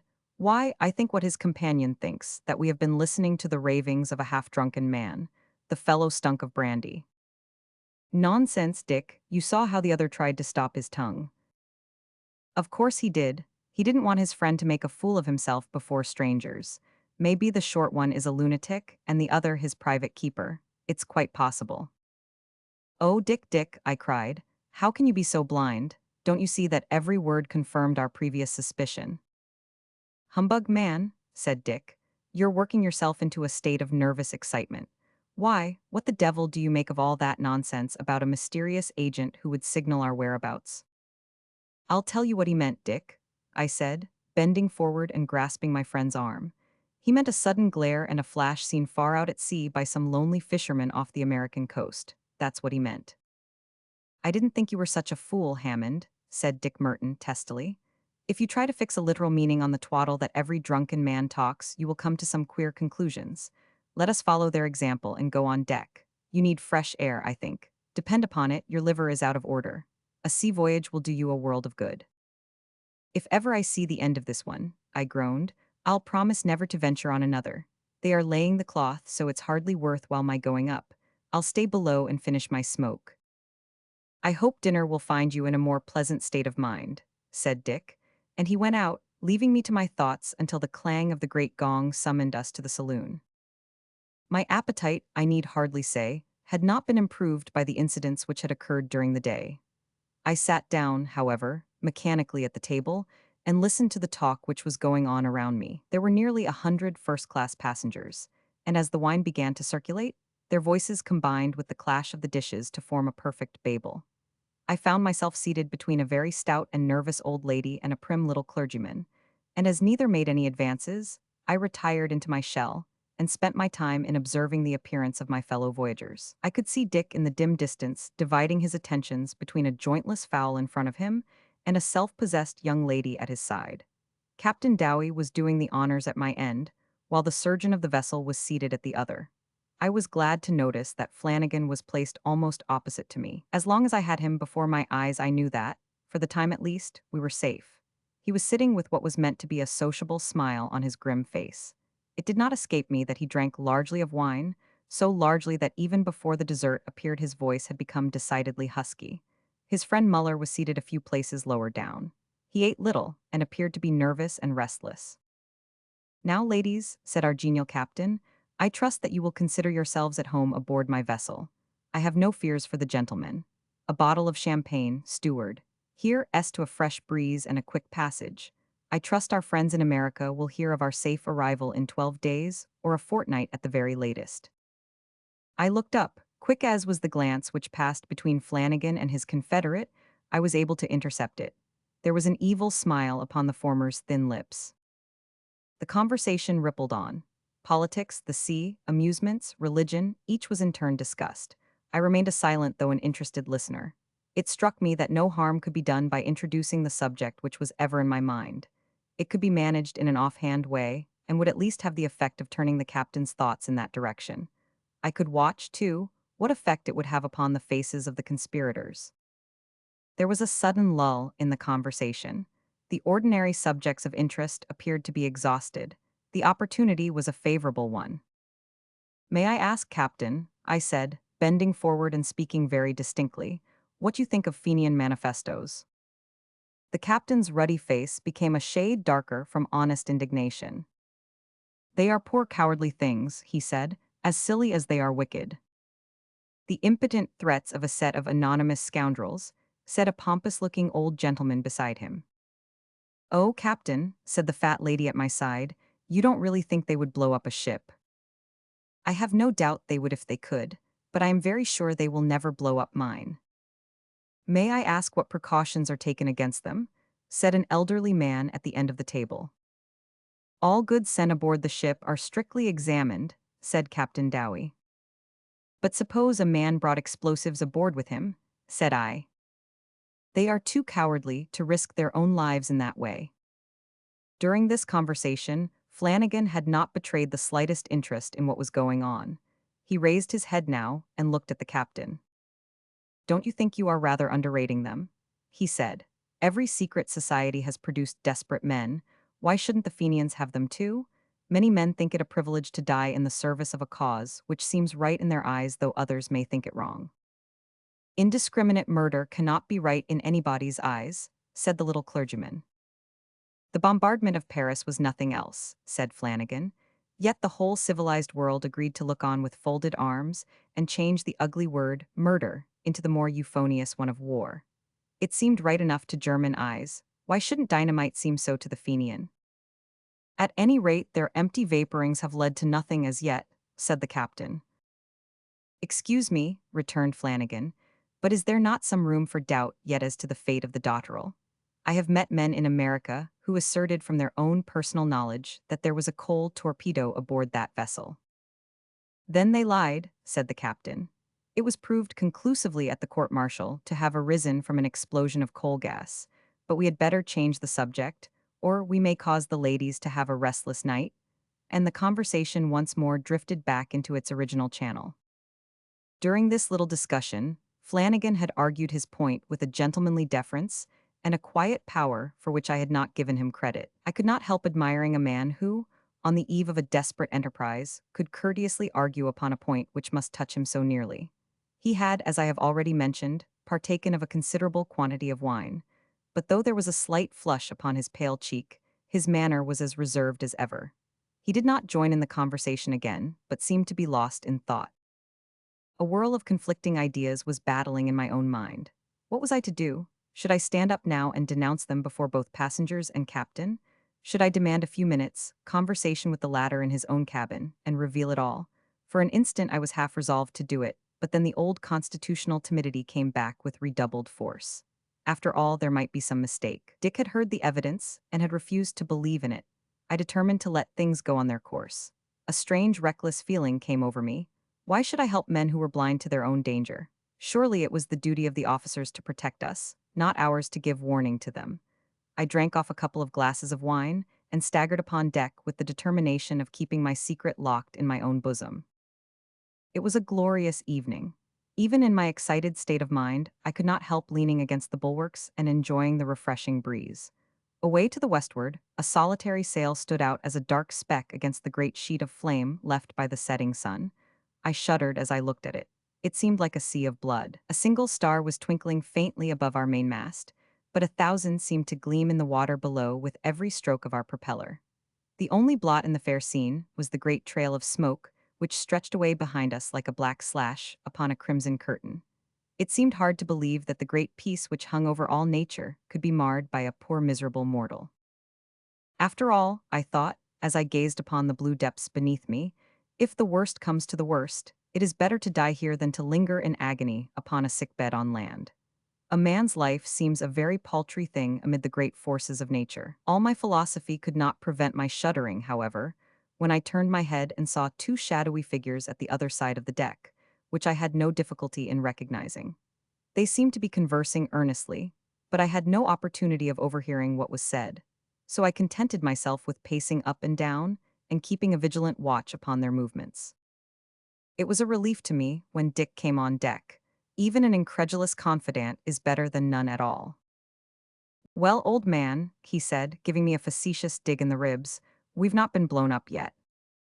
"No, not yet," said I, "but that's no proof that we are not going to be." "Nonsense, man," said Dick. "I can't conceive what has put this extraordinary idea into your head. I have been talking to one of your supposed assassins, and he seems a pleasant fellow enough. Quite a sporting character, I should think, from the way he speaks."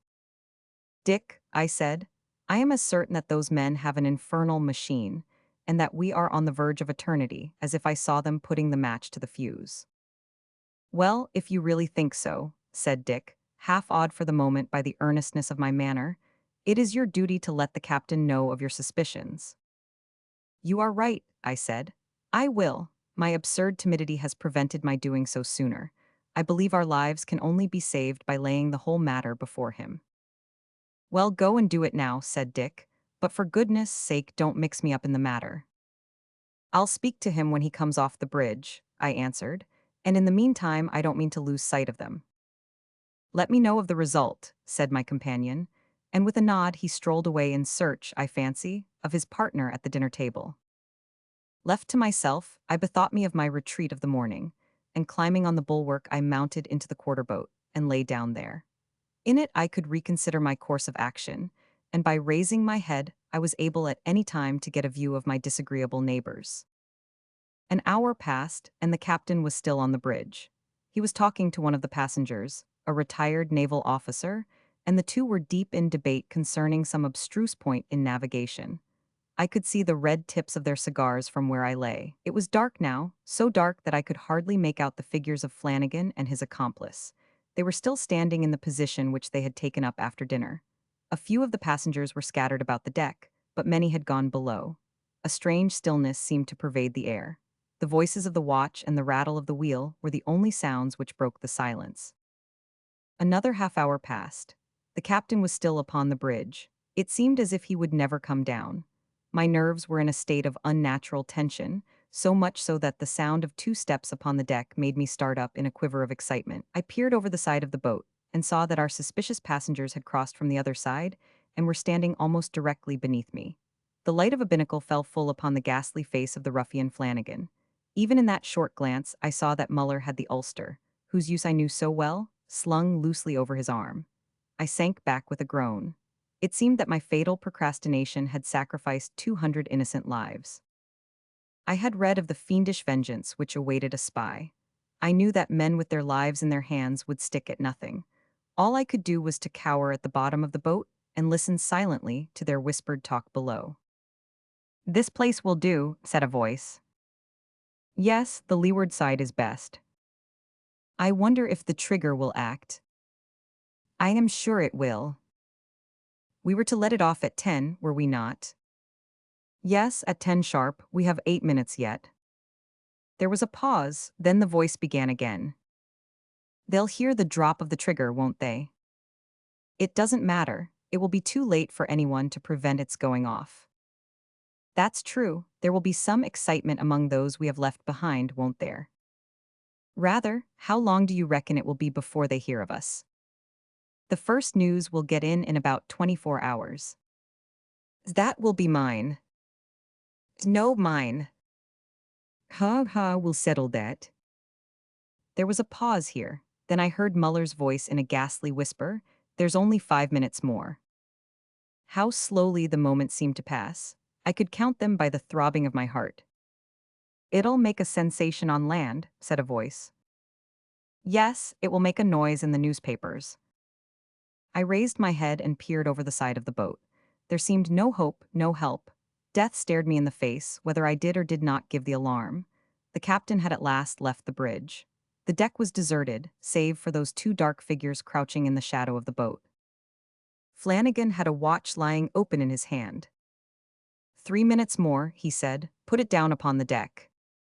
No, put it here on the bulwarks. It was the little square box. I knew by the sound that they had placed it near the davit and almost exactly under my head. I looked over again. Flanagan was pouring something out of a paper into his hand. It was white and granular, the same that I had seen him use in the morning. It was meant as a fuse, no doubt, for he shoveled it into the little box, and I heard the strange noise which had previously arrested my attention. "A minute and a half more," he said. "Shall you or I pull the string?" "I will pull it," said Muller. He was kneeling down and holding the end in his hand. Flanagan stood behind with his arms folded and an air of grim resolution upon his face. I could stand it no longer. My nervous system seemed to give way in a moment. "Stop," I screamed, springing to my feet. "Stop, misguided and unprincipled men." They both staggered backward. I fancy they thought I was a spirit, with the moonlight streaming down upon my pale face. I was brave enough now. I had gone too far to retreat. "Cain was damned," I cried, "and he slew but one. Would you have the blood of 200 upon your souls?" "He's mad," said Flanagan. "Time us up, let it off, Muller." I sprang down upon the deck. "You shan't do it," I said. "By what right do you prevent us?" "By every right, human and divine." "It's no business of yours, clear out of this." "Never," said I. "Confound the fellow, there's too much at stake to stand on ceremony. I'll hold him, Muller, while you pull the trigger." Next moment I was struggling in the Herculean grasp of the Irishman. Resistance was useless. I was a child in his hands. He pinned me up against the side of the vessel and held me there. "Now," he said, "look sharp, he can't prevent us." I felt that I was standing on the verge of eternity. Half strangled in the arms of the taller ruffian, I saw the other approach the fatal box. He stooped over it and seized the string. I breathed one prayer when I saw his grasp tighten upon it. Then came a sharp snap, a strange rasping noise. The trigger had fallen, the side of the box flew out and let off 2 gray carrier pigeons. Little more need be said. It is not a subject on which I care to dwell. The whole thing is too utterly disgusting and absurd. Perhaps the best thing I can do is to retire gracefully from the scene and let the sporting correspondent of the New York Herald fill my unworthy place. Here is an extract clipped from its columns shortly after our departure from America. "Pigeon flying extraordinary. A novel match has been brought off last week between the birds of John H. Flanagan, of Boston, and Jeremiah Muller, a well-known citizen of Ashport. Both men have devoted much time and attention to an improved breed of bird, and the challenge is an old-standing one. The pigeons were backed to a large amount, and there was considerable local interest in the result. The start was from the deck of the transatlantic steamship Spartan, at 10 o'clock on the evening of the day of starting, the vessel being then reckoned to be about 100 miles from the land. The bird which reached home first was to be declared the winner. Considerable caution had, we believe, to be observed, as British captains have a prejudice against the bringing off of sporting events aboard their vessels. In spite of some little difficulty at the last moment, the trap was sprung almost exactly at 10 o'clock. Muller's bird arrived in Ashport in an extreme state of exhaustion on the following afternoon, while Flanagan's has not been heard of. The backers of the latter have the satisfaction of knowing, however, that the whole affair has been characterized by extreme fairness. The pigeons were confined in a specially invented trap, which could only be opened by the spring. It was thus possible to feed them through an aperture in the top, but any tampering with their wings was quite out of the question. A few such matches would go far toward popularizing pigeon flying in America and form an agreeable variety to the morbid exhibitions of human endurance which have assumed such proportions during the last few years. A night among the nihilists. "Robinson, the boss wants you." "The dickens he does," thought I, for Mr. Dixon, Odessa agent of Bailey & Co., corn merchants, was a bit of a tartar, as I had learned to my cost. "What's the row now?" I demanded of my fellow clerk. "Has he got scent of our Nikolaev escapade, or what is it?" "No idea," said Gregory. "The old boy seems in a good enough humor. Some business matter, probably. But don't keep him waiting." So summoning up an air of injured innocence to be ready for all contingencies, I marched into the lion's den.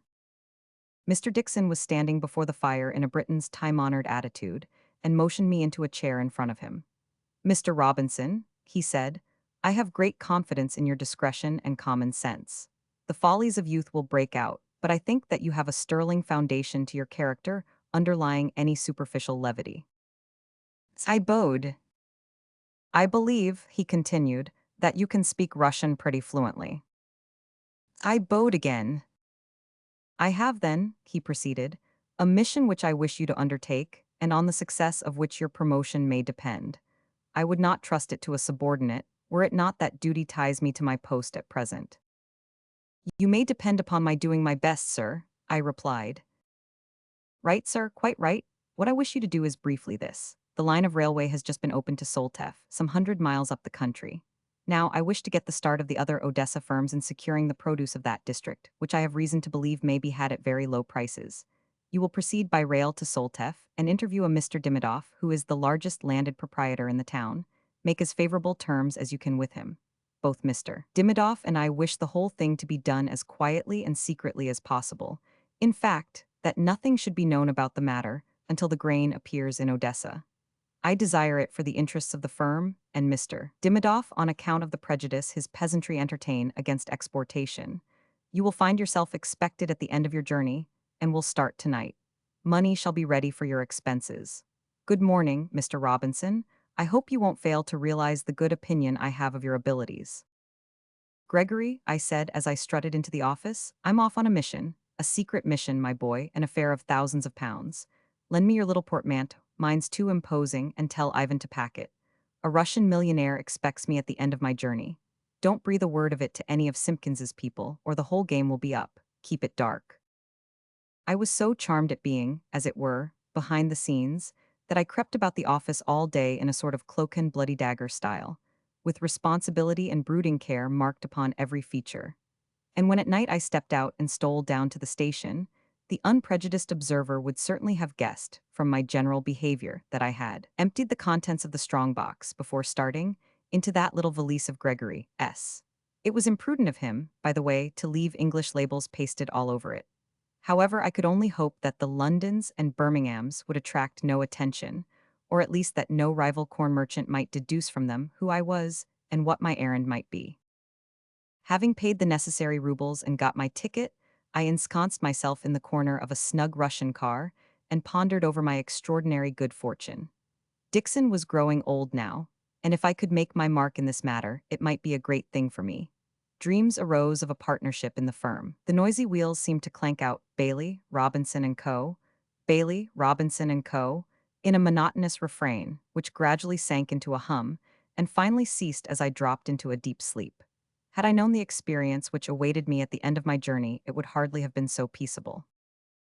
I awoke with an uneasy feeling that someone was watching me closely, nor was I mistaken. A tall, dark man had taken up his position on the seat opposite, and his black, sinister eyes seemed to look through me and beyond me, as if he wished to read my very soul. Then I saw him glance down at my little trunk. Good heavens, thought I, here's Simpkins's agent, I suppose. It was careless of Gregory to leave those confounded labels on the valise. I closed my eyes for a time, but on reopening them, I again caught the stranger's earnest gaze. "From England, I see," he said in Russian, showing a row of white teeth in what was meant to be an amiable smile. "Yes," I replied, trying to look unconcerned but painfully aware of my failure. "Traveling for pleasure, perhaps," said he. "Yes," I answered eagerly, "certainly for pleasure, nothing else." "Of course not," said he, with a shade of irony in his voice. "Englishmen always travel for pleasure, don't they? Oh no, nothing else." His conduct was mysterious, to say the least of it. It was only explainable upon two hypotheses. He was either a madman, or he was the agent of some firm bound upon the same errand as myself, and determined to show me that he guessed my little game. They were about equally unpleasant, and on the whole, I was relieved when the train pulled up in the tumble-down shed, which does duty for a station in the rising town of Soltev. Soltev, whose resources I was about to open out, and whose commerce I was to direct into the great world channels. I almost expected to see a triumphal arch as I stepped onto the platform. I was to be expected at the end of my journey, so Mr. Dixon had informed me. I looked about among the motley crowd, but saw no Mr. Dimidoff. Suddenly, a slovenly, unshaved man passed me rapidly and glanced first at me and then at my trunk. That wretched trunk, the cause of all my woes. He disappeared in the crowd, but in a little time came strolling past me again and contrived to whisper as he did so, "Follow me," but at some distance, immediately setting off out of the station and down the street at a rapid pace. Here was mystery with a vengeance. I trotted along in his rear with my valise, and on turning the corner found a rough droshky waiting for me. My unshaven friend opened the door and I stepped in. "Is Mr. Dim?" I was beginning. "Hush," he cried. "No names, no names, the very walls have ears. You will hear all tonight." And with that assurance he closed the door and, seizing the reins, we drove off at a rapid pace. So rapid that I saw my black-eyed acquaintance of the railway carriage gazing after us in surprise until we were out of sight. I thought over the whole matter as we jogged along in that abominable springless conveyance. They say the nobles are tyrants in Russia, I mused. But it seems to me to be the other way about, for here's this poor Mr. Dimidoff, who evidently thinks his ex-serfs will rise and murder him if he raises the price of grain in the district by exporting some out of it. Fancy being obliged to have recourse to all this mystery and deception in order to sell one's own property. Why, it's worse than an Irish landlord. It is monstrous. Well, he doesn't seem to live in a very aristocratic quarter either, I soliloquized, as I gazed out at the narrow, crooked streets and the unkempt, dirty Muscovites whom we passed. I wish Gregory or someone was with me, for it's a cutthroat-looking shop. By Jove, he's pulling up, we must be there. We were there to all appearance, for the droshky stopped, and my driver's shaggy head appeared through the aperture. "It is here, most honored master," he said, as he helped me to alight. "Is Mr. Dimmy?" I commenced, but he interrupted me again.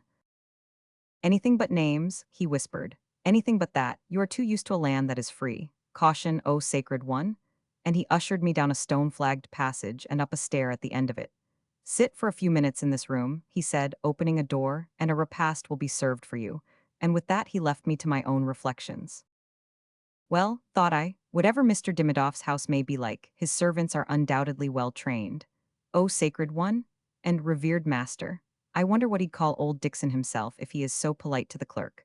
I suppose it wouldn't be the thing to smoke in this little crib, but I could do a pipe nicely. By the way, how confoundedly like a cell it looks. It certainly did look like a cell. The door was an iron one, and enormously strong, while the single window was closely barred. The floor was of wood, and sounded hollow and insecure as I strode across it. Both floor and walls were thickly splashed with coffee or some other dark liquid. On the whole, it was far from being a place where one would be likely to become unreasonably festive. I had hardly concluded my survey when I heard steps approaching down the corridor, and the door was opened by my old friend of the droshky. He announced that my dinner was ready, and with many bows and apologies for leaving me in what he called the dismissal room, he led me down the passage and into a large and beautifully furnished apartment. A table was spread for two in the center of it, and by the fire was standing a man very little older than myself. He turned as I came in and stepped forward to meet me with every symptom of profound respect. "So young and yet so honored," he exclaimed, and then seeming to recollect himself, he continued, "Pray sit at the head of the table. You must be fatigued by your long and arduous journey. We dine tete-a-tete, but the others assemble afterward." "Mr. Dimidoff, I presume," said I.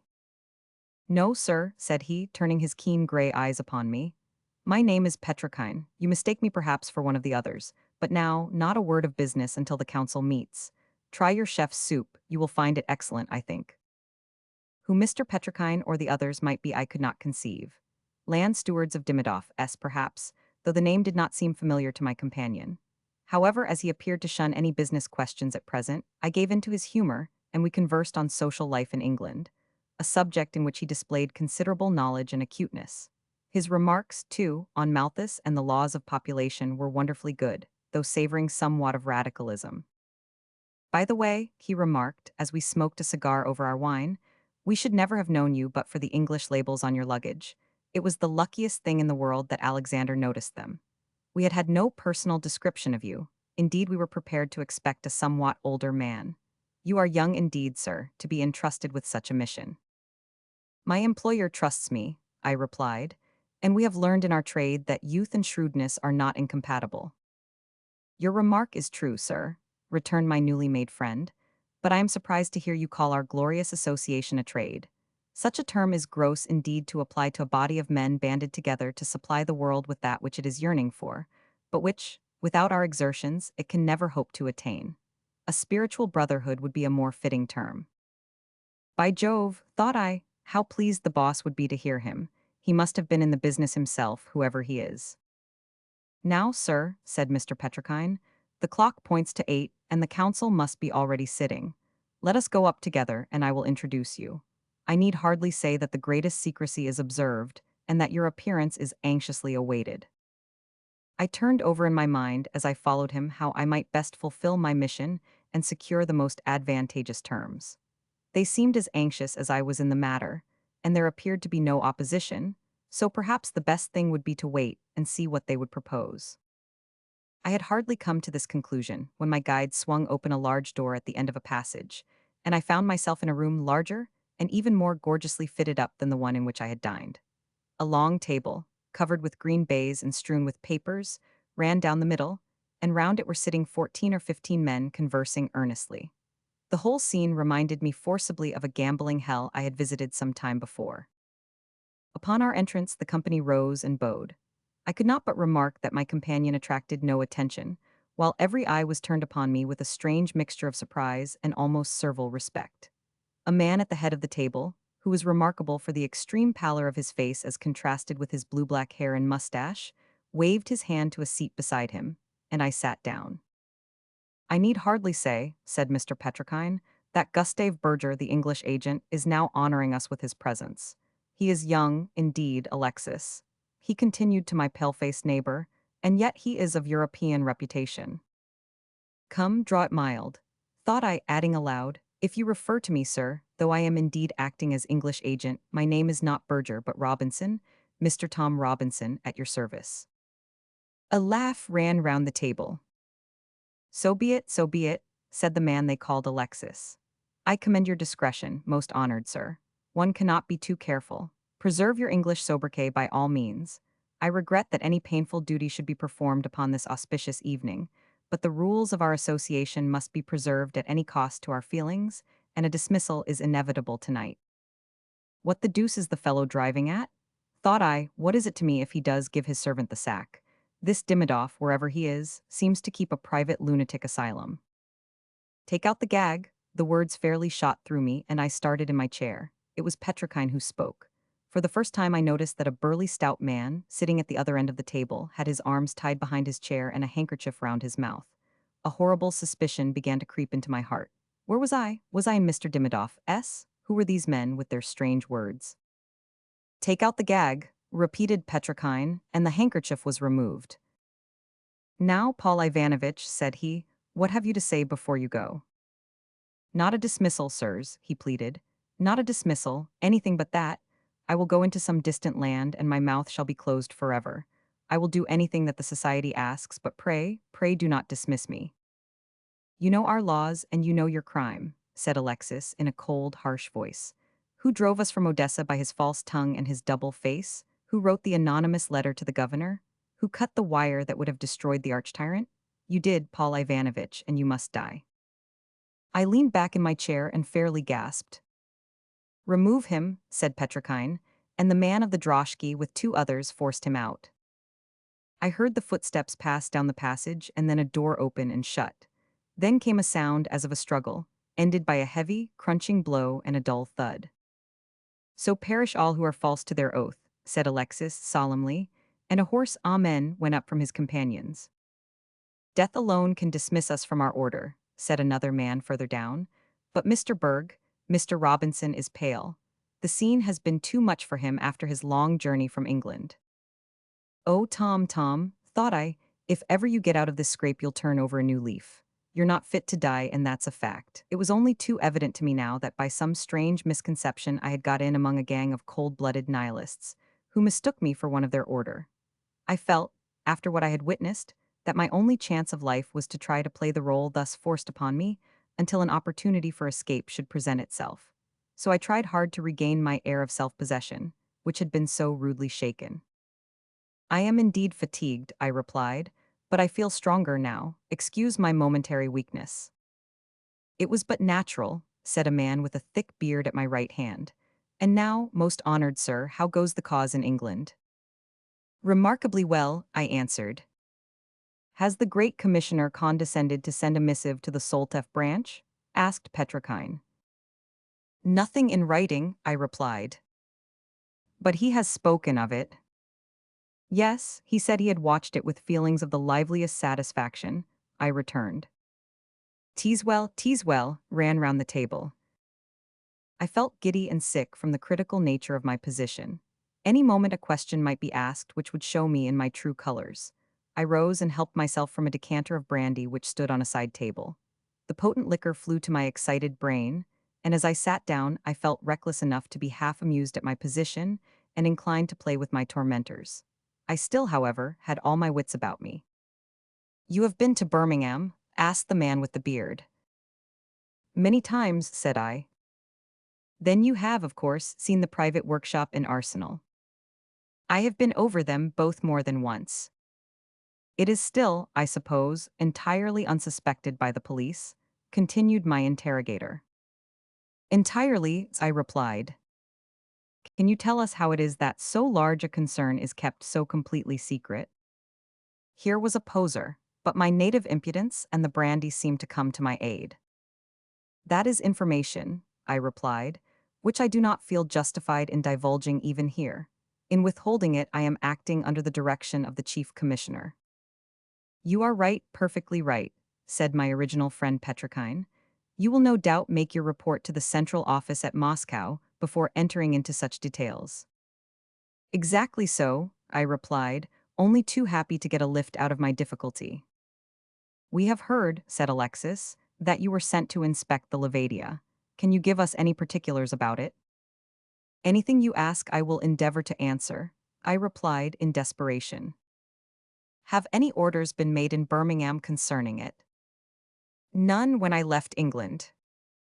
Well, there's plenty of time yet, said the man with the beard. Many months. Will the bottom be of wood or iron? Of wood, I answered at random. Teaswell, said another voice. And what is the breadth of the Clyde below Greenock? It varies much, I replied, on an average about 80 yards. How many men does she carry? Asked an anemic-looking youth at the foot of the table, who seemed more fit for a public school than this den of murder. About 300, said I. A floating coffin, said the young nihilist in a sepulchral voice. Are the storerooms on a level with or underneath the state cabins? Asked Petrokine. Underneath, said I decisively, though I need hardly say I had not the smallest conception.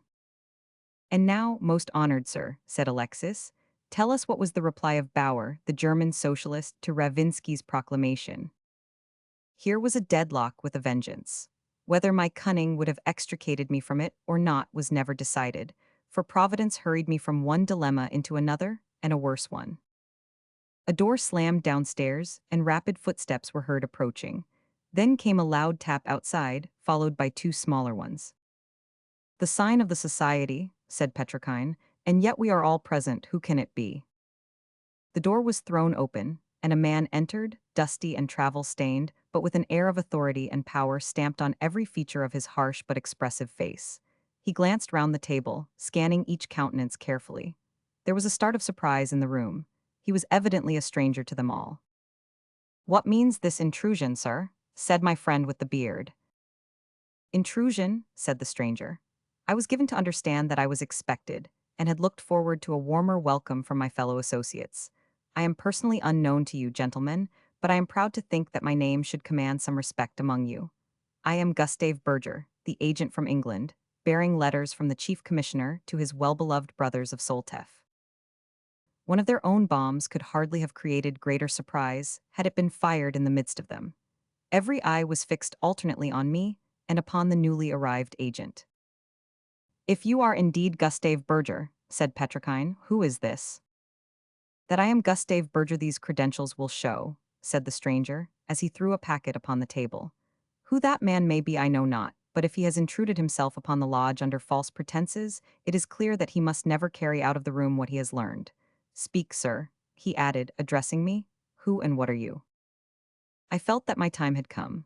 My revolver was in my hip pocket, but what was that against so many desperate men?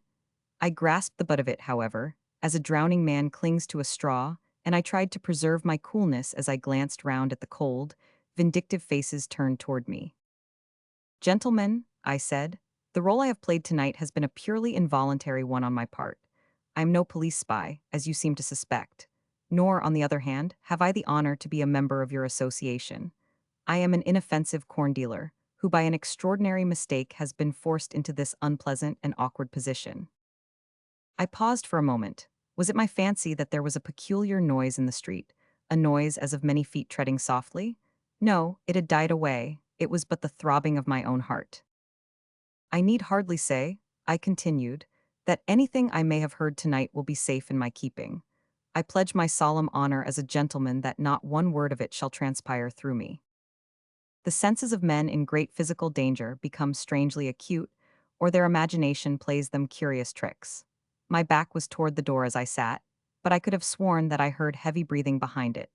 Was it the three minions whom I had seen before in the performance of their hateful functions, and who, like vultures, had sniffed another victim? I looked round the table, still the same hard, cruel faces, not one glance of sympathy. I cocked the revolver in my pocket.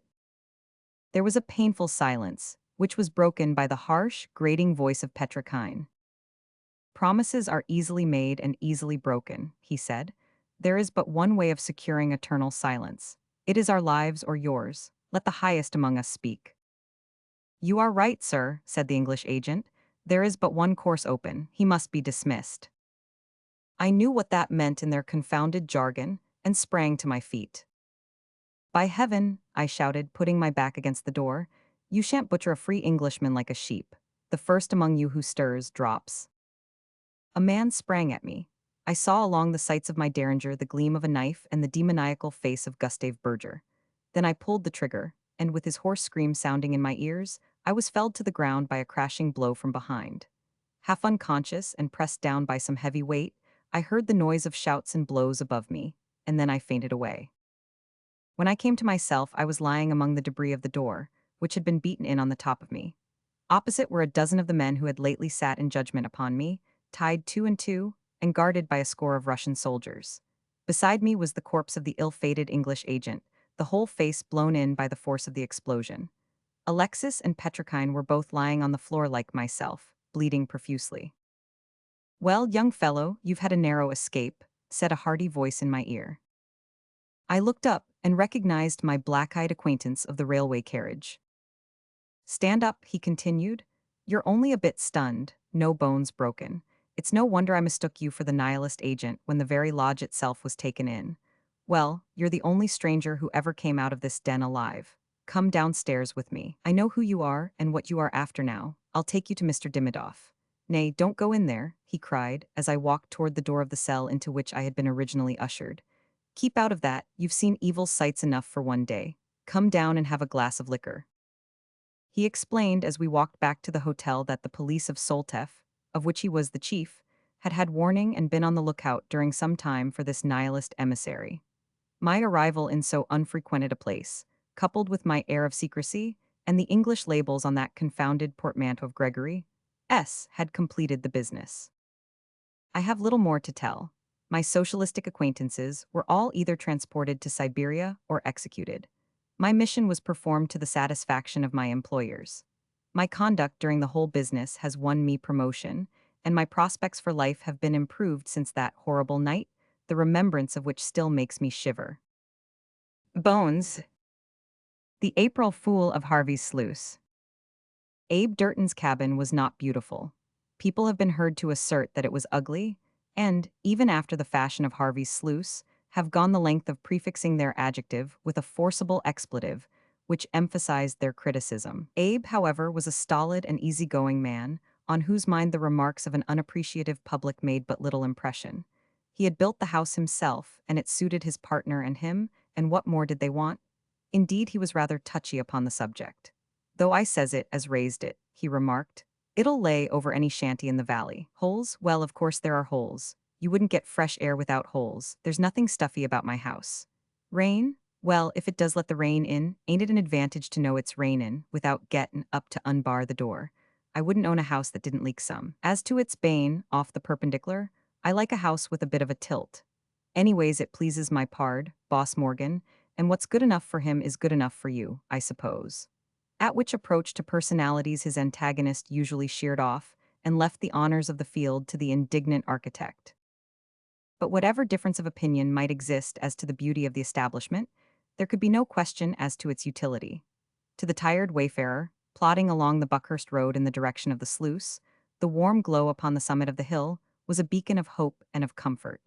Those very holes at which the neighbors sneered helped to diffuse a cheery atmosphere of light around, which was doubly acceptable on such a night as the present.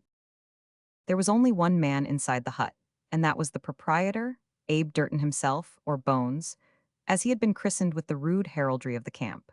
He was sitting in front of the great wood fire, gazing moodily into its glowing depths, and occasionally giving a faggot a kick of remonstrance when it showed any indication of dying into a smolder. His fair Saxon face, with its bold, simple eyes and crisp yellow beard, stood out sharp and clear against the darkness as the flickering light played over it.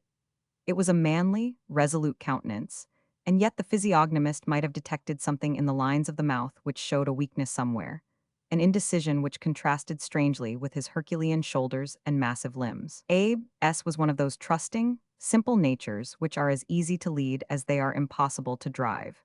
And it was this happy pliability of disposition which made him at once the butt and the favorite of the dwellers in the sluice. Badinage in that primitive settlement was of a somewhat ponderous character, yet no amount of chaff had ever brought a dark look on Bones's face, or an unkind thought into his honest heart. It was only when his aristocratic partner was, as he thought, being put upon, that an ominous tightness about his lower lip and an angry light in his blue eyes caused even the most irrepressible humorist in the colony to nip his favorite joke in the bud, in order to diverge into an earnest and all-absorbing dissertation upon the state of the weather. "The boss is late tonight," he muttered, as he rose from his chair and stretched himself in a colossal yawn. "My stars, how it does rain and blow, don't it, Blinky?" Blinky was a demure and meditative owl, whose comfort and welfare was a chronic subject of solicitude to its master, and who at present contemplated him gravely from one of the rafters. "Pity you can't speak, Blinky," continued Abe, glancing up at his feathered companion. "There's a powerful deal of sense in your face, kinder melancholy too. Crossed in love, maybe, when you was young. Talkin' of love," he added, "I've not seen Susan today," and lighting the candle which stood in a black bottle upon the table, he walked across the room and peered earnestly at one of the many pictures from stray illustrated papers which had been cut out by the occupants and posted up upon the walls. The particular picture which attracted him was one which represented a very tawdrily dressed actress simpering over a bouquet at an imaginary audience. This sketch had, for some inscrutable reason, made a deep impression upon the susceptible heart of the miner. He had invested the young lady with a human interest by solemnly, and without the slightest warrant, christening her as Susan Banks, and had then installed her as his standard of female beauty. "You see, my Susan," he would say, when some wanderer from Buckhurst or even from Melbourne would describe some fair Circe whom he had left behind him, "there ain't a girl like my Sue. If ever you go to the old country again, just you ask to see her. Susan Banks is her name, and I've got her picture up at the shanty." Abe was still gazing at his charmer when the rough door was flung open, and a blinding cloud of sleet and rain came driving into the cabin, almost obscuring for the moment a young man who sprang in and proceeded to bar the entrance behind him, an operation which the force of the wind rendered no easy matter. He might have passed for the genius of the storm, with the water dripping from his long hair and running down his pale, refined face. "Well," he said in a slightly peevish voice, "haven't you got any supper?" "Waiting and ready," said his companion cheerily, pointing to a large pot which bubbled by the side of the fire. "You seem sort of damp." "Damp be hanged, I'm soaked, man, thoroughly saturated. It's a night that I wouldn't have a dog out, at least not a dog that I had any respect for. Hand over that dry coat from the peg." Jack Morgan, or Boss, as he was usually called, belonged to a type which was commoner in the mines during the flush times of the first great rush than would be supposed. He was a man of good blood, liberally educated, and a graduate of an English university. Boss should, in the natural course of things, have been an energetic curate or struggling professional man, had not some latent traits cropped out in his character, inherited possibly from old Sir Henry Morgan, who had founded the family with Spanish pieces of eight gallantly won upon the high seas. It was this wild strain of blood, no doubt, which had caused him to drop from the bedroom window of the ivy-clad English parsonage, and leave home and friends behind him to try his luck with pick and shovel in the Australian fields. In spite of his effeminate face and dainty manners, the rough dwellers in Harvey's sluice had gradually learned that the little man was possessed of a cool courage and unflinching resolution, which won respect in a community where pluck was looked upon as the highest of human attributes. No one ever knew how it was that Bones and he had become partners, yet partners they were, and the large, simple nature of the stronger man looked with an almost superstitious reverence upon the clear, decisive mind of his companion. "That's better," said the boss, as he dropped into the vacant chair before the fire and watched Abe laying out the two metal plates with the horn-handled knives and abnormally pronged forks. "Take your mining boots off, Bones. There's no use filling the cabin with red clay. Come here and sit down." His gigantic partner came meekly over and perched himself upon the top of a barrel. "What's up?" he asked. "Shares are up," said his companion. "That's what's up. Look here," and he extracted a crumpled paper from the pocket of the steaming coat. "Here's the Buckhurst Sentinel. Read this article, this one here about a paying lead in the Connemara mine. We hold pretty heavily in that concern, my boy. We might sell out today and clear something, but I think we'll hold on." Abe Durton, in the meantime, was laboriously spelling out the article in question, following the lines with his great forefinger and muttering under his tawny mustache. $200 a foot, he said, looking up. "Why, pard, we hold 100 feet each. It would give us $20,000. We might go home on that." "Nonsense," said his companion. "We've come out here for something better than a beggarly couple of £1,000. The thing is bound to pay. Sinclair the Aster has been over there and says there's a ledge of the richest quartz he ever set eyes on. It is just a case of getting the machinery to crush it. By the way, what was today's take like?" Abe extracted a small wooden box from his pocket and handed it to his comrade. It contained what appeared to be about a teaspoonful of sand and one or two little metallic granules, not larger than a pea. Boss Morgan laughed and returned it to his companion. "We shan't make our fortune at that rate, Bones," he remarked, and there was a pause in the conversation as the two men listened to the wind as it screamed and whistled past the little cabin. "Any news from Buckhurst?" asked Abe, rising and proceeding to extract their supper from the pot. "Nothing much," said his companion. "Cockeyed Joe has been shot by Billy Reed in McFarlane's store." "Ah," said Abe with listless interest. "Bushrangers have been around and stuck up the Rochdale station. They say they are coming over here." The miner whistled as he poured some whiskey into a jug. "Anything more?" he asked. "Nothing of importance, except that the blacks have been showing a bit down New Sterling Way, and that the Astor has bought a piano and is going to have his daughter out from Melbourne to live in the new house opposite on the other side of the road. So you see we are going to have something to look at, my boy," he added as he sat down and began attacking the food set before him. "They say she is a beauty, Bones." "She won't be a patch on my Sue," returned the other decisively. His partner smiled as he glanced round at the flaring print upon the wall. Suddenly he dropped his knife and seemed to listen. Amid the wild uproar of the wind and the rain there was a low rumbling sound, which was evidently not dependent upon the elements. "What's that?" "Darned if I know." The two men made for the door and peered out earnestly into the darkness. Far away along the Buckhurst road, they could see a moving light, and the dull sound was louder than before. "It's a buggy coming down," said Abe. "Where is it going to?" "Don't know, across the ford, I suppose." "Why, man, the ford will be 6 feet deep tonight, and running like a mill stream." The light was nearer now, coming rapidly round the curve of the road. There was a wild sound of galloping with the rattle of the wheels. "Horses have bolted, by thunder." "Bad job for the man inside." There was a rough individuality about the inhabitants of Harvey's sluice, in virtue of which every man bore his misfortunes upon his own shoulders, and had very little sympathy for those of his neighbors. The predominant feeling of the two men was one of pure curiosity as they watched the swinging, swaying lanterns coming down the winding road. "If you don't pull him up before they reach the ford, he's a goner," remarked Abe Durton resignedly. Suddenly there came a lull in the sullen splash of the rain. It was but for a moment, but in that moment there came down on the breeze a long cry which caused the two men to start and stare at each other, and then to rush frantically down the steep incline toward the road below. "A woman, by heaven!" gasped Abe as he sprang across the gaping shaft of a mine in the recklessness of his haste. Morgan was the lighter and more active man. He drew away rapidly from his stalwart companion.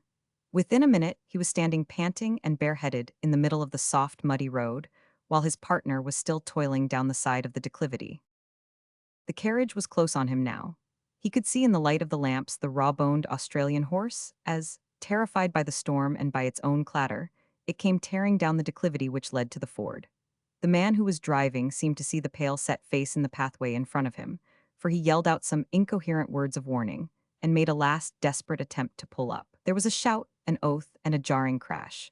And Abe, hurrying down, saw a wild, infuriated horse rearing madly in the air with a slim, dark figure hanging on to its bridle. Boss, with the keen power of calculation which had made him the finest cricketer at rugby in his day, had caught the rein immediately below the bit, and clung to it with silent concentration. Once he was down with a heavy thud in the roadway as the horse jerked its head violently forward, but when, with a snort of exultation, the animal pressed on, it was only to find that the prostrate man beneath its forehoofs still maintained his unyielding grasp. "Hold it, Bones," he said, as a tall figure hurled itself into the road and seized the other rein. "All right, old man, I've got him." And the horse, cowed by the sight of a fresh assailant, quieted down and stood shivering with terror. "Get up, boss, it's safe now." But poor Boss lay groaning in the mud. "I can't do it, Bones." There was a catch in the voice as of pain. "There's something wrong, old chap, but don't make a fuss. It's only a shake, give me a lift up." Abe bent tenderly over his prostrate companion. He could see that he was very white and breathing with difficulty. "Cheer up, old boss," he murmured. "Hello, my stars." The last two exclamations were shot out of the honest miner's bosom, as if they were impelled by some irresistible force, and he took a couple of steps backward in sheer amazement. There at the other side of the fallen man, and half shrouded in the darkness, stood what appeared to Abe's simple soul to be the most beautiful vision that ever had appeared upon earth. To eyes accustomed to rest upon nothing more captivating than the ruddy faces and rough beards of the miners in the sluice, it seemed that that fair, delicate countenance must belong to a wanderer from some better world. Abe gazed at it with a wondering reverence, oblivious for the moment even of his injured friend upon the ground.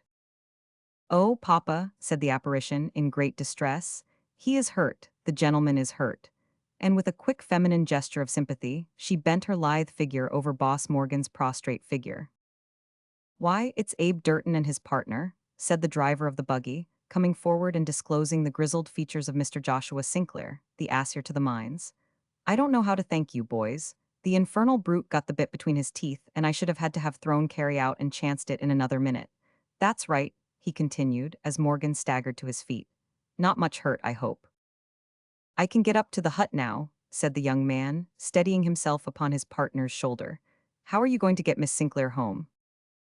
"Oh, we can walk," said that young lady, shaking off the effects of her fright with all the elasticity of youth. "We can drive and take the road round the bank so as to avoid the ford," said her father. "The horse seems cowed enough now. You need not be afraid of it, Carrie. I hope we shall see you at the house, both of you. Neither of us can easily forget this night's work."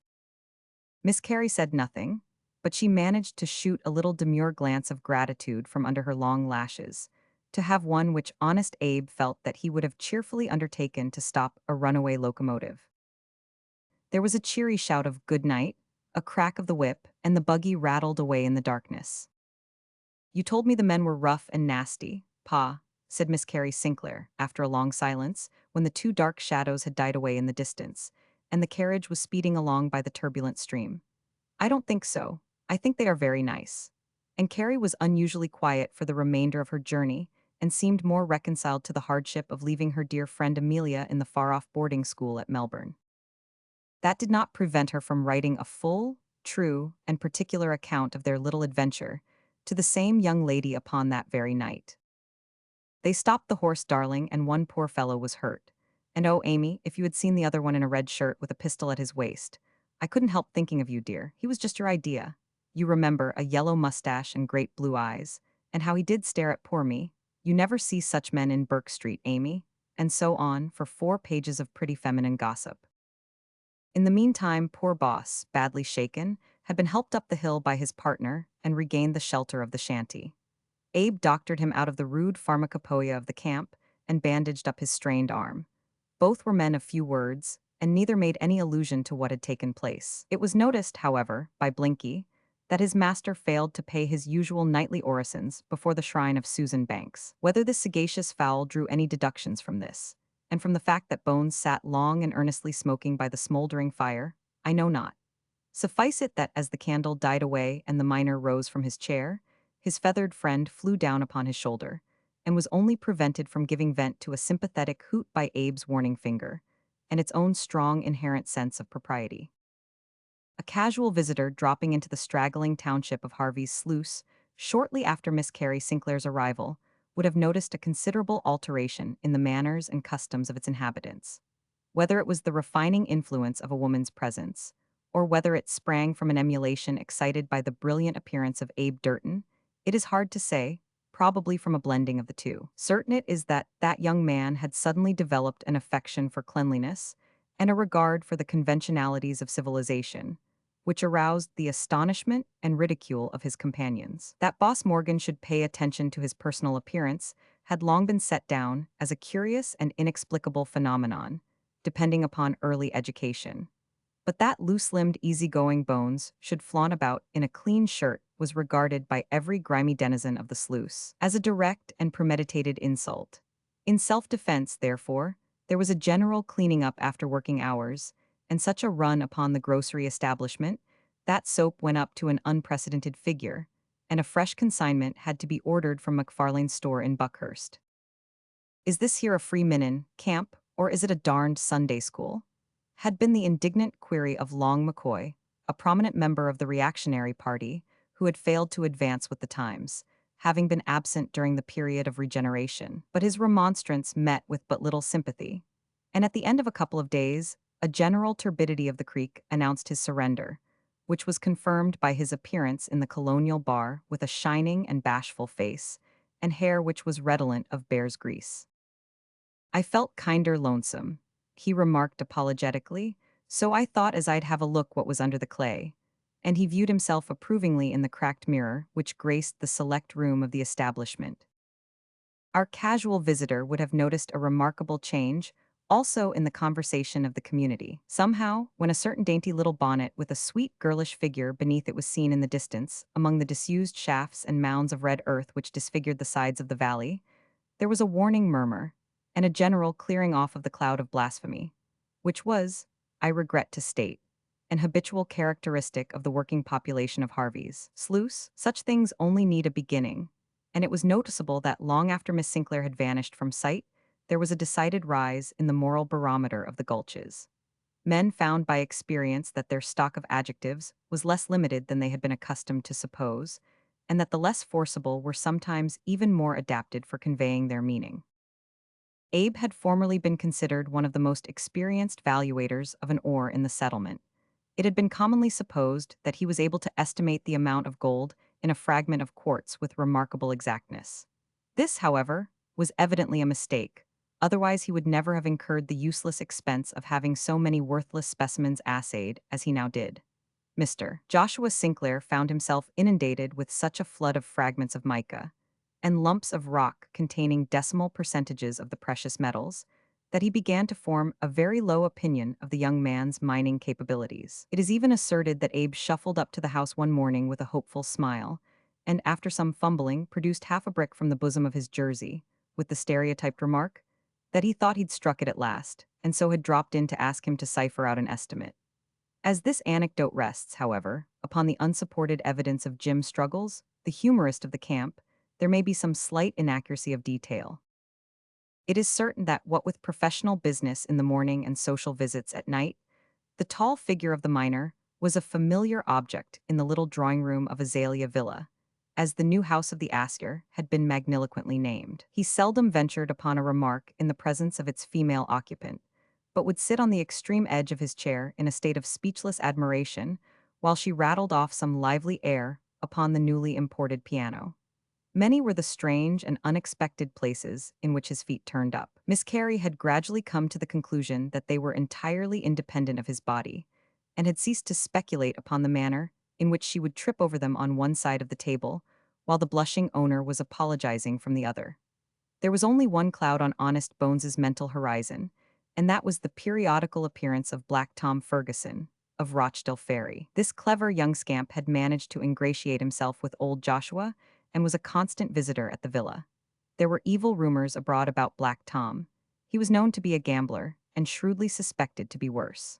Harvey's sluice was not censorious, and yet there was a general feeling that Ferguson was a man to be avoided. There was a reckless elan about his bearing, however, and a sparkle in his conversation, which had an indescribable charm, and even induced the boss, who was particular in such matters, to cultivate his acquaintance while forming a correct estimate of his character. Miss Carey seemed to hail his appearance as a relief, and chattered away for hours about books and music and the gaieties of Melbourne. It was on these occasions that poor simple Bones would sink into the very lowest depths of despondency, and either slink away or sit glaring at his rival with an earnest malignancy, which seemed to cause that gentleman no small amusement. The miner made no secret to his partner of the admiration which he entertained for Miss Sinclair. If he was silent in her company, he was voluble enough when she was the subject of discourse. Loiterers upon the Buckhurst road might have heard a stentorian voice upon the hillside bellowing forth a vocabulary of female charms. He submitted his difficulties to the superior intelligence of the boss. "That loafer from Rochdale," he said, "he seems to reel it off kinder natural, while for the life of me I can't say a word. Tell me, boss, what would you say to a girl like that?" "Why, talk about what would interest her," said his companion. "Ah, that's where it lies. Talk about the customs of the place and the country," said the boss, pulling meditatively at his pipe. "Tell her stories of what you have seen in the mines, and that sort of thing." "Eh, you'd do that, would you?" responded his comrade more hopefully. "If that's the hang of it, I am right. I'll go up now and tell her about Chicago Bill, and how he put them 2 bullets in the man from the Bend the night of the dance." Boss Morgan laughed. "That's hardly the thing," he said. "You'd frighten her if you told her that. Tell her something lighter, something to amuse her, something funny." "Funny?" said the anxious lover, with less confidence in his voice. "How you and me made Matt Houlihan drunk and put him in the pulpit of the Baptist church, and he wouldn't let the preacher in the morning. How would that do, eh?" "For heaven's sake, don't say anything of the sort," said his mentor, in great consternation. "She'd never speak to either of us again. No, what I mean is that you should tell about the habits of the mines, how men live and work and die there. If she is a sensible girl, that ought to interest her." "How they live at the mines? Pard, you are good to me. How they live? There's a thing I can talk of as glib as Black Tom or any man. I'll try it on her when I see her." "By the way," said his partner listlessly, "just keep an eye on that man Ferguson. His hands aren't very clean, and he's not scrupulous when he is aiming for anything. You remember how Dick Williams of Englishtown was found dead in the bush. Of course it was Rangers that did it. They do say, however, that Black Tom owed him a deal more money than he could ever have paid. There's been one or two queer things about him. Keep your eye on him, Abe, watch what he does." "I will," said his companion. And he did. He watched him that very night. Watched him stride out of the house of the Asir with anger and baffled pride on every feature of his handsome, swarthy face. Watched him clear the garden paling at a bound, pass in long, rapid strides down the side of the valley, gesticulating wildly with his hands, and vanish into the bushland beyond. All this Abe Durton watched, and with a thoughtful look upon his face, he relit his pipe and strolled slowly backward to the hut upon the hill. March was drawing to a close in Harvey's sluice, and the glare and heat of the Antipodean summer had toned down into the rich, mellow hues of autumn. It was never a lovely place to look upon. There was something hopelessly prosaic in the two bare rugged ridges, seamed and scarred by the hand of man, with iron arms of windlasses, and broken buckets projecting everywhere through the endless little hillocks of red earth. Down the middle ran the deeply rutted road from Buckhurst, winding along and crossing the sluggish tide of Harper's Creek by a crumbling wooden bridge. Beyond the bridge lay the cluster of little huts with the colonial bar, and the grocery towering, in all the dignity of whitewash, among the humble dwellings around. The Astor's veranda-lined house lay above the gulches on the side of the slope, nearly opposite the dilapidated specimen of architecture, of which our friend Abe was so unreasonably proud. There was one other building which might have come under the category of what an inhabitant of the sluice would have described as a public edifice, with a comprehensive wave of his pipe, which conjured up images of an endless vista of colonnades and minarets. This was the Baptist Chapel, a modest little shingle-roofed erection on the bend of the river, about a mile above the settlement. It was from this that the town looked at its best, when the harsh outlines and crude colors were somewhat softened by distance. On that particular morning, the stream looked pretty as it meandered down the valley. Pretty, too, was the long rising upland behind, with its luxuriant green covering. And prettiest of all was Miss Carrie Sinclair, as she laid down the basket of ferns which she was carrying, and stopped upon the summit of the rising ground. Something seemed to be amiss with that young lady. There was a look of anxiety upon her face, which contrasted strangely with her usual appearance of piquant insouciance. Some recent annoyance had left its traces upon her. Perhaps it was to walk it off that she had rambled down the valley. Certain it is that she inhaled the fresh breezes of the woodlands, as if their resinous fragrance bore with them some antidote for human sorrow. She stood for some time gazing at the view before her. She could see her father's house, like a white dot upon the hillside, though strangely enough it was a blue reek of smoke upon the opposite slope, which seemed to attract the greater part of her attention. She lingered there, watching it with a wistful look in her hazel eyes. Then the loneliness of her situation seemed to strike her, and she felt one of those spasmodic fits of unreasoning terror to which the bravest women are subject. Tales of natives and of bushrangers, their daring and their cruelty, flashed across her. She glanced at the great mysterious stretch of silent bushland beside her, and stooped to pick up her basket with the intention of hurrying along the road in the direction of the gulches. She started round, and hardly suppressed a scream as a long, red-flanneled arm shot out from behind her and withdrew the basket from her very grasp. The figure which met her eye would to some have seemed little calculated to allay her fears. The high boots, the rough shirt, and the broad girdle with its weapons of death were, however, too familiar to Miss Carey to be objects of terror, and when above them all she saw a pair of tender blue eyes looking down upon her, and a half-abashed smile lurking under a thick yellow mustache, she knew that for the remainder of that walk Ranger and Black would be equally powerless to harm her. "Oh, Mr. Durton," she said, "how you did startle me." "I'm sorry, miss," said Abe, in great trepidation at having caused his idol one moment's uneasiness. "You see," he continued with simple cunning, "the weather bane, fine, and my partner gone prospectin'.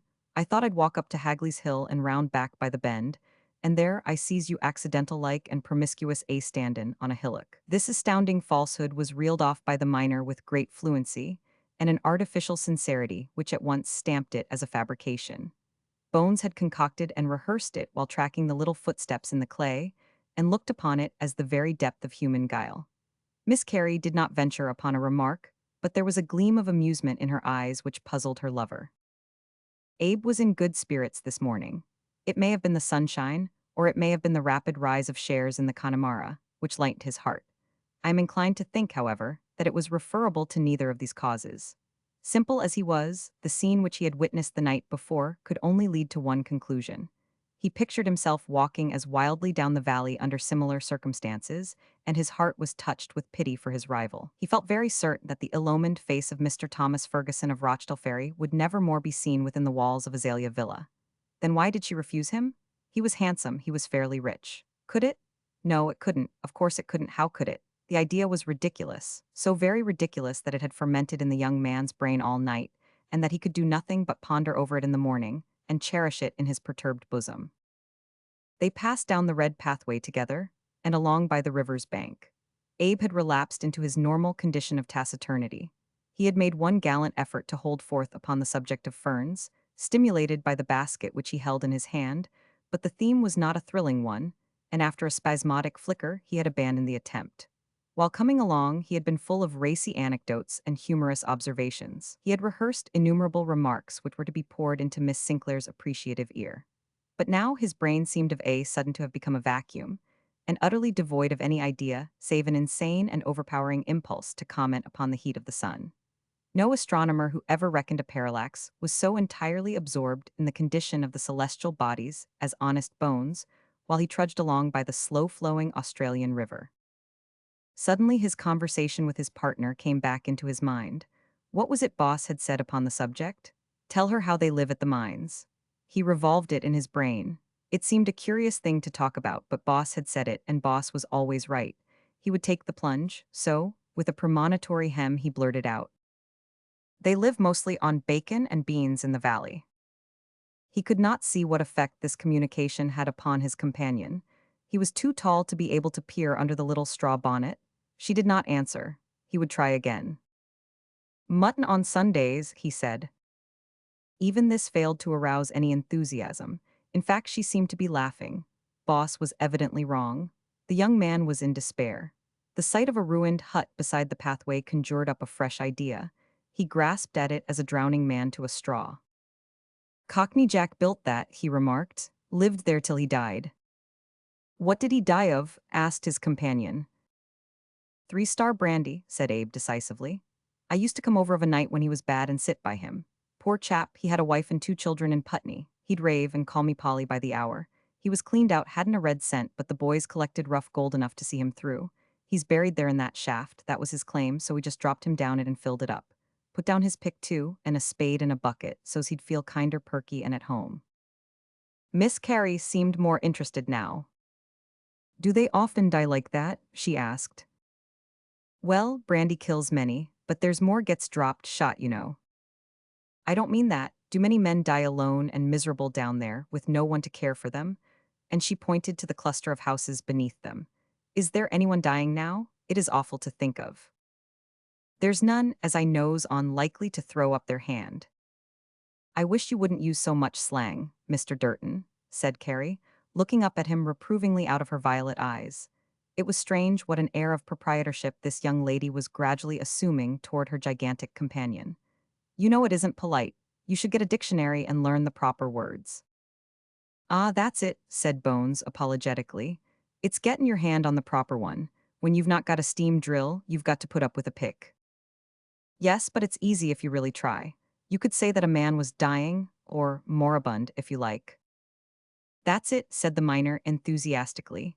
Moribund, that's a word. Why, you could lay over Boss Morgan in the matter of words. Moribund, there's some sound about that. Carrie laughed. It's not the sound you must think of, but whether it will express your meaning. Seriously, Mr. Durton, if anyone should be ill in the camp, you must let me know. I can nurse and I might be of use. You will, won't you? Abe readily acquiesced and relapsed into silence as he pondered over the possibility of inoculating himself with some long and tedious disease. There was a mad dog reported from Buckhurst.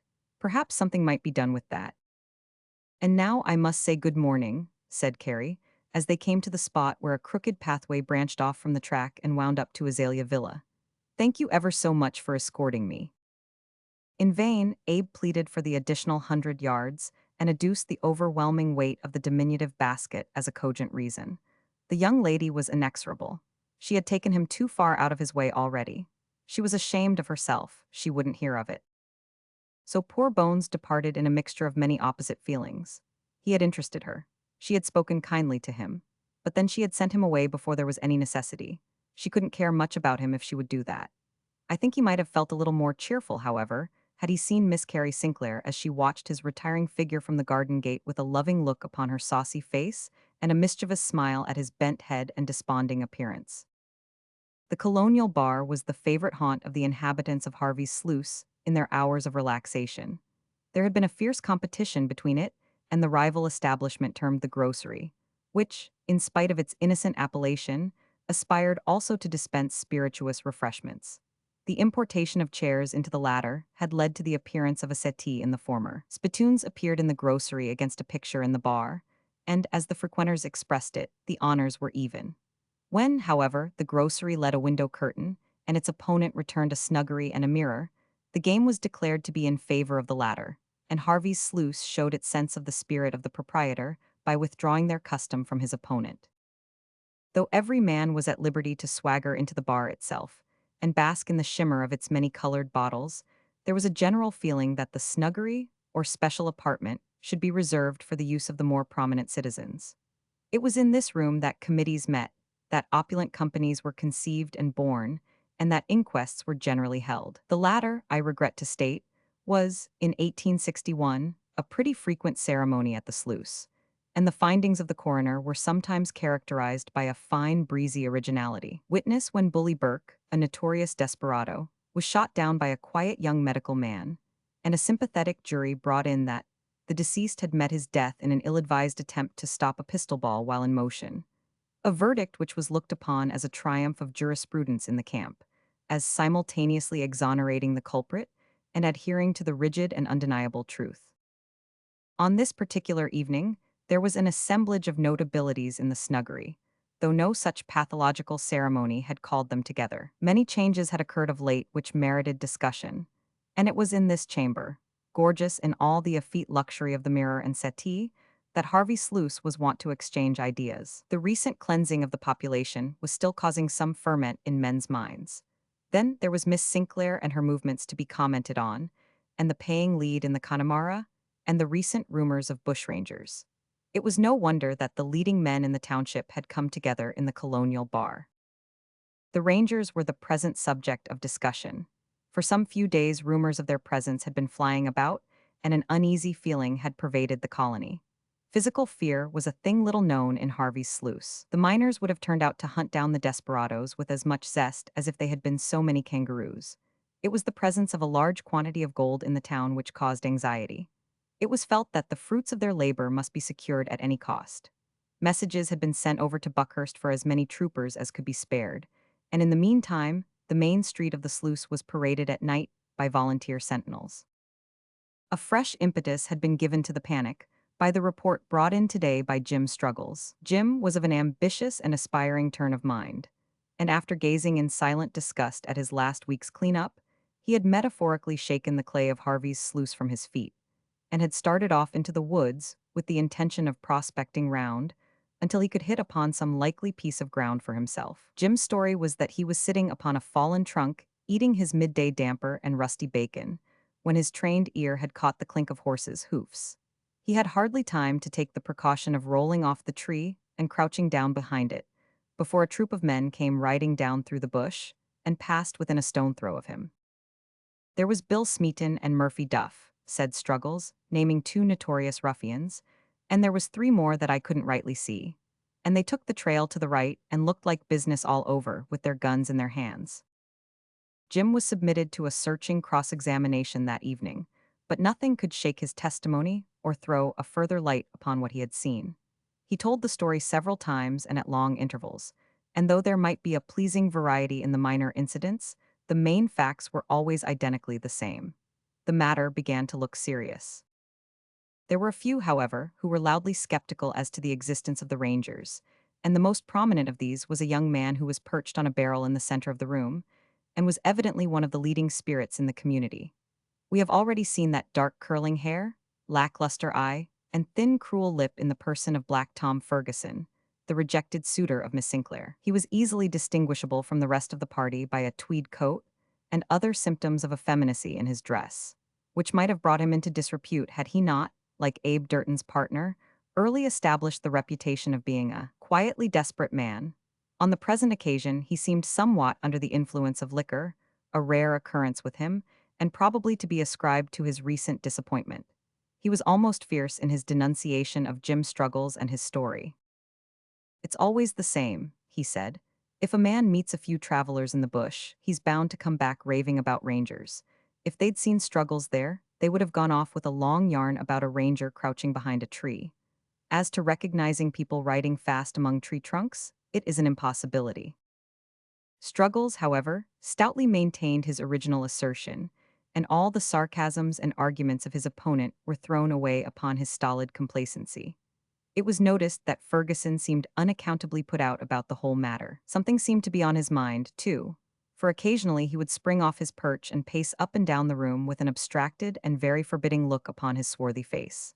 It was a relief to everyone when suddenly catching up his hat and wishing the company a curt good night, he walked off through the bar and into the street beyond. "Seems kinder put out," remarked Long McCoy. "He can't be afeard of the Rangers, surely," said Joe Shamus, another man of consequence and principal shareholder of the El Dorado. "No, he's not the man to be afraid," answered another. "There's something queer about him the last day or two. He's been long trips in the woods without any tools. They do say that the Asker's daughter has chucked him over." "Quite right, too. A darn sight too good for him," remarked several voices. "It's odds, but he has another try," said Shamus. He's a hard man to beat when he's set his mind on a thing. Abe Durton's the horse to win, remarked Houlihan, a little bearded Irishman. It's 7-4 I'd be willin' to lay on him. And you'd be after losing your money, Avich, said a young man with a laugh. She'll want more brains than ever Bones had in his skull, you bet. Who's seen Bones today? Asked McCoy. I've seen him, said the young miner. He came round all through the camp asking for a dictionary, wanted to write a letter likely. I saw him readin' it, said Seamus. He came over to me and told me he'd struck something good at the first show. Showed me a word about as long as your arm abdicate or something. It's a rich man he is now, I suppose, said the Irishman. Well, he's about made his pile. He holds 100 feet of the Connemara, and the shares go up every hour. If he'd sell out, he'd be about fit to go home. Guess he wants to take somebody home with him, said another. Old Joshua wouldn't object, seeing that the money is there. I think it has been already recorded in this narrative that Jim Struggles, the wandering prospector, had gained the reputation of being the wit of the camp. It was not only in airy badinage, but in the conception and execution of more pretentious practical pleasantries that Jim had earned his reputation. His adventure in the morning had caused a certain stagnation in his usual flow of humor, but the company and his potations were gradually restoring him to a more cheerful state of mind. He had been brooding in silence over some idea since the departure of Ferguson, and he now proceeded to evolve it to his expectant companions. Say, boys, he began, what day's this? Friday, ain't it? No, not that. What day of the month's? Darned if I know. Well, I'll tell you now, it's the 1st o' April. I've got a calendar in the hut as says so. What if it is? Said several voices. Well, don't you see it's All Fool's Day? Couldn't we fix up some little joke on someone, eh? Couldn't we get a laugh out of it? Now there's old Bones, for instance. He'll never smell a rat. Couldn't we send him off somewhere and watch him go maybe? We'd have something to chaff him on for a month to come, eh? There was a general murmur of assent. A joke, however poor, was always welcome to the sluice. The broader the point, the more thoroughly was it appreciated. There was no morbid delicacy of feeling in the gulches. Where shall we send him? Was the query. Jim Struggles was buried in thought for a moment. Then an unhallowed inspiration seemed to come over him, and he laughed uproariously, rubbing his hands between his knees in the excess of his delight. Well, what is it? Asked the eager audience. See here, boys, there's Miss Sinclair, you was saying as Abe's gone on her. She don't fancy him much, you think. Suppose we write him a note, send it him tonight, you know. Well, what then? Said McCoy. Well, pretend the note is from her, d'ye see? Put her name at the bottom. Let on as she wants him to come up and meet her in the garden at 12. He's bound to go. He'll think she wants to go off with him. It'll be the biggest thing played this year. There was a roar of laughter. The idea conjured up of honest Bones mooning about in the garden, and of old Joshua coming out to remonstrate with a double-barreled shotgun, was irresistibly comic. The plan was approved of unanimously. Here's pencil and here's paper, said the humorist. Who's going to write the letter? Write it yourself, Jim, said Seamus. Well, what shall I say? Say what you think right. I don't know how she'd put it, said Jim, scratching his head in great perplexity. However, Bones will never know the differ. How will this do? Dear old man, come to the garden at 12 tonight, else I'll never speak to you again, eh? No, that's not the style, said the young miner. Mind, she's a lass of education. She'd put it kinder flowery and soft. Well, write it yourself, said Jim sulkily, handing him over the pencil. This is the sort of thing, said the miner, moistening the point of it in his mouth, when the moon is in the sky. There it is, that's bully, from the company. And the stars a shinin' bright, meet me, Adolphus, by the garden gate at 12. His name ain't Adolphus, objected a critic. That's how the poetry comes in, said the miner. It's kinder fanciful, d'ye see? Sounds a darned sight better than Abe. Trust him for guessing who she means. I'll sign it, Carrie. There. This epistle was gravely passed round the room from hand to hand, and reverentially gazed upon as being a remarkable production of the human brain. It was then folded up and committed to the care of a small boy, who was solemnly charged under dire threats to deliver it at the shanty, and to make off before any awkward questions were asked him. It was only after he had disappeared in the darkness that some slight compunction visited one or two of the company. "Ain't it playing it rather low on the girl?" said Seamus. "And rough on old bones," suggested another. However, these objections were overruled by the majority and disappeared entirely upon the appearance of a second jorum of whiskey. The matter had almost been forgotten by the time that Abe had received his note and was spelling it out with a palpitating heart under the light of his solitary candle. That night has long been remembered in Harvey's sluice. A fitful breeze was sweeping down from the distant mountains, moaning and sighing among the deserted claims. Dark clouds were hurrying across the moon, one moment throwing a shadow over the landscape, and the next allowing the silvery radiance to shine down, cold and clear upon the little valley, and bathe in a weird mysterious light the great stretch of bushland on either side of it. A great loneliness seemed to rest on the face of nature. Men remarked afterward on the strange, eerie atmosphere which hung over the little town. It was in the darkness that Abe Durton sallied out from his little shanty. His partner, Boss Morgan, was still absent in the bush, so that beyond the ever-watchful Blinky, there was no living being to observe his movements. A feeling of mild surprise filled his simple soul that his angel's delicate fingers could have formed those great straggling hieroglyphics. However, there was the name at the foot, and that was enough for him. She wanted him, no matter for what, and with a heart as pure and as heroic as any knight-errant, this rough miner went forth at the summons of his love. He groped his way up the steep winding track which led to Azalea Villa. There was a little clump of small trees and shrubs about 50 yards from the entrance of the garden. Abe stopped for a moment when he had reached them in order to collect himself. It was hardly 12 yet, so that he had a few minutes to spare. He stood under their dark canopy, peering at the white house vaguely outlined in front of him. A plain enough little dwelling place to any prosaic mortal, but girt with reverence and awe in the eyes of the lover. The miner paused under the shade of the trees and then moved on to the garden gate. There was no one there. He was evidently rather early. The moon was shining brightly now, and the country round was as clear as day. Abe looked past the little villa at the road, which ran like a white winding streak over the brow of the hill. A watcher behind could have seen his square athletic figure standing out sharp and clear. Then he gave a start as if he had been shot and staggered up against the little gate beside him. He had seen something which caused even his sunburned face to become a shade paler as he thought of the girl so near him. Just at the bend of the road, not 200 yards away, he saw a dark moving mass coming round the curve, and lost in the shadow of the hill. It was but for a moment. Yet in that moment the quick perception of the practiced woodman had realized the whole situation. It was a band of horsemen bound for the villa, and what horsemen would ride so by night save the terror of the woodlands, the dreaded rangers of the bush?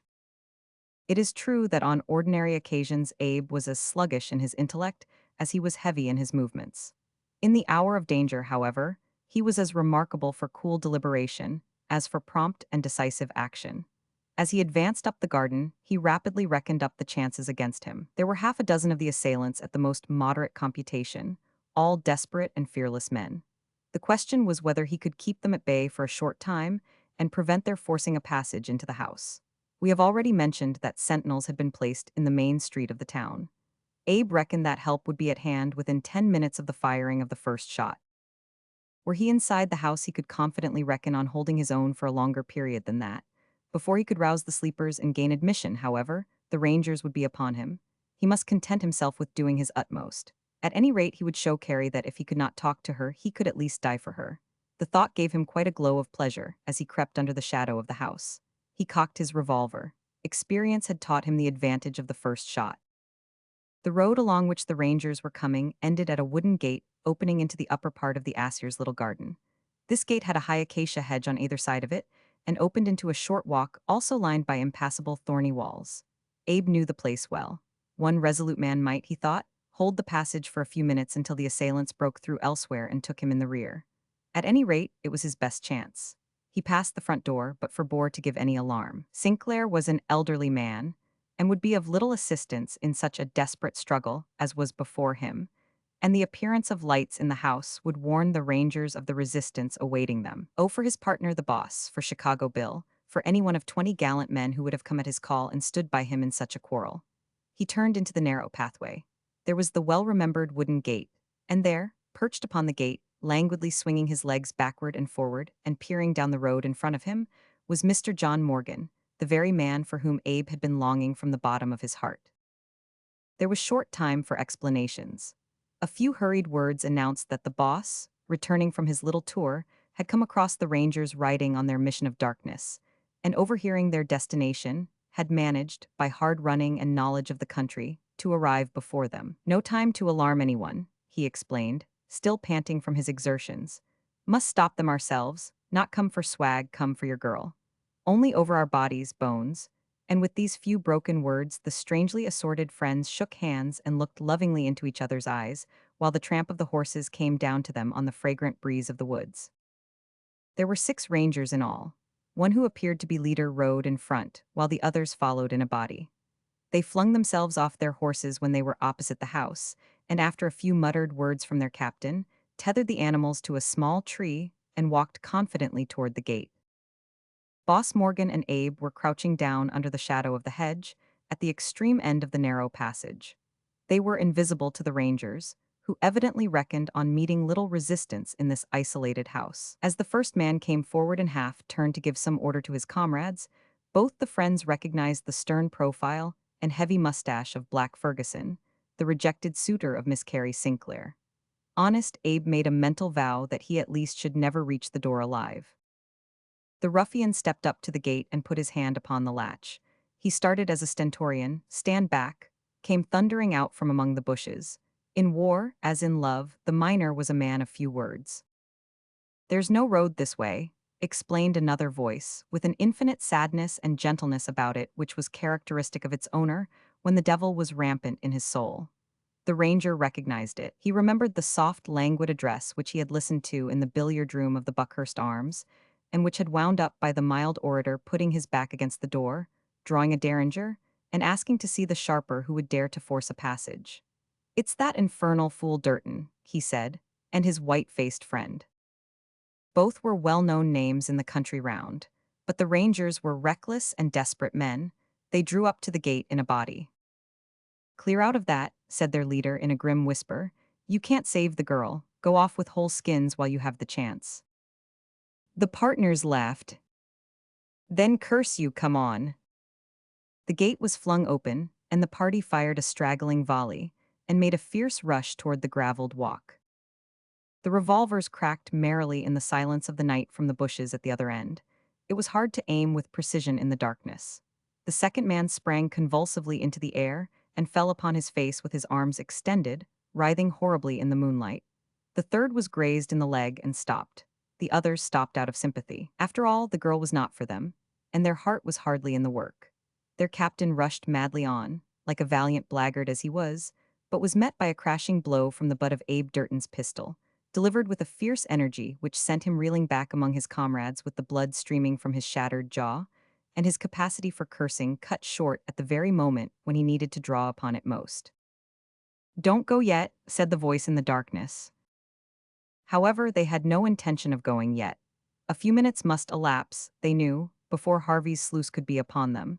There was still time to force the door if they could succeed in mastering the defenders. What Abe had feared came to pass. Black Ferguson knew the ground as well as he did. He ran rapidly along the hedge, and the 5 crashed through it where there was some appearance of a gap. The 2 friends glanced at each other. Their flank was turned. They stood up like men who knew their fate and did not fear to meet it. There was a wild medley of dark figures in the moonlight, and a ringing cheer from well-known voices. The humorists of Harvey's sluice had found something even more practical than the joke which they had come to witness. The partners saw the faces of friends beside them. Seamus, Struggles, McCoy. There was a desperate rally, a sweeping fiery rush, a cloud of smoke, with pistol shots and fierce oaths ringing out of it. And when it lifted, a single dark shadow flying for dear life to the shelter of the broken hedge was the only ranger upon his feet within the little garden. But there was no sound of triumph among the victors.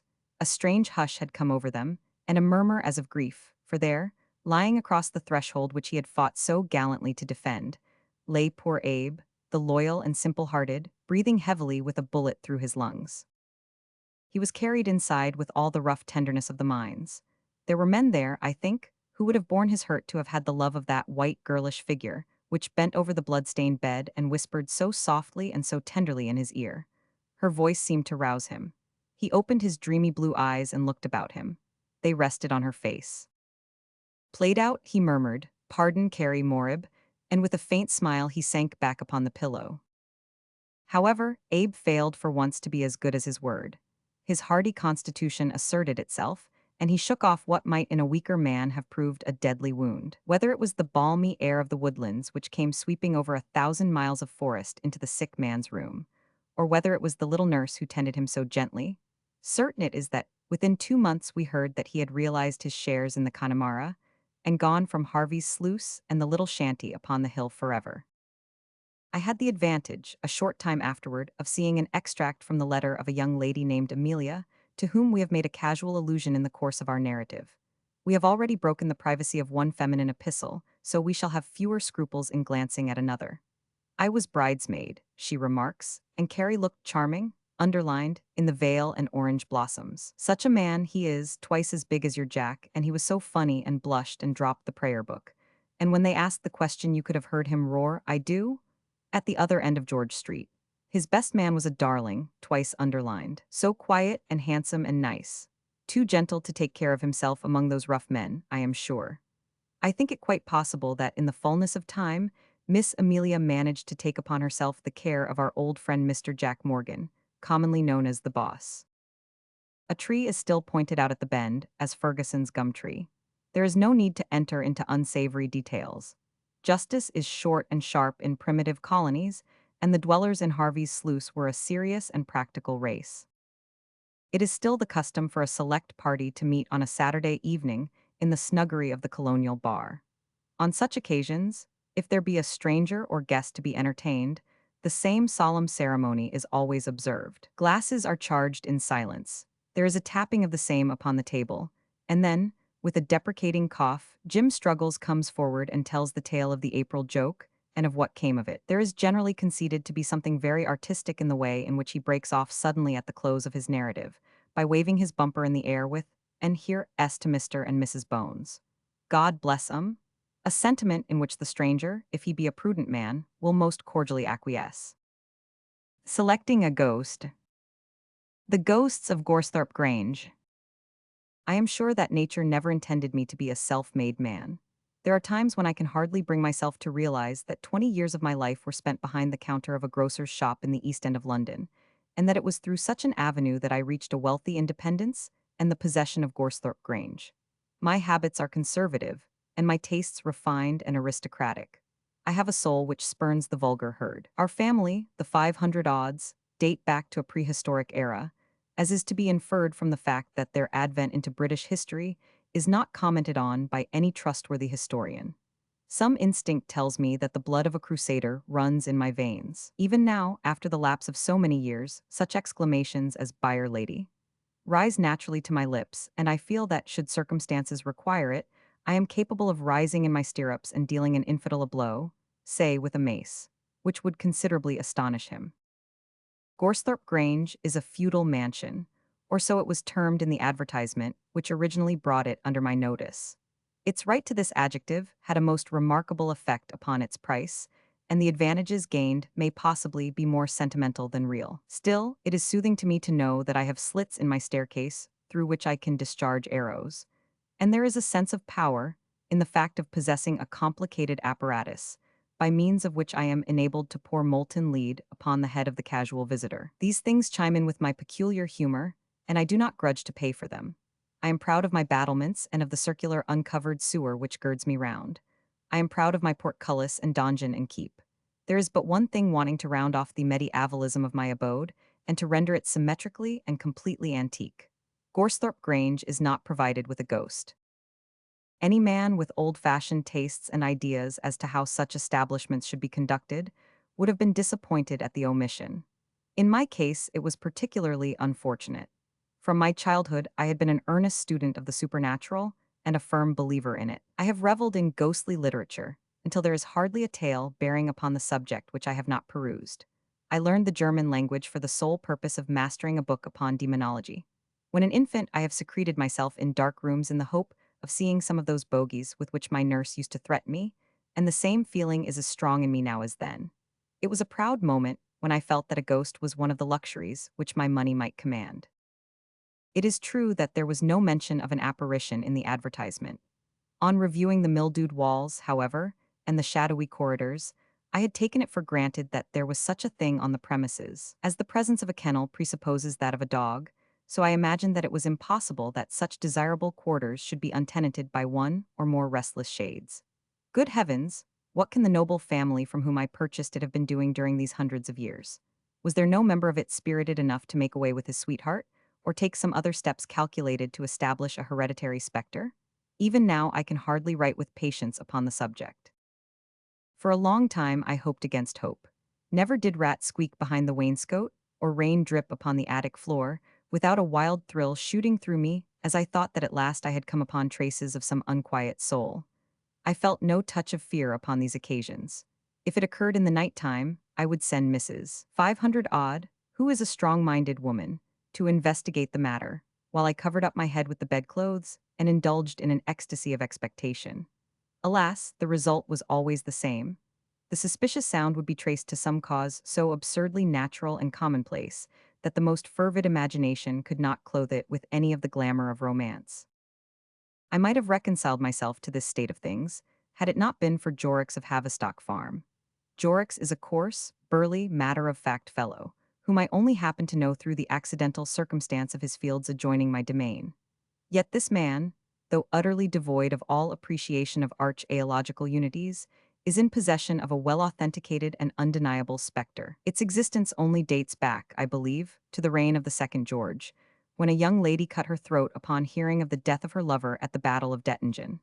Still, even that gives the house an air of respectability, especially when coupled with blood-stains upon the floor. Jorrocks is densely unconscious of his good fortune, and his language when he reverts to the apparition is painful to listen to. He little dreams how I covet every one of those moans and nocturnal wails which he describes with unnecessary objurgation. Things are indeed coming to a pretty pass when democratic specters are allowed to desert the landed proprietors and annul every social distinction by taking refuge in the houses of the great unrecognized. I have a large amount of perseverance. Nothing else could have raised me into my rightful sphere, considering the uncongenial atmosphere in which I spent the earlier part of my life. I felt now that a ghost must be secured, but how to set about securing one was more than either Mrs. 500 odd or myself was able to determine. My reading taught me that such phenomena are usually the outcome of crime. What crime was to be done then, and who was to do it? A wild idea entered my mind that Watkins, the house steward, might be prevailed upon, for a consideration, to immolate himself or someone else in the interests of the establishment. I put the matter to him in a half-jesting manner, but it did not seem to strike him in a favorable light. The other servants sympathized with him in his opinion. At least, I cannot account in any other way for their having left the house in a body the same afternoon. My dear, Mrs. 500 odd remarked to me one day after dinner, as I sat moodily sipping a cup of sack. I love the good old names. My dear, that odious ghost of Jorrocks has been gibbering again. Let it gibber, I answered recklessly. Mrs. 500 odd struck a few chords on her virginal and looked thoughtfully into the fire. I'll tell you what it is, Argentine, she said at last, using the pet name which we usually substituted for Sela's. We must have a ghost sent down from London. How can you be so idiotic, Matilda? I remarked severely. Who could get us such a thing? My cousin Jack Brockett could, she answered confidently. Now, this cousin of Matilda's was rather a sore subject between us. He was a rakish, clever young fellow, who had tried his hand at many things, but wanted perseverance to succeed at any. He was, at that time, in chambers in London, professing to be a general agent, and really living, to a great extent, upon his wits. Matilda managed so that most of our business should pass through his hands, which certainly saved me a great deal of trouble. But I found that Jack's commission was generally considerably larger than all the other items of the bill put together. It was this fact which made me feel inclined to rebel against any further negotiations with the young gentleman. Oh yes, he could, insisted Mrs. D, seeing the look of disapprobation upon my face. You remember how well he managed that business about the crest. It was only a resuscitation of the old family coat of arms, my dear, I protested. Matilda smiled in an irritating manner. There was a resuscitation of the family portraits, too, dear, she remarked. You must allow that Jack selected them very judiciously.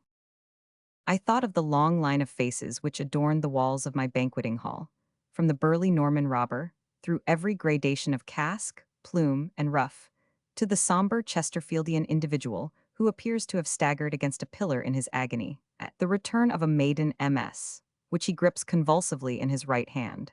I was fain to confess that in that instance he had done his work well, and that it was only fair to give him an order, with the usual commission, for a family spectre, should such a thing be attainable. It is one of my maxims to act promptly, when once my mind is made up. Noon of the next day found me ascending the spiral stone staircase, which leads to Mr. Brockett's chambers, and admiring the succession of arrows and fingers upon the whitewashed wall, all indicating the direction of that gentleman's sanctum. As it happened, artificial aids of the sort were entirely unnecessary, as an animated flap dance overhead could proceed from no other quarter, though it was replaced by a deathly silence as I groped my way up the stair. The door was opened by a youth evidently astounded at the appearance of a client, and I was ushered into the presence of my young friend, who was writing furiously in a large ledger, upside down, as I afterward discovered. After the first greetings, I plunged into business at once. "Look here, Jack," I said, "I want you to get me a spirit if you can."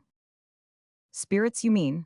shouted my wife's cousin, plunging his hand into the waste paper basket and producing a bottle with the celerity of a conjuring trick.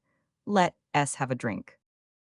I held up my hand as a mute appeal against such a proceeding so early in the day, but on lowering it again, I found that I had almost involuntarily closed my fingers round the tumbler which my adviser had pressed upon me.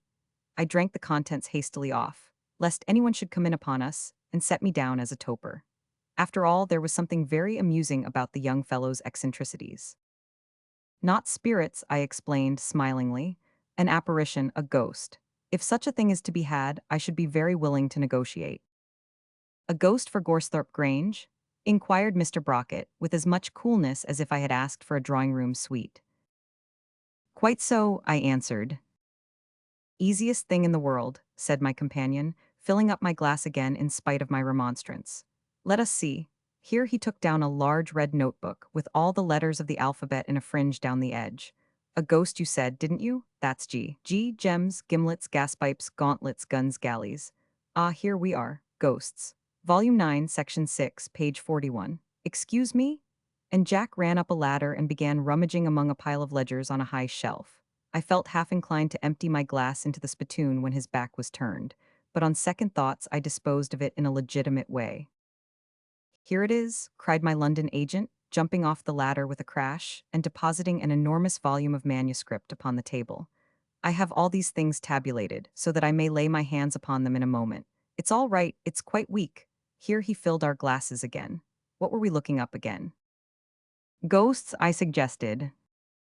"Of course, page 41. Here we are. J. H. Fowler and Son, Dunkel Street, suppliers of mediums to the nobility and gentry. Charms sold, love philters, mummies, horoscopes cast. Nothing in your line there, I suppose." I shook my head despondently. "Frederick Tabb," continued my wife's cousin, "sole channel of communication between the living and the dead. Proprietor of the spirits of Byron, Kirk White, Grimaldi, Tom Cribb, and Inigo Jones. That's about the figure." "Nothing romantic enough there," I objected. "Good heavens, fancy a ghost with a black eye and a handkerchief tied round its waist, or turning somersaults and saying, 'How are you tomorrow?' The very idea made me so warm that I emptied my glass and filled it again. "Here is another," said my companion. "Christopher McCarthy, bi-weekly seances, attended by all the eminent spirits of ancient and modern times, nativities, charms, abracadabras, messages from the dead. He might be able to help us. However, I shall have a hunt round myself tomorrow and see some of these fellows. I know their haunts, and it's odd if I can't pick up something cheap. So there's an end of business," he concluded, hurling the ledger into the corner, "and now we'll have something to drink." We had several things to drink, so many that my inventive faculties were dulled next morning, and I had some little difficulty in explaining to Mrs. 500 odd why it was that I hung my boots and spectacles upon a peg, along with my other garments, before retiring to rest. The new hopes excited by the confident manner in which my agent had undertaken the commission caused me to rise superior to alcoholic reaction, and I paced about the rambling corridors and old-fashioned rooms, picturing to myself the appearance of my expected acquisition, and deciding what part of the building would harmonize best with its presence. After much consideration, I pitched upon the banqueting hall as being, on the whole, most suitable for its reception. It was a long, low room, hung round with valuable tapestry and interesting relics of the old family to whom it had belonged. Coats of mail and implements of war glimmered fitfully as the light of the fire played over them, and the wind crept under the door, moving the hangings to and fro with a ghastly rustling. At one end there was the raised dais, on which in ancient times the host and his guests used to spread their table, while a descent of a couple of steps led to the lower part of the hall, where the vassals and retainers held wassail. The floor was uncovered by any sort of carpet, but a layer of rushes had been scattered over it by my direction. In the whole room there was nothing to remind one of the 19th century, except, indeed, my own solid silver plate, stamped with the resuscitated family arms, which was laid out upon an oak table in the center. This, I determined, should be the haunted room, supposing my wife's cousin to succeed in his negotiation with the spirit mongers.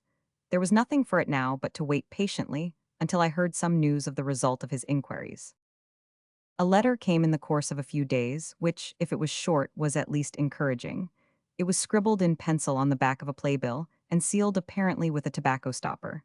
"Am on the track," it said, "nothing of the sort to be had from any professional spiritualist, but picked up a fellow in a pub yesterday who says he can manage it for you. We'll send him down unless you wire to the contrary. Abrahams is his name, and he has done one or two of these jobs before." The letter wound up with some incoherent allusions to a check and was signed by my affectionate cousin, John Brockett. I need hardly say that I did not wire, but awaited the arrival of Mr. Abrahams with all impatience. In spite of my belief in the supernatural, I could scarcely credit the fact that any mortal could have such a command over the spirit world as to deal in them and barter them against mere earthly gold. Still, I had Jack's word for it that such a trade existed, and here was a gentleman with a Judaical name ready to demonstrate it by proof positive. How vulgar and commonplace Jorik's 18th century ghost would appear should I succeed in securing a real medieval apparition. I almost thought that one had been sent down in advance. For, as I walked round the moat that night before retiring to rest, I came upon a dark figure engaged in surveying the machinery of my portcullis and drawbridge. His start of surprise, however, and the manner in which he hurried off into the darkness, speedily convinced me of his earthly origin, and I put him down as some admirer of one of my female retainers mourning over the muddy Hellespont which divided him from his love. Whoever he may have been, he disappeared and did not return, though I loitered about for some time in the hope of catching a glimpse of him and exercising my feudal rights upon his person. Jack Brockett was as good as his word. The shades of another evening were beginning to darken round Gorsthorpe Grange, when a peal at the outer bell, and the sound of a fly pulling up, announced the arrival of Mr. Abrahams. I hurried down to meet him, half expecting to see a choice assortment of ghosts crowding in at his rear. Instead, however, of being the sallow-faced, melancholy-eyed man that I had pictured to myself, the ghost dealer was a sturdy little podgy fellow, with a pair of wonderfully keen sparkling eyes, and a mouth which was constantly stretched in a good-humored, if somewhat artificial, grin. His sole stock-in-trade seemed to consist of a small leather bag, jealously locked and strapped, which emitted a metallic chink upon being placed on the stone flags of the hall. "And 'ow are you, sir?" he asked, wringing my hand with the utmost effusion. "And the missus, 'ow is she, and all the others owes all their eelth?" I intimated that we were all as well as could reasonably be expected, but Mr. Abrahams happened to catch a glimpse of Mrs. 500 odd in the distance, and at once plunged at her with another string of inquiries as to her health, delivered so volubly, and with such an intense earnestness, that I half expected to see him terminate his cross-examination by feeling her pulse and demanding a sight of her tongue. All this time his little eyes rolled round and round, shifting perpetually from the floor to the ceiling, and from the ceiling to the walls, taking in apparently every article of furniture in a single comprehensive glance. Having satisfied himself that neither of us was in a pathological condition, Mr. Abrahams suffered me to lead him upstairs, where a repast had been laid out for him, to which he did ample justice. The mysterious little bag he carried along with him, and deposited it under his chair during the meal. It was not until the table had been cleared, and we were left together, that he broached the matter on which he had come down. "I hunderstand," he remarked, puffing at a trichinopoly, "that you want my 'elp in fitting up this 'ere ooze with a happarition." I acknowledged the correctness of his surmise, while mentally wondering at those restless eyes of his, which still danced about the room as if he were making an inventory of the contents. "And you won't find a better man for the job, though I says it as shouldn't," continued my companion. "What did I say to the young gent what spoke to me in the bar of the Lame Dog? 'Can you do it?' says he. Try me, says I, me and my bag, just try me. I couldn't say fairer than that. My respect for Jack Brockett's business capacities began to go up very considerably. He certainly seemed to have managed the matter wonderfully well. You don't mean to say that you carry ghosts about in bags? I remarked with diffidence. Mr. Abraham smiled a smile of superior knowledge. You wait, he said.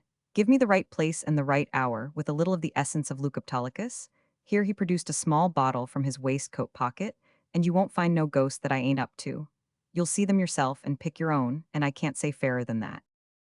As all Mr. Abraham's protestations of fairness were accompanied by a cunning leer and a wink from one or other of his wicked little eyes, the impression of candor was somewhat weakened. When are you going to do it? I asked reverentially. 10 minutes to 1 in the morning, said Mr. Abrahams with decision. Some says midnight, but I says 10 to 1 when there ain't such a crowd and you can pick your own ghost. And now, he continued, rising to his feet, suppose you trot me round the premises and let me see where you wants it, for there's some places as attracts some and some as they won't hear of, not if there was no other place in the world. Mr. Abrahams inspected our corridors and chambers with a most critical and observant eye, fingering the old tapestry with the air of a connoisseur, and remarking in an undertone that it would match uncommon nice. It was not until he reached the banqueting hall, however, which I had myself picked out, that his admiration reached the pitch of enthusiasm. "'Ere's the place," he shouted, dancing, bag in hand, round the table on which my plate was lying, and looking not unlike some quaint little goblin himself. "'Ere's the place, we won't get nothin' to beat this. A fine room, noble, solid, none of your electroplate trash. That's the way as things ought to be done, sir. Plenty of room for 'em to glide here. Send up some brandy and the box of weeds. I'll sit here by the fire and do the preliminaries, which is more trouble than you'd think, for them ghosts carries on hawful at times, before they finds out who they've got to deal with. If you was in the room, they'd tear you to pieces as like as not. You leave me alone to tackle them, and at 12:30 come in, and I lay they'll be quiet enough by then." Mr. Abraham's request struck me as a reasonable one, so I left him with his feet upon the mantelpiece and his chair in front of the fire, fortifying himself with stimulants against his refractory visitors.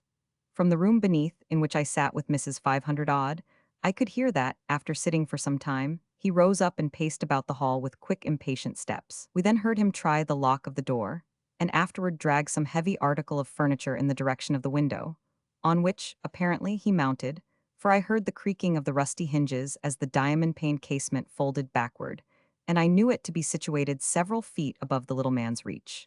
Mrs. 500 odd says that she could distinguish his voice speaking in low and rapid whispers after this, but that may have been her imagination. I confess that I began to feel more impressed than I had deemed it possible to be. There was something awesome in the thought of the solitary mortal, standing by the open window, and summoning in from the gloom outside the spirits of the nether world. It was with a trepidation which I could hardly disguise from Matilda that I observed that the clock was pointing to 12:30, and that the time had come for me to share the vigil of my visitor.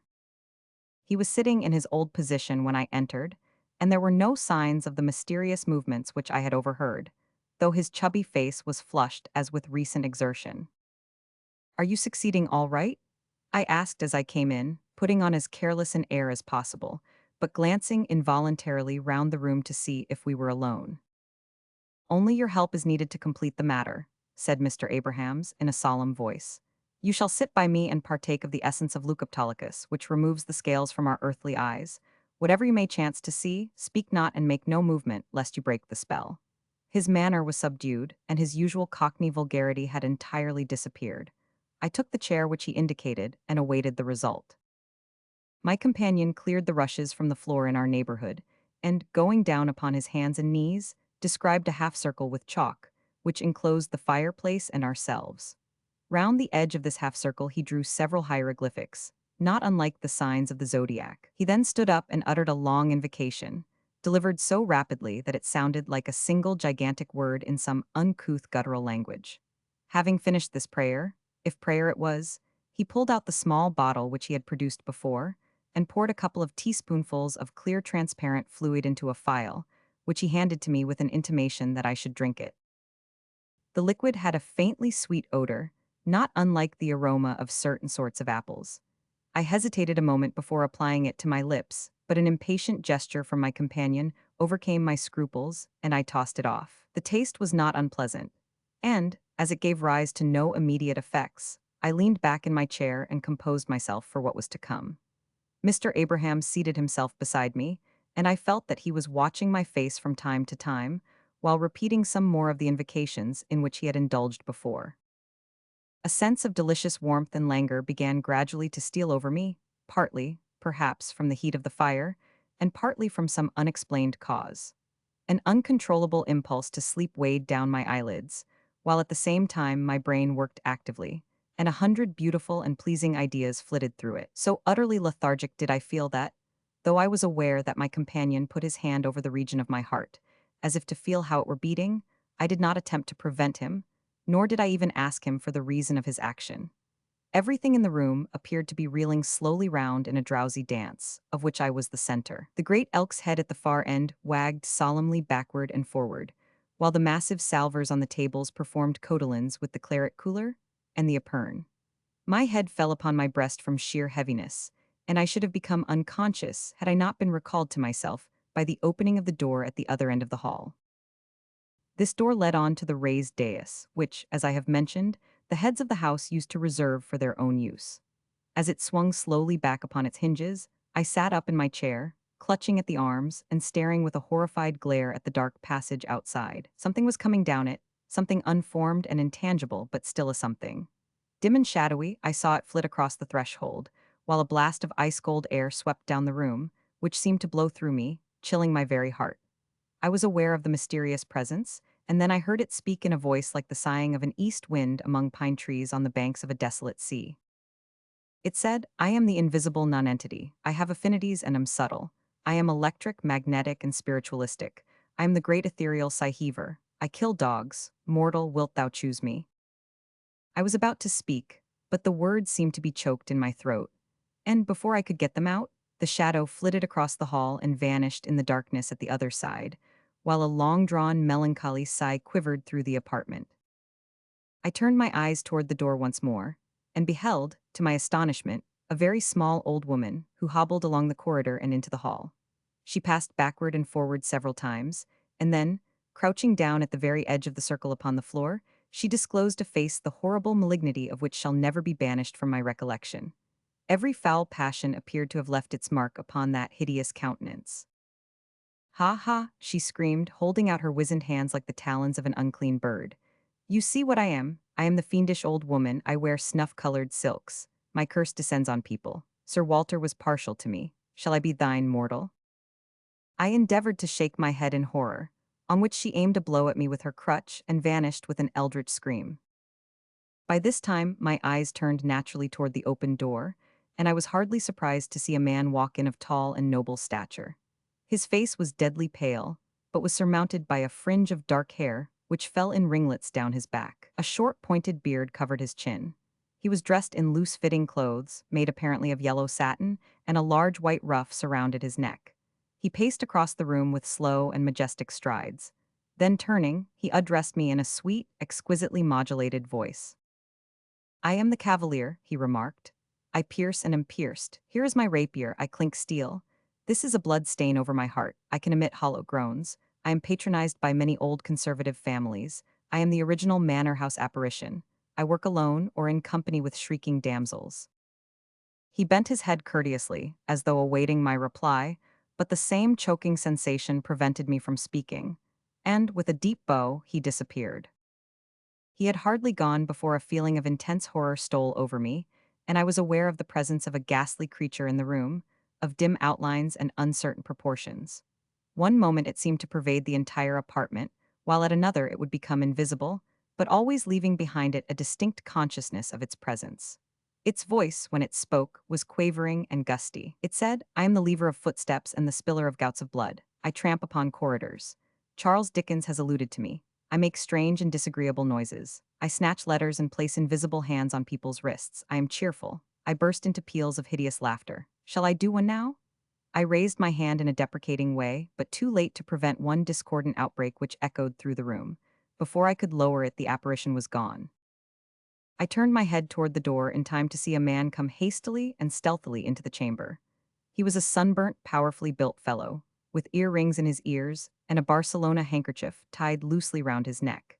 His head was bent upon his chest, and his whole aspect was that of one afflicted by intolerable remorse. He paced rapidly backward and forward like a caged tiger, and I observed that a drawn knife glittered in one of his hands, while he grasped what appeared to be a piece of parchment in the other. His voice, when he spoke, was deep and sonorous. He said, "I am a murderer. I am a ruffian. I crouch when I walk. I step noiselessly. I know something of the Spanish Main. I can do the lost treasure business. I have charts, am able-bodied and a good walker, capable of haunting a large park." He looked toward me beseechingly, but before I could make a sign, I was paralyzed by the horrible sight which appeared at the door.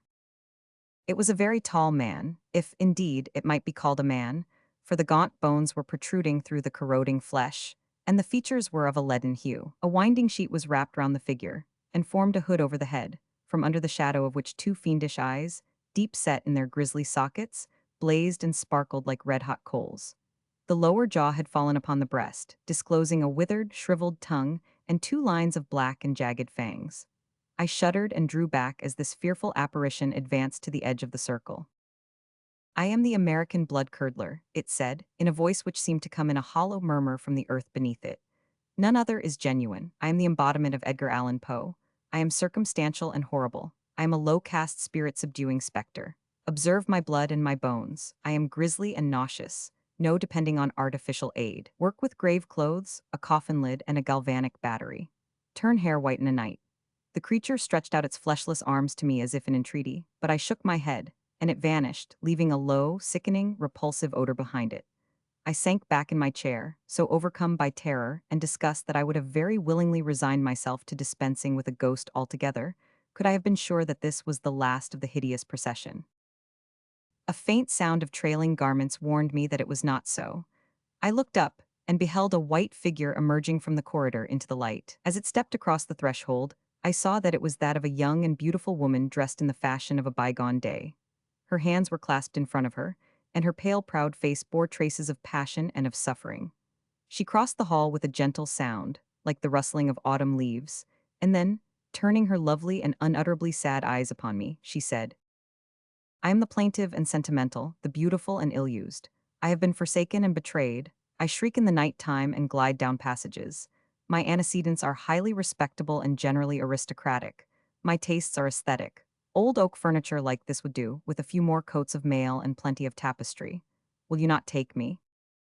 Her voice died away in a beautiful cadence as she concluded, and she held out her hands as if in supplication. I am always sensitive to female influences. Besides, what would Jorix's ghost be to this? Could anything be in better taste? Would I not be exposing myself to the chance of injuring my nervous system by interviews with such creatures as my last visitor, unless I decided at once? She gave me a seraphic smile, as if she knew what was passing in my mind. That smile settled the matter. "She will do," I cried. "I choose this one." And as, in my enthusiasm, I took a step toward her, I passed over the magic circle which had girdled me round. "Argentine, we have been robbed." I had an indistinct consciousness of these words being spoken, or rather screamed, in my ear a great number of times without my being able to grasp their meaning. A violent throbbing in my head seemed to adapt itself to their rhythm, and I closed my eyes to the lullaby of robbed, robbed, robbed. A vigorous shake caused me to open them again, however, and the sight of Mrs. 500 Odd in the scantiest of costumes and most furious of tempers was sufficiently impressive to recall all my scattered thoughts, and make me realize that I was lying on my back on the floor, with my head among the ashes which had fallen from last night's fire, and a small glass phial in my hand. I staggered to my feet, but felt so weak and giddy that I was compelled to fall back into a chair. As my brain became clearer, stimulated by the exclamations of Matilda, I began gradually to recollect the events of the night. There was the door through which my supernatural visitors had filed. There was the circle of chalk with the hieroglyphics round the edge. There was the cigar box and brandy bottle, which had been honored by the attentions of Mr. Abrahams. But the seer himself, where was he? And what was this open window with a rope running out of it? And where, oh where was the pride of Gorsthorpe Grange, the glorious plate which was to have been the delectation of generations of 500 odds? And why was Mrs. D standing in the grey light of dawn, wringing her hands and repeating her monotonous refrain? It was only very gradually that my misty brain took these things in and grasped the connection between them.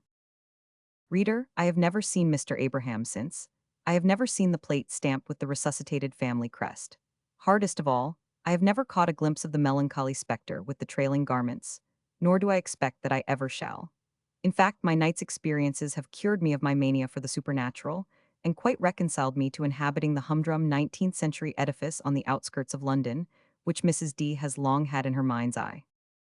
As to the explanation of all that occurred, that is a matter which is open to several surmises. That Mr. Abrahams, the ghost hunter, was identical with Jimmy Wilson, alias the Nottingham Crackster, is considered more than probable at Scotland Yard, and certainly the description of that remarkable burglar tallied very well with the appearance of my visitor. The small bag which I have described was picked up in a neighboring field next day, and found to contain a choice assortment of jimmies and centrobits. Footmarks deeply imprinted in the mud on either side of the moat showed that an accomplice from below had received the sack of precious metals which had been let down through the open window.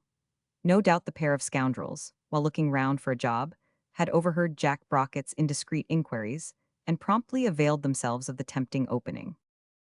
And now as to my less substantial visitors and the curious grotesque vision which I had enjoyed.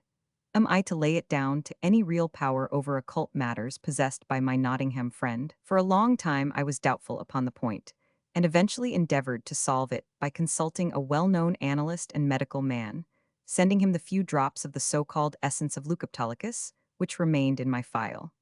I append the letter which I received from him, only too happy to have the opportunity of winding up my little narrative by the weighty words of a man of learning.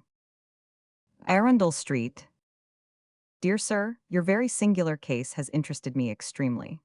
The bottle which you sent contained a strong solution of chloral, and the quantity which you describe yourself as having swallowed must have amounted to at least 80 grains of the pure hydrate. This would of course have reduced you to a partial state of insensibility, gradually going on to complete coma.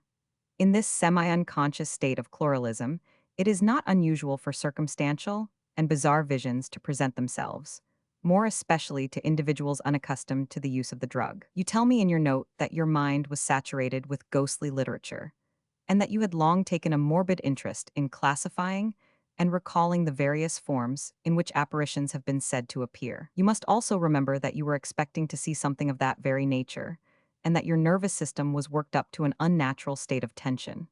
Under the circumstances, I think that, far from the sequel being an astonishing one, it would have been very surprising indeed to anyone versed in narcotics had you not experienced some such effects. I remain, dear sir, sincerely yours. T.A. Stube, M.D. Argentine 500 odd esque. The Elms, Brixton. The Mystery of Sasassa Valley.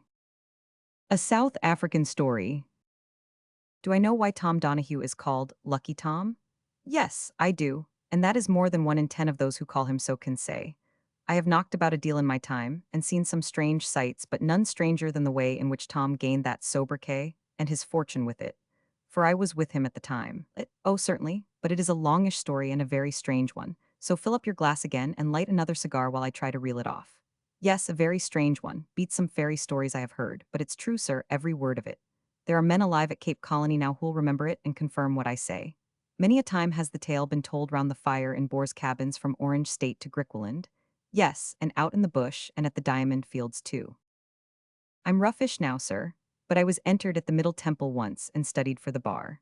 Tom, worse luck, was one of my fellow students, and a wildish time we had of it, until at last our finances ran short, and we were compelled to give up our so-called studies, and look about for some part of the world where 2 young fellows with strong arms and sound constitutions might make their mark. In those days, the tide of emigration had scarcely begun to set in toward Africa, and so we thought our best chance would be down at Cape Colony. Well, to make a long story short, we set sail, and were deposited in Cape Town with less than £5 in our pockets, and there we parted. We each tried our hands at many things and had ups and downs, but when, at the end of 3 years, chance led each of us up country and we met again, we were, I regret to say, in almost as bad a plight as when we started. Well, this was not much of a commencement, and very disheartened we were, so disheartened that Tom spoke of going back to England and getting a clerkship. For you see, we didn't know that we had played out all our small cards, and that the trumps were going to turn up. No, we thought our hands were bad all through. It was a very lonely part of the country that we were in, inhabited by a few scattered farmers, whose houses were stockaded and fenced in to defend them against the Kaffirs. Tom Donahue and I had a little hut right out in the bush, but we were known to possess nothing, and to be handy with our revolvers, so we had little to fear. There we waited, doing odd jobs, and hoping that something would turn up. Well, after we had been there about a month, something did turn up upon a certain night, something which was the making of both of us. And it's about that night, sir, that I'm going to tell you. I remember it well. The wind was howling past our cabin, and the rain threatened to burst in our rude window. We had a great wood fire crackling and sputtering on the hearth, by which I was sitting mending a whip, while Tom was lying in his bunk groaning disconsolately at the chance which had led him to such a place. "Cheer up, Tom, cheer up," said I. "No man ever knows what may be awaiting him." Ill luck, Jack," he answered. "I always was an unlucky dog. Here have I been 3 years in this abominable country, and I see lads fresh from England jingling the money in their pockets, while I am as poor as when I landed. Ah, Jack, if you want to keep your head above water, old friend, you must try your fortune away from me." "Nonsense, Tom, you're down in your luck tonight, but hark, here's someone coming outside. Dick Wharton by the tread, he'll rouse you if any man can." Even as I spoke, the door was flung open, and honest Dick Wharton, with the water pouring from him, stepped in, his hearty red face looming through the haze like a harvest moon. He shook himself, and after greeting us sat down by the fire to warm himself. "Whereaway, Dick, on such a night as this?" said I. "You'll find the rheumatism a worse foe than the Kaffirs, unless you keep more regular hours." Dick was looking unusually serious, almost frightened, one would say, if one did not know the man. "Had to go," he replied. "Had to go. One of Madison's cattle was seen straying down Sasassa Valley, and of course none of our blacks would go down that valley at night, and if we had waited till morning, the brute would have been in Kafferland." "Why wouldn't they go down Sasassa Valley at night?" asked Tom. "Kaffirs, I suppose," said I. "Ghosts," said Dick. We both laughed. "I suppose they didn't give such a matter-of-fact fellow as you a sight of their charms?" said Tom, from the bunk. "Yes," said Dick seriously. "Yes, I saw what the niggers talk about, and I promise you, lads, I don't want ever to see it again." Tom sat up in his bed. "Nonsense, Dick, you're joking, man? Come, tell us all about it, the legend first and your own experience afterward. Pass him over the bottle, Jack." "Well, as to the legend," began Dick, "it seems that the niggers have had it handed down to them that Sasassa Valley is haunted by a frightful fiend. Hunters and wanderers passing down the defile have seen its glowing eyes under the shadows of the cliff, and the story goes that whoever has chanced to encounter that baleful glare has had his afterlife blighted by the malignant power of this creature. Whether that be true or not," continued Dick, ruefully, "I may have an opportunity of judging for myself." "Go on, Dick, go on," cried Tom. "Let's hear about what you saw." "Well, I was groping down the valley, looking for that cow of Madison's, and I had, I suppose, got halfway down, where a black craggy cliff juts into the ravine on the right, when I halted to have a pull at my flask. I had my eye fixed at the time upon the projecting cliff I have mentioned, and noticed nothing unusual about it. I then put up my flask and took a step or two forward, when in a moment there burst, apparently from the base of the rock, about 8 feet from the ground and 100 yards from me, a strange, lurid glare, flickering and oscillating, gradually dying away and then reappearing again. No, no, I've seen many a glowworm and firefly, nothing of that sort. There it was, burning away, and I suppose I gazed at it, trembling in every limb, for fully 10 minutes. Then I took a step forward, when instantly it vanished like a candle blown out. I stepped back again, but it was some time before I could find the exact spot and position from which it was visible. At last there it was, the weird reddish light flickering away as before. Then I screwed up my courage and made for the rock, but the ground was so uneven that it was impossible to steer straight, and though I walked along the whole base of the cliff, I could see nothing. Then I made tracks for home, and I can tell you, boys, that until you remarked it, I never knew it was raining the whole way along. But Hollow, what's the matter with Tom?" What indeed? Tom was now sitting with his legs over the side of the bunk, and his whole face betraying excitement so intense as to be almost painful. "The fiend would have 2 eyes. How many lights did you see, Dick? Speak out." "It's only one." "Hurrah!" cried Tom. "That's better." Whereupon he kicked the blankets into the middle of the room and began pacing up and down with long, feverish strides. Suddenly he stopped opposite Dick and laid his hand upon his shoulder. "I say, Dick, could we get to Sasassa Valley before sunrise?" "Scarcely," said Dick. "Well, look here, we are old friends, Dick Wharton, you and I now. Don't you tell any other man what you have told us for a week. You'll promise that, won't you?" I could see by the look on Dick's face, as he acquiesced, that he considered poor Tom to be mad. and indeed I was myself completely mystified by his conduct. I had, however, seen so many proofs of my friend's good sense and quickness of apprehension that I thought it quite possible that Wharton's story had had a meaning in his eyes which I was too obtuse to take in. All night Tom Donahue was greatly excited, and when Wharton left he begged him to remember his promise, and also elicited from him a description of the exact spot at which he had seen the apparition, as well as the hour at which it appeared. After his departure, which must have been about 4 in the morning, I turned into my bunk and watched Tom sitting by the fire splicing two sticks together, until I fell asleep. I suppose I must have slept about 2 hours, but when I awoke Tom was still sitting working away in almost the same position. He had fixed the one stick across the top of the other so as to form a ruff, and was now busy in fitting a smaller stick into the angle between them, by manipulating which, the cross one could be either cocked up or depressed to any extent. He had cut notches, too, in the perpendicular stick, so that by the aid of the small prop, the cross one could be kept in any position for an indefinite time. "Look here, Jack," he cried whenever he saw that I was awake. "Come and give me your opinion. Suppose I put this cross stick pointing straight at a thing, and arranged this small one so as to keep it so and left it, I could find that thing again if I wanted it. Don't you think I could, Jack? Don't you think so?" He continued nervously, clutching me by the arm. "Well," I answered, "it would depend on how far off the thing was and how accurately it was pointed. If it were any distance, I'd cut sights on your cross stick. Then a string tied to the end of it and held in a plumb line forward would lead you pretty near what you wanted. But surely, Tom, you don't intend to localize the ghost in that way."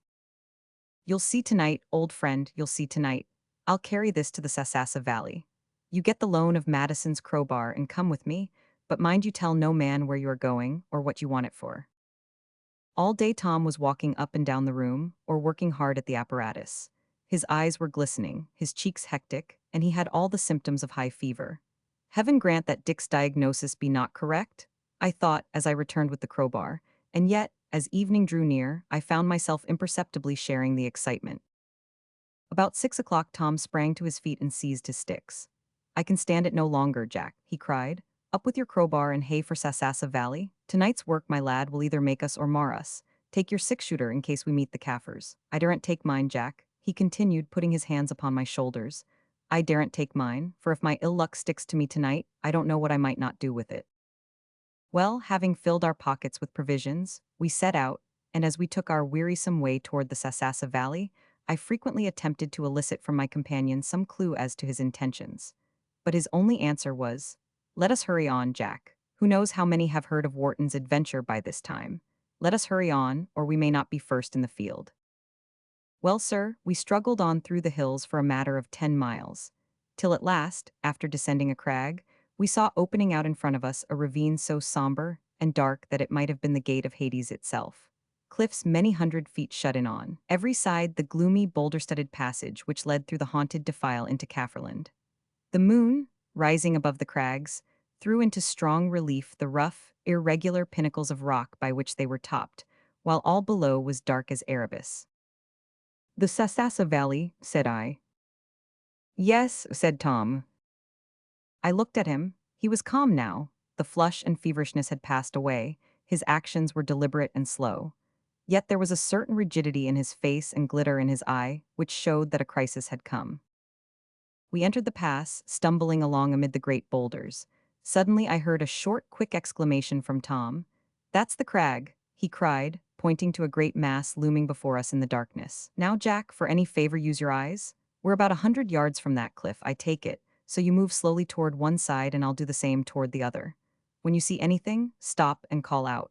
Don't take more than 12 inches in a step, and keep your eye fixed on the cliff about 8 feet from the ground. Are you ready?" Yes, I was even more excited than Tom by this time. What his intention or object was I could not conjecture, beyond that he wanted to examine by daylight the part of the cliff from which the light came.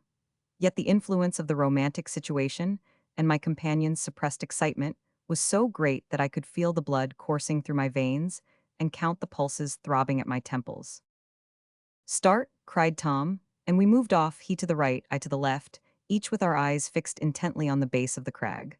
I had moved perhaps 20 feet when in a moment it burst upon me. Through the growing darkness there shone a small, ruddy, glowing point, the light from which waned and increased, flickered and oscillated, each change producing a more weird effect than the last. The old Kaffir superstition came into my mind, and I felt a cold shudder pass over me. In my excitement, I stepped a pace backward when instantly the light went out, leaving utter darkness in its place. But when I advanced again, there was the ruddy glare glowing from the base of the cliff. Tom, Tom, I cried. I heard him exclaim as he hurried over toward me. There it is, there, up against the cliff. Tom was at my elbow. I see nothing, said he. Why, there, man in front of you? I stepped to the right as I spoke, when the light instantly vanished from my eyes. But from Tom's ejaculations of delight, it was clear that from my former position it was visible to him also. Jack, he cried, as he turned and wrung my hand. Jack, you and I can never complain of our luck again. Now heap up a few stones where we are standing. That's right, now we must fix my signpost firmly in at the top. There, it would take a strong wind to blow that down, and we only need it to hold out till morning. Oh, Jack, my boy, to think that only yesterday we were talking of becoming clerks, and you saying that no man knew what was awaiting him, too? By Jove, Jack, it would make a good story. By this time, we had firmly fixed the perpendicular stick in between two large stones, and Tom bent down and peered along the horizontal one. For fully a quarter of an hour, he was alternately raising and depressing it, until at last, with a sigh of satisfaction, he fixed the prop into the angle and stood up. Look along, Jack, he said. You have as straight an eye to take a sight as any man I know of. I looked along. There beyond the further sight was the ruddy, scintillating speck, apparently at the end of the stick itself, so accurately had it been adjusted. And now, my boy, said Tom, let's have some supper and a sleep. There's nothing more to be done tonight, but we'll need all our wits and strength tomorrow. Get some sticks and kindle a fire here, and then we'll be able to keep an eye on our signal post and see that nothing happens to it during the night. Well, sir, we kindled a fire and had supper with the Sasassa demon's eye rolling and glowing in front of us the whole night through. Not always in the same place, though, for after supper, when I glanced along the sights to have another look at it, it was nowhere to be seen. The information did not, however, seem to disturb Tom in any way. He merely remarked, "It's the moon, not the thing, that has shifted," and coiling himself up, went to sleep. By early dawn, we were both up and gazing along our pointer at the cliff. But we could make out nothing save the one dead monotonous slaty surface, rougher perhaps at the part we were examining than elsewhere, but otherwise presenting nothing remarkable. Now for your idea, Jack, said Tom Donahue, unwinding a long thin cord from round his waist. You fasten it and guide me while I take the other end. So saying, he walked off to the base of the cliff, holding one end of the cord, while I drew the other taut and wound it round the middle of the horizontal stick, passing it through the sight at the end. By this means I could direct Tom to the right or left, until we had our string stretching from the point of attachment, through the sight, and on to the rock, which it struck about 8 feet from the ground. Tom drew a chalk circle of about 3 feet diameter round the spot, and then called to me to come and join him. We've managed this business together, Jack, he said, and we'll find what we are to find together. The circle he had drawn embraced a part of the rock smoother than the rest, save that about the center there were a few rough protuberances or knobs. One of these Tom pointed to with a cry of delight. It was a roughish, brownish mass about the size of a man's closed fist, and looking like a bit of dirty glass let into the wall of the cliff. That's it, he cried, that's it. That's what. Why, man, a diamond, and such a one as there isn't a monarch in Europe, but would envy Tom Donahue the possession of. Up with your crowbar, and we'll soon exorcise the demon of Sasassa Valley. I was so astounded that for a moment I stood speechless with surprise, gazing at the treasure which had so unexpectedly fallen into our hands. Here, hand me the crowbar, said Tom. Now, by using this little round knob which projects from the cliff here, as a fulcrum, we may be able to lever it off. Yes, there it goes. I never thought it could have come so easily. Now, Jack, the sooner we get back to our hut and then down to Cape Town, the better. We wrapped up our treasure and made our way across the hills toward home. On the way, Tom told me how, while a law student in the Middle Temple, he had come upon a dusty pamphlet in the library by one Jans van Hounem, which told of an experience very similar to ours, which had befallen that worthy Dutchman in the latter part of the 17th century, and which resulted in the discovery of a luminous diamond. This tale it was which had come into Tom's head as he listened to honest Dick Wharton's ghost story, while the means which he had adopted to verify his supposition sprang from his own fertile Irish brain. We'll take it down to Cape Town, continued Tom, and if we can't dispose of it with advantage there, it will be worth our while to ship for London with it. Let us go along to Madison's first, though. He knows something of these things and can perhaps give us some idea of what we may consider a fair price for our treasure. We turned off from the track accordingly, before reaching our hut, and kept along the narrow path leading to Madison's farm. He was at lunch when we entered, and in a minute we were seated at each side of him, enjoying South African hospitality.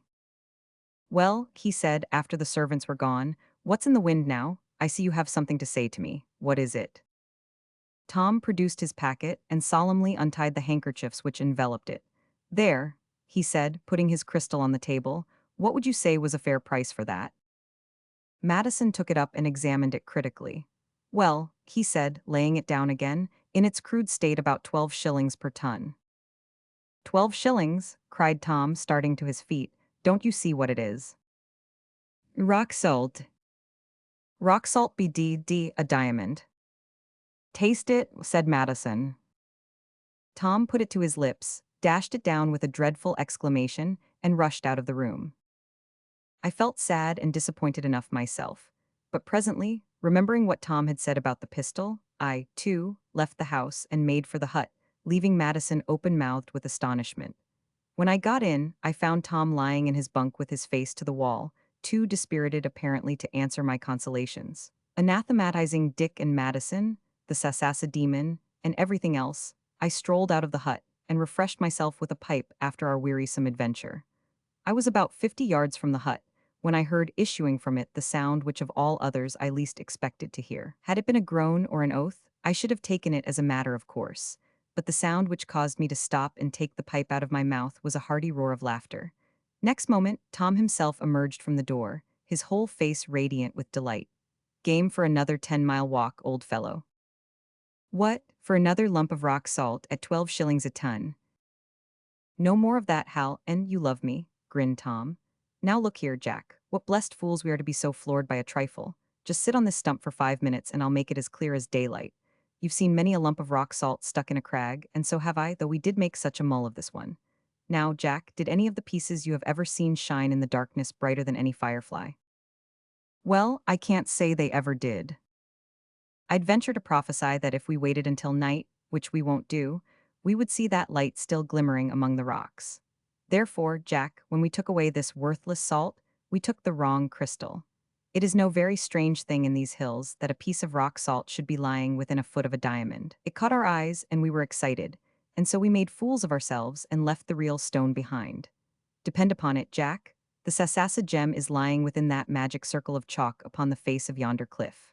Come, old fellow, light your pipe and stow your revolver, and we'll be off before that fellow Madison has time to put two and two together. I don't know that I was very sanguine this time. I had begun, in fact, to look upon the diamond as a most unmitigated nuisance. However, rather than throw a damper on Tom's expectations, I announced myself eager to start. What a walk it was! Tom was always a good mountaineer, but his excitement seemed to lend him wings that day, while I scrambled along after him as best I could. When we got within half a mile, he broke into the double, and never pulled up until he reached the round white circle upon the cliff. Poor old Tom! When I came up, his mood had changed, and he was standing with his hands in his pockets, gazing vacantly before him with a rueful countenance. Look, he said, look, and he pointed at the cliff. Not a sign of anything in the least resembling a diamond there. The circle included nothing but flat slate-colored stone, with one large hole, where we had extracted the rock salt, and one or two smaller depressions. No sign of the gem. I've been over every inch of it, said poor Tom. It's not there. Someone has been here and noticed the chalk and taken it. Come home, Jack, I feel sick and tired. Oh, had any man ever luck like mine? I turned to go, but took one last look at the cliff first. Tom was already 10 paces off. Hollow, I cried, don't you see any change in that circle since yesterday? What do you mean, said Tom. Don't you miss a thing that was there before? The rock salt, said Tom. No, but the little round knob that we used for a fulcrum. I suppose we must have wrenched it off in using the lever. Let's have a look at what it's made of. Accordingly, at the foot of the cliff, we searched about among the loose stones. Here you are, Jack, we've done it at last, we're made men. I turned round, and there was Tom radiant with delight, and with a little corner of black rock in his hand. At first sight it seemed to be merely a chip from the cliff, but near the base there was projecting from it an object which Tom was now exultingly pointing out. It looked at first something like a glass eye, but there was a depth and brilliancy about it such as glass never exhibited. There was no mistake this time. We had certainly got possession of a jewel of great value, and with light hearts we turned from the valley, bearing away with us the fiend which had so long reigned there. There, sir, I've spun my story out too long and tired you perhaps. You see, when I get talking of those rough old days, I kind of see the little cabin again, and the brook beside it, and the bush around, and seem to hear Tom's honest voice once more. There's little for me to say now. We prospered on the gem. Tom Donahue, as you know, has set up here, and is well known about town. I have done well farming and ostrich raising in Africa. We set old Dick Wharton up in business, and he is one of our nearest neighbors. If you should ever be coming up our way, sir, you'll not forget to ask for Jack Turnbull of Sasassa Farm. The American's Tale. It air strange, it air, he was saying as I opened the door of the room where our social little semi-literary society met. But I could tell you queerer things than that air, almighty queer things. You can't learn everything out of books, sirs, no how. You see, it ain't the men as can string English together and as has had good educations, as finds themselves in the queer places I've been in. They're mostly rough men, sirs, as can scarce speak aright, far less tell with pen and ink the things they've seen. But if they could, they'd make some of your Europeans har riz with astonishment. They would, sirs, you bet. His name was Jefferson Adams, I believe.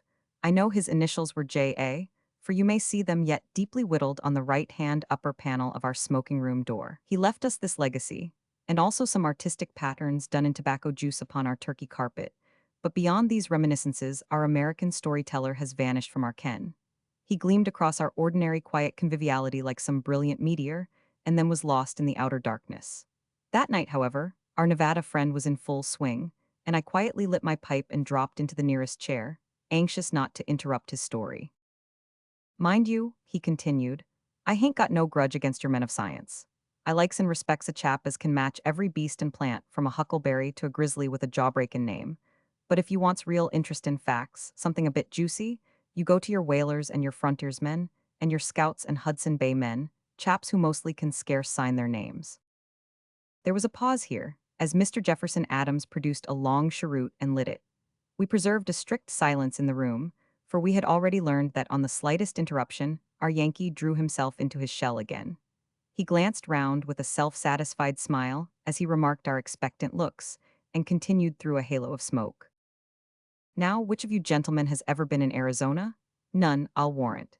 And of all English or Americans as can put pen to paper, how many has been in Arizona? Precious few, I calculate. I've been there, sirs, lived there for years, and when I think of what I've seen there, why, I can scarce get myself to believe it now. Ah, there's a country. I was one of Walker's filibusters, as they chose to call us, and after we'd busted up and the chief was shot, some on us made tracks and located down there. A reglar English and American colony, we was, with our wives and children and all complete. I reckon there's some of the old folk there yet, and that they hain't forgotten what I'm a-going to tell you. No, I warrant they hain't, never on this side of the grave, sirs. I was talking about the country, though, and I guess I could astonish you considerable if I spoke of nothing else. To think of such a land being built for a few greasers and half-breeds, it's a misusing of the gifts of Providence, that's what I calls it. Grass as hung over a chap's head as he rode through it, and trees so thick that you couldn't catch a glimpse of blue sky for leagues and leagues, and orchids like umbrellas. Maybe some on you has seen a plant as they calls the flycatcher, in some parts of the States. Diania muscipula, murmured Dawson, our scientific man par excellence. Ah, Dineira municipal, that's him. You'll see a fly stand on that air plant, and then you'll see the two sides of a leaf snap up together and catch it between them, and grind it up and mash it to bits, for all the world like some great sea squid with its beak. And hours after, if you open the leaf, you'll see the body lying half digested and in bits. Well, I've seen those fly traps in Arizona with leaves 8 and 10 feet long, and thorns or teeth a foot or more. Why, they could, but darn it, I'm going too fast. It's about the death of Joe Hawkins I was going to tell you, about as queer a thing, I reckon, as ever you heard tell on. There wasn't nobody in Montana as didn't know of Joe Hawkins, Alabama Joe, as he was called there. A reglar out and outer, he was, 'bout the darndest skunk as ever man clapped eyes on. He was a good chap enough, mind ye, as long as you stroked him the right way, but rile him anyhow, and he were worse nor a wildcat. I've seen him empty his six-shooter into a crowd as chance to jostle him a-going into Simpson's bar when there was a dance on, and he bowied Tom Hooper 'cause he spilt his liquor over his waistcoat by mistake. No, he didn't stick at murder, Joe didn't, and he weren't a man to be trusted further nor you could see him. Now, at the time I tell on, when Joe Hawkins was swaggerin' about the town and layin' down the law with his shootin' irons, there was an Englishman there of the name of Scott, Tom Scott, if I recollects aright. This chap Scott was a thorough Britisher, beggin' the present company's pardon, and yet he didn't freeze much to the British set there, or they didn't freeze much to him. He was a quiet, simple man, Scott was, rather too quiet for a rough set like that. Sneakin', they called him, but he weren't that. He kept hisself mostly apart and didn't interfere with nobody so long as he were left alone. Some said as how he'd been kinder ill-treated at home, been a chartist or something of that sort, and had to up stick and run, but he never spoke of it hisself and never complained. Bad luck or good, that chap kept a stiff lip on him. This chap Scott was a sort o' butt among the men about Montana, for he was so quiet and simple-like. There was no party either to take up his grievances, for, as I've been saying, the Britishers hardly counted him one of them, and many a rough joke they played on him. He never cut up rough but was polite to all hisself. I think the boys got to think he hadn't much grit in him till he showed 'em their mistake. It was in Simpson's bar as the row got up, and that led to the queer thing I was going to tell you of. Alabama Joe and one or two other rowdies were dead on the Britishers in those days, and they spoke their opinions pretty free, though I warned them as their D be an almighty muss. That particular night Joe was nigh half drunk, and he swaggered about the town with his six-shooter, lookin' out for a quarrel. Then he turned into the bar, where he knowed he'd find some the English as ready for one as he was hisself. Sure enough, there was half a dozen lounging about, and Tom Scott standin' alone before the stove. Joe sat down by the table and put his revolver and bowie down in front of him. "Them's my arguments, Jeff," he says to me, "if any white-livered Britisher dares give me the lie." I tried to stop him, sirs, but he weren't a man as you could easily turn, and he began to speak in a way as no chap could stand. Why, even a greaser would flare up if you said as much of Greaseland. There was a commotion at the bar, and every man laid his hands on his weapons, but afore they could draw we heard a quiet voice from the stove.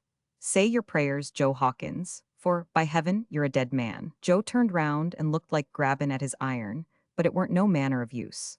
Tom Scott was standing up, covering him with his derringer, a smile on his white face but the very devil shining in his eye. "It ain't that the old country has used me over well," he says, "but no man shall speak again it afore me and live." For a second or two I could see his finger tighten round the trigger, and then he gave a laugh and threw the pistol on the floor. "No," he says, "I can't shoot a half-drunk man. Take your dirty life, Joe, and use it better nor you have done. You've been nearer the grave this night than you will be again until your time comes. You'd best make tracks now, I guess. Nay, never look black at me, man. I'm not afeard at your shootin' iron. A bully's nigh always a coward." And he swung contemptuously round and relit his half-smoked pipe from the stove, while Alabama slunk out o' the bar with the laughs of the Britishers ringing in his ears. I saw his face as he passed me, and on it I saw murder, sirs, murder, as plain as ever I seed anything in my life. I stayed in the bar after the row and watched Tom Scott as he shook hands with the men about. It seemed kinder queer to me to see him smillin' and cheerful like, for I knew Joe's bloodthirsty mind, and that the Englishman had small chance of ever seeing the morning. He lived in an out-of-the-way sort of place, you see, clean off the trail, and had to pass through the Flytrap Gulch to get to it. This here gulch was a marshy, gloomy place, lonely enough during the day even, for it were always a creepy sort o' thing to see the great 8 and 10 foot leaves snapping up if aught touched them. But at night there were never a soul near. Some parts of the marsh, too, were soft and deep, and a body thrown in would be gone by the morning. I could see Alabama Joe crouchin' under the leaves of the great flytrap in the darkest part of the gulch, with a scowl on his face and a revolver in his hand. I could see it, sirs, as plain as with my 2 eyes. 'Bout midnight Simpson shuts up his bar, so out we had to go. Tom Scott started off for his 3-mile walk at a slashing pace. I just dropped him a hint as he passed me, for I kinder liked the chap. "Keep your derringer loose in your belt, sir," I says, "for you might chance to need it." He looked round at me with his quiet smile, and then I lost sight of him in the gloom. I never thought to see him again. He'd hardly gone afore Simpson comes up to me and says, "There'll be a nice job in the Flytrap Gulch tonight, Jeff. The boys say that Hawkins started half an hour ago to wait for Scott and shoot him on sight. I calculate the coroner'll be wanted tomorrow." What passed in the gulch that night? It were a question as were asked pretty free next morning. A half-breed was in Ferguson's store after daybreak, and he said, as he'd chanced to be near the gulch about 1 in the morning. It warn't easy to get at his story. He seemed so uncommon scared. But he told us at last, as he'd heard the fearfulest screams in the stillness of the night. There weren't no shots, he said, but scream after scream, kinder muffled like a man with a serape over his head, and in mortal pain. Abner, Brandon, and me, and a few more, was in the store at the time, so we mounted and rode out to Scott's house, passing through the gulch on the way. There weren't nothing particular to be seen there, no blood nor marks of a fight nor nothing. And when we gets up to Scott's house, out he comes to meet us as fresh as a lark. "Hullo, Jeff," says he, "no need for the pistols after all. Come in and have a cocktail, boys. Did ye see or hear nothing as ye came home last night?" Says I, "No," says he, "all was quiet enough. An owl kinder moaning in the Flytrap Gulch, that was all. Come, jump off and have a glass." "Thank ye," says Abner. So off we gets, and Tom Scott rode into the settlement with us when we went back. An all-fired commotion was on in Main Street as we rode into it. The American party seemed to have gone clean crazed. Alabama Joe was gone, not a darned particle of him left. Since he went out to the gulch nary I had seen him. As we got off our horses, there was a considerable crowd in front of Simpson's, and some ugly looks at Tom Scott, I can tell you. There was a clickin' of pistols, and I saw as Scott had his hand in his bosom too. There weren't a single English face about. "Stand aside, Jeff Adams," says Zeb Humphrey, as great a scoundrel as ever lived. "You hain't got no hand in this game. Say, boys, are we, free Americans, to be murdered by any darned Britisher?" It was the quickest thing as ever I seed. There was a rush and a crack. Zeb was down, with Scott's ball in his thigh, and Scott hisself was on the ground with a dozen men holding him. It weren't no use struggling, so he lay quiet. They seemed a bit uncertain what to do with him at first, but then one of Alabama's special chums put them up to it. "Joe's gone," he said. "Nothing ain't surer nor that, and there lies the man as killed him. Some on you knows as Joe went on business to the gulch last night. He never came back. That air Britisher passed through after he'd gone. They'd had a row, screams is heard mong the great flytraps. I say again he has played poor Josimo his sneakin' tricks and thrown him into the swamp. It ain't no wonder as the body is gone. But ere we to stand by and see English murderin' our own chums? I guess not. Let Judge Lynch try him, that's what I say." "Lynch him?" shouted 100 angry voices. For all the ragtag and bobtail the settlement was round us by this time. "Here, boys, fetch a rope and swing him up with him over Simpson's door." "See here, though," says another, coming forward. "Let's hang him by the great flytrap in the gulch. Let Joe see as he's revenged, if so be as he's buried 'bout there." There was a shout for this, and away they went, with Scott tied on his Mustang in the middle, and a mounted guard with cocked revolvers round him. For we knew as there was a score or so Britishers about, as didn't seem to recognize Judge Lynch, and was dead on a free fight. I went out with them, my heart bleedin' for Scott, though he didn't seem a cent put out, he didn't. He were game to the backbone. "Seems kinder queer, sirs, hangin' a man to a flytrap, but arn we're a reglar tree, and the leaves like a brace of boats with a hinge between 'em and thorns at the bottom."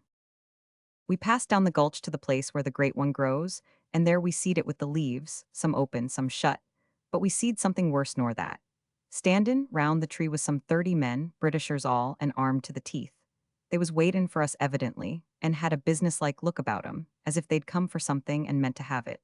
There was the raw material there for about as warm a scrimmage as ever I seed. As we rode up, a great red-bearded Scotchman, Cameron were his name, stood out afore the rest, his revolver cocked in his hand.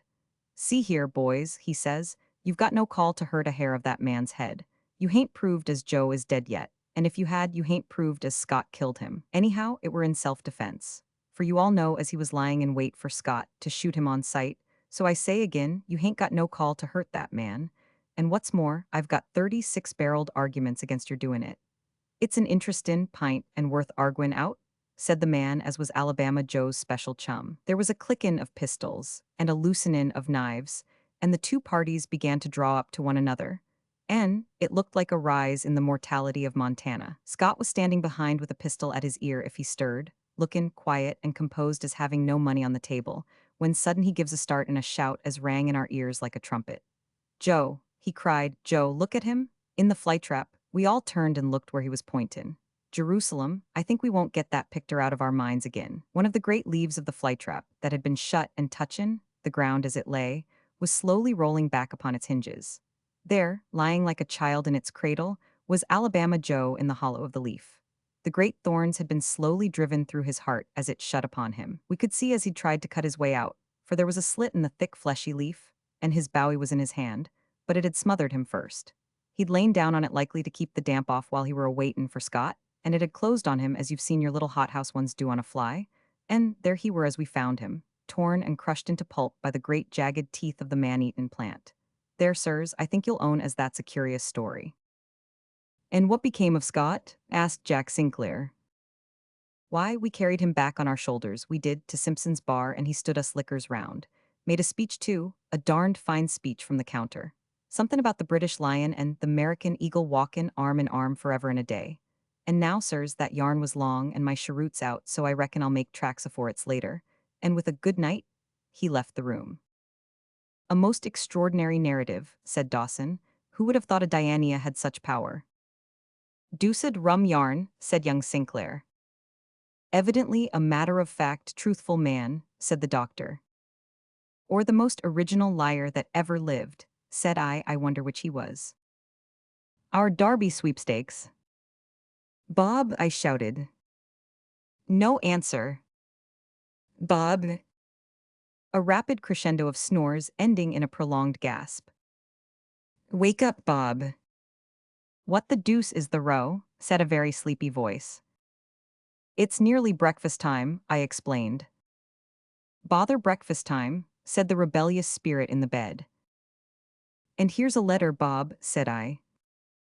Why on earth couldn't you say so at once? Come on with it. On which cordial invitation I marched into my brother's room and perched myself upon the side of his bed. Here you are, said I. Indian stamp, Brindisi postmark. Who is it from? Mind your own business, Stumpy, said my brother, as he pushed back his curly tangled locks, and, after rubbing his eyes, proceeded to break the seal. Now, if there is one appellation for which above all others I have a profound contempt, it is this one of Stumpy. Some miserable nurse, impressed by the relative proportions of my round grave face and little mottled legs, had dubbed me with the odious nickname in the days of my childhood. I am not really a bit more stumpy than any other girl of 17. On the present occasion, I rose in all the dignity of wrath, and was about to dump my brother on the head with the pillow by way of remonstrance, when a look of interest in his face stopped me. Who do you think is coming, Nellie? He said. An old friend of yours. What, from India? Not Jack Hawthorne. Even so, said Bob. Jack is coming back and going to stay with us. He says he will be here almost as soon as his letter. Now don't dance about like that. You'll knock down the guns or do some damage. Keep quiet like a good girl and sit down here again. Bob spoke with all the weight of the 22 summers which had passed over his toasy head, so I calmed down and settled into my former position. Won't it be jolly? I cried. But Bob, the last time he was here he was a boy, and now he is a man. He won't be the same Jack at all. Well, for that matter, said Bob, you were only a girl then, a nasty little girl with ringlets, while now. What now? I asked. Bob seemed actually on the eve of paying me a compliment. Well, you haven't got the ringlets, and you are ever so much bigger, you see, and nastier. Brothers are a blessing for one thing.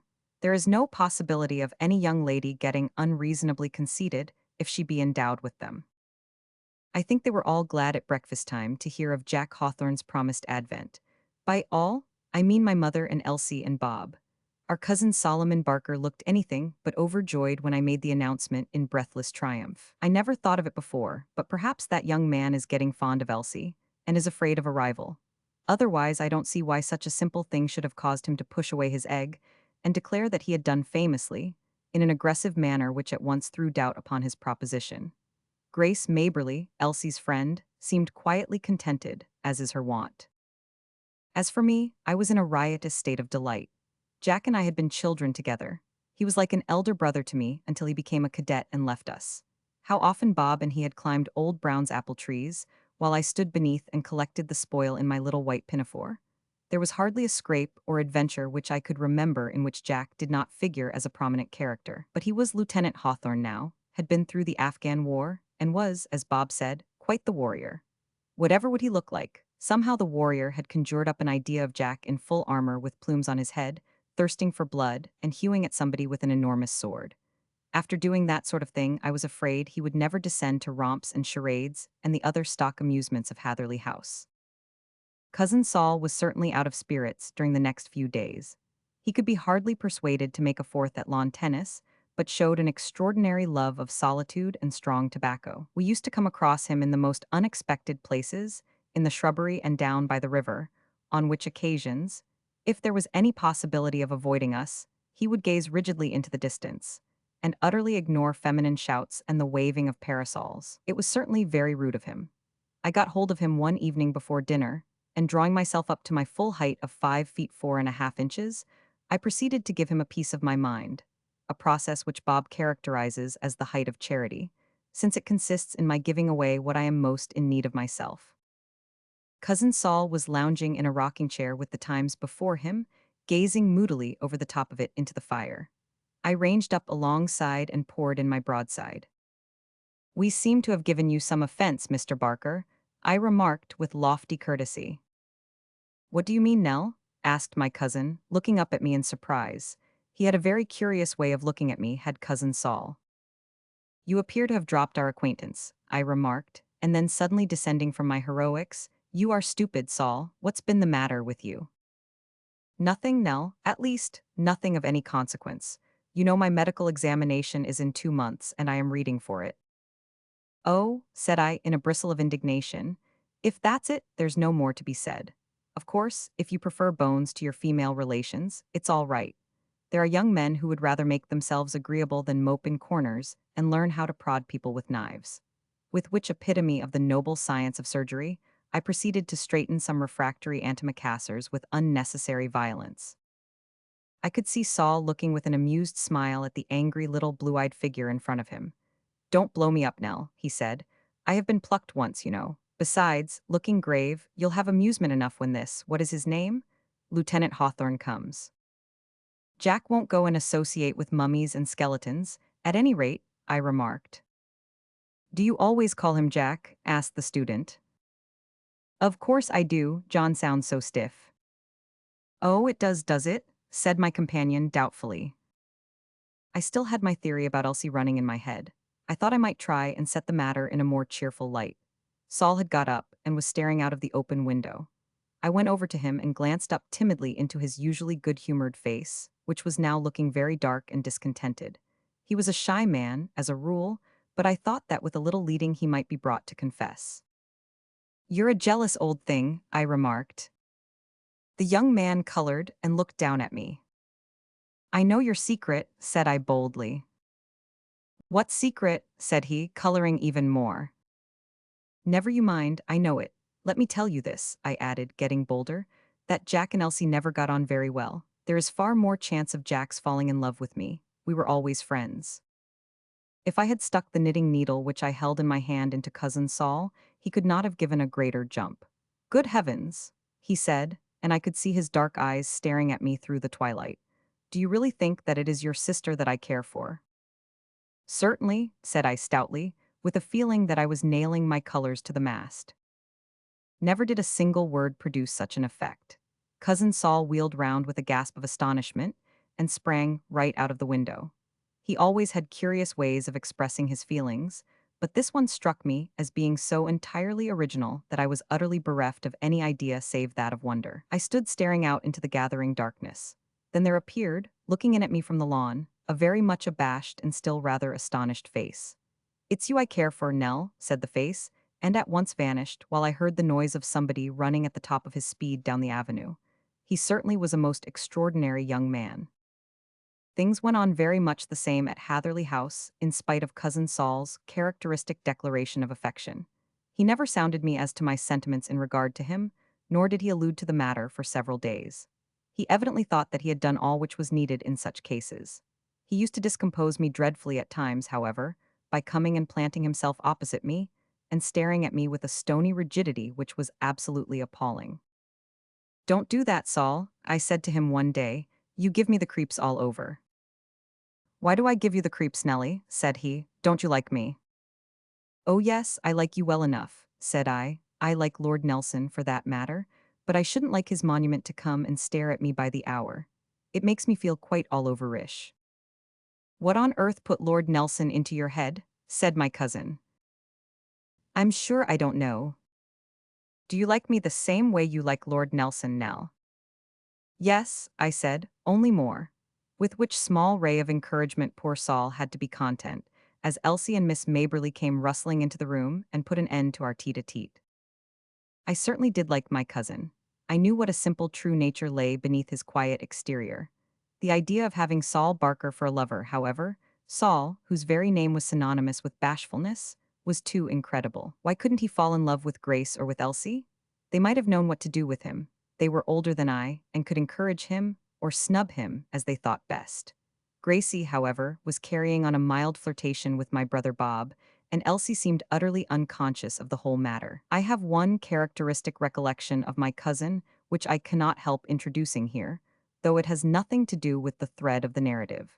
It was on the occasion of his first visit to Hatherley House. The wife of the rector called one day, and the responsibility of entertaining her rested with Saul and myself.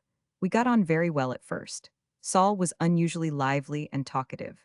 Unfortunately, a hospitable impulse came upon him, and in spite of many warning nods and winks, he asked the visitor if he might offer her a glass of wine. Now, as ill luck would have it, our supply had just been finished, and though we had written to London, a fresh consignment had not yet arrived.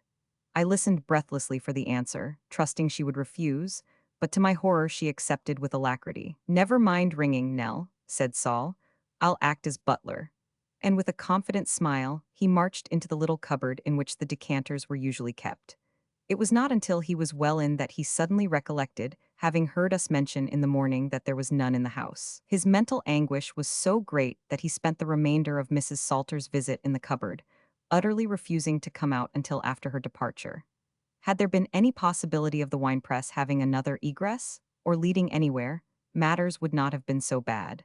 But I knew that old Mrs. Salter was as well up in the geography of the house as I was myself. She stayed for 3/4 of an hour waiting for Saul's reappearance, and then went away in high dudgeon. "My dear," she said, recounting the incident to her husband, and breaking into semi-scriptural language in the violence of her indignation, the cupboard seemed to open and swallow him.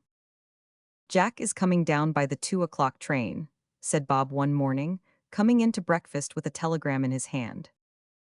I could see Saul looking at me reproachfully, but that did not prevent me from showing my delight at the intelligence.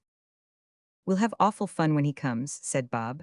"We'll drag the fish pond and have no end of a lark. Won't it be jolly, Saul?" Saul's opinion of its jollity was evidently too great to be expressed in words, for he gave an inarticulate grunt as answer. I had a long cogitation on the subject of Jack in the garden that morning. After all, I was becoming a big girl, as Bob had forcibly reminded me. I must be circumspect in my conduct now. A real live man had actually looked upon me with the eyes of love. It was all very well when I was a child to have Jack following me about and kissing me, but I must keep him at a distance now. I remembered how he presented me with a dead fish once which he had taken out of the Hatherley brook, and how I treasured it up among my most precious possessions, until an insidious odor in the house had caused the mother to send an abusive letter to Mr. Burton, who had pronounced our drainage to be all that could be desired. I must learn to be formal and distant. I pictured our meeting to myself, and went through a rehearsal of it. The holly bush represented Jack, and I approached it solemnly, made it a stately courtesy, and held out my hand with, "So glad to see you, Lieutenant Hawthorne." Elsie came out while I was doing it, but made no remark. I heard her ask Saul at luncheon, however, whether idiocy generally ran in families, or was simply confined to individuals, at which poor Saul blushed furiously, and became utterly incoherent in his attempts at an explanation. Our farmyard opens upon the avenue about halfway between Hatherley House and the lodge. Saul and I and Mr. Nicholas Cronin, the son of a neighboring squire, went down there after lunch. This imposing demonstration was for the purpose of quelling a mutiny which had broken out in the hen house. The earliest tidings of the rising had been conveyed to the house by young Bayliss, son and heir of the henkeeper, and my presence had been urgently requested. Let me remark in parenthesis that fowls were my special department in domestic economy, and that no step was ever taken in their management without my advice and assistance.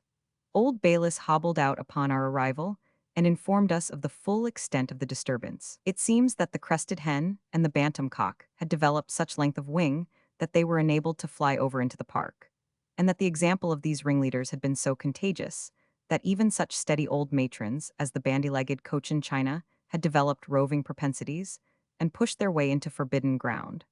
A council of war was held in the yard, and it was unanimously decided that the wings of the recalcitrants must be clipped. What a scamper we had! By we, I mean Mr. Cronin and myself, while Cousin Saul hovered about in the background with the scissors and cheered us on. The two culprits clearly knew that they were wanted, for they rushed under the hayricks and over the coops, until there seemed to be at least half a dozen crested hens and bantam cocks dodging about in the yard. The other hens were mildly interested in the proceedings, and contented themselves with an occasional derisive cluck, with the exception of the favorite wife of the bantam, who abused us roundly from the top of the coop. The ducks were the most aggravating portion of the community, for though they had nothing to do with the original disturbance, they took a warm interest in the fugitives, waddling behind them as fast as their little yellow legs would carry them, and getting in the way of the pursuers. "We have it," I gasped as the crested hen was driven into a corner. "Catch it, Mr. Cronin. Oh, you've missed it, you've missed it. Get in the way, Saul. Oh dear, it's coming to me." "Well done, Miss Montague," cried Mr. Cronin, as I seized the wretched fowl by the leg as it fluttered past me, and proceeded to tuck it under my arm to prevent any possibility of escape. "Let me carry it for you." "No, no, I want you to catch the cock. There it goes, there behind the hayrick. You go to one side and I'll go to the other." "It's going through the gate," shouted Saul. "Shoo!" cried I. "Shoo! Oh, it's gone." And we both made a dart into the park in pursuit, tore round the corner into the avenue, and there I found myself face to face with a sunburned young man in a tweed suit, who was lounging along in the direction of the house. There was no mistaking those laughing gray eyes, though I think if I had never looked at him, some instinct would have told me that it was Jack. How could I be dignified with the crested hen tucked under my arm? I tried to pull myself up, but the miserable bird seemed to think that it had found a protector at last, for it began to cluck with redoubled vehemence. I had to give it up in despair and burst into a laugh while Jack did the same. "How are you, Nell?" he said, holding out his hand, and then, in an astonished voice, "Why, you're not a bit the same as when I saw you last." "Well, I had a hen under my arm then," said I. "Who would have thought that little Nell would have developed into a woman?" said Jack, still lost in amazement. "You didn't expect me to develop into a man, did you?" said I, in high indignation, and then, suddenly dropping all reserve, "We're awfully glad you've come, Jack. Never mind going up to the house. Come and help us to catch that bantam cock." "Right you are," said Jack in his old cheery way, still keeping his eyes firmly fixed upon my countenance. "Come on." And away the three of us scampered across the park, with poor Saul aiding and abetting with the scissors and the prisoner in the rear. Jack was a very crumpled-looking visitor by the time he paid his respects to the mother that afternoon, and my dreams of dignity and reserve were scattered to the winds. We had quite a party at Hatherley House that May. There were Bob, and Saul, and Jack Hawthorne, and Mr. Nicholas Cronin. Then there were Miss Maberly, and Elsie, and Mother, and myself. On an emergency, we could always muster half a dozen visitors from the houses round, so as to have an audience when charades or private theatricals were attempted. Mr. Cronin, an easy-going, athletic young Oxford man, proved to be a great acquisition, having wonderful powers of organization and execution. Jack was not nearly as lively as he used to be. In fact, we unanimously accused him of being in love, at which he looked as silly as young men usually do on such occasions, but did not attempt to deny the soft impeachment. "What shall we do today?" said Bob one morning. "Can anybody make a suggestion?" "Drag the pond," said Mr. Cronin. "Haven't men enough," said Bob. "Anything else?" "We must get up a sweepstakes for the Derby," remarked Jack. "Oh, there's plenty of time for that. It isn't run till the week after next. Anything else?" "Lawn tennis," said Saul dubiously. "Bother lawn tennis." "You might make a picnic to Hatherley Abbey," said I. "Capital," cried Mr. Cronin. "The very thing. What do you think, Bob?" "First class," said my brother, grasping eagerly at the idea. "Picnics are very dear to those who are in the first stage of the tender passion." "Well, how are we to go, Nell?" asked Elsie. "I won't go at all," said I. "I'd like to awfully, but I have to plant those ferns Saul got me. You had better walk. It is only 3 miles, and young Bayless can be sent over with the basket of provisions." "You'll come, Jack," said Bob. Here was another impediment. The lieutenant had twisted his ankle yesterday. He had not mentioned it to anyone at the time, but it was beginning to pain him now. "Couldn't do it, really," said Jack. 3 miles there and 3 back. "Come on, don't be lazy," said Bob. "My dear fellow," answered the lieutenant, "I have had walking enough to last me the rest of my life. If you had seen how that energetic general of ours bustled me along from Kabul to Kandahar, you'd sympathize with me. Leave the veteran alone, said Mr. Nicholas Cronin. Pity the war-worn soldier, remarked Bob. None of your chaff, said Jack. I'll tell you what I'll do, he added, brightening up. You let me have the trap, Bob, and I'll drive over with Nell as soon as she has finished planting her ferns. We can take the basket with us. You'll come, won't you, Nell? All right, said I and Bob, having given his assent to the arrangement, and everybody being pleased, except Mr. Solomon Barker, who glared with mild malignancy at the soldier. The matter was finally settled, and the whole party proceeded to get ready, and finally departed down the avenue. It was an extraordinary thing how that ankle improved after the last of the troop had passed round the curve of the hedge. By the time the ferns were planted, and the gig got ready, Jack was as active and lively as ever he was in his life. You seem to have got better very suddenly, I remarked, as we drove down the narrow, winding country lane. Yes, said Jack. The fact is, Nell, there never was anything the matter with me. I wanted to have a talk with you. You don't mean to say you would tell a lie in order to have a talk with me? I remonstrated. 40, said Jack stoutly. I was too lost in contemplation of the depths of guile in Jack's nature to make any further remark. I wondered whether Elsie would be flattered or indignant were anyone to offer to tell so many lies in her behalf. We used to be good friends when we were children, Nell, remarked my companion. Yes, said I, looking down at the rug which was thrown over my knees. I was beginning to be quite an experienced young lady by this time, you see, and to understand certain inflections of the masculine voice, which are only to be acquired by practice. You don't seem to care for me now as much as you did then, said Jack. I was still intensely absorbed in the leopard's skin in front of me.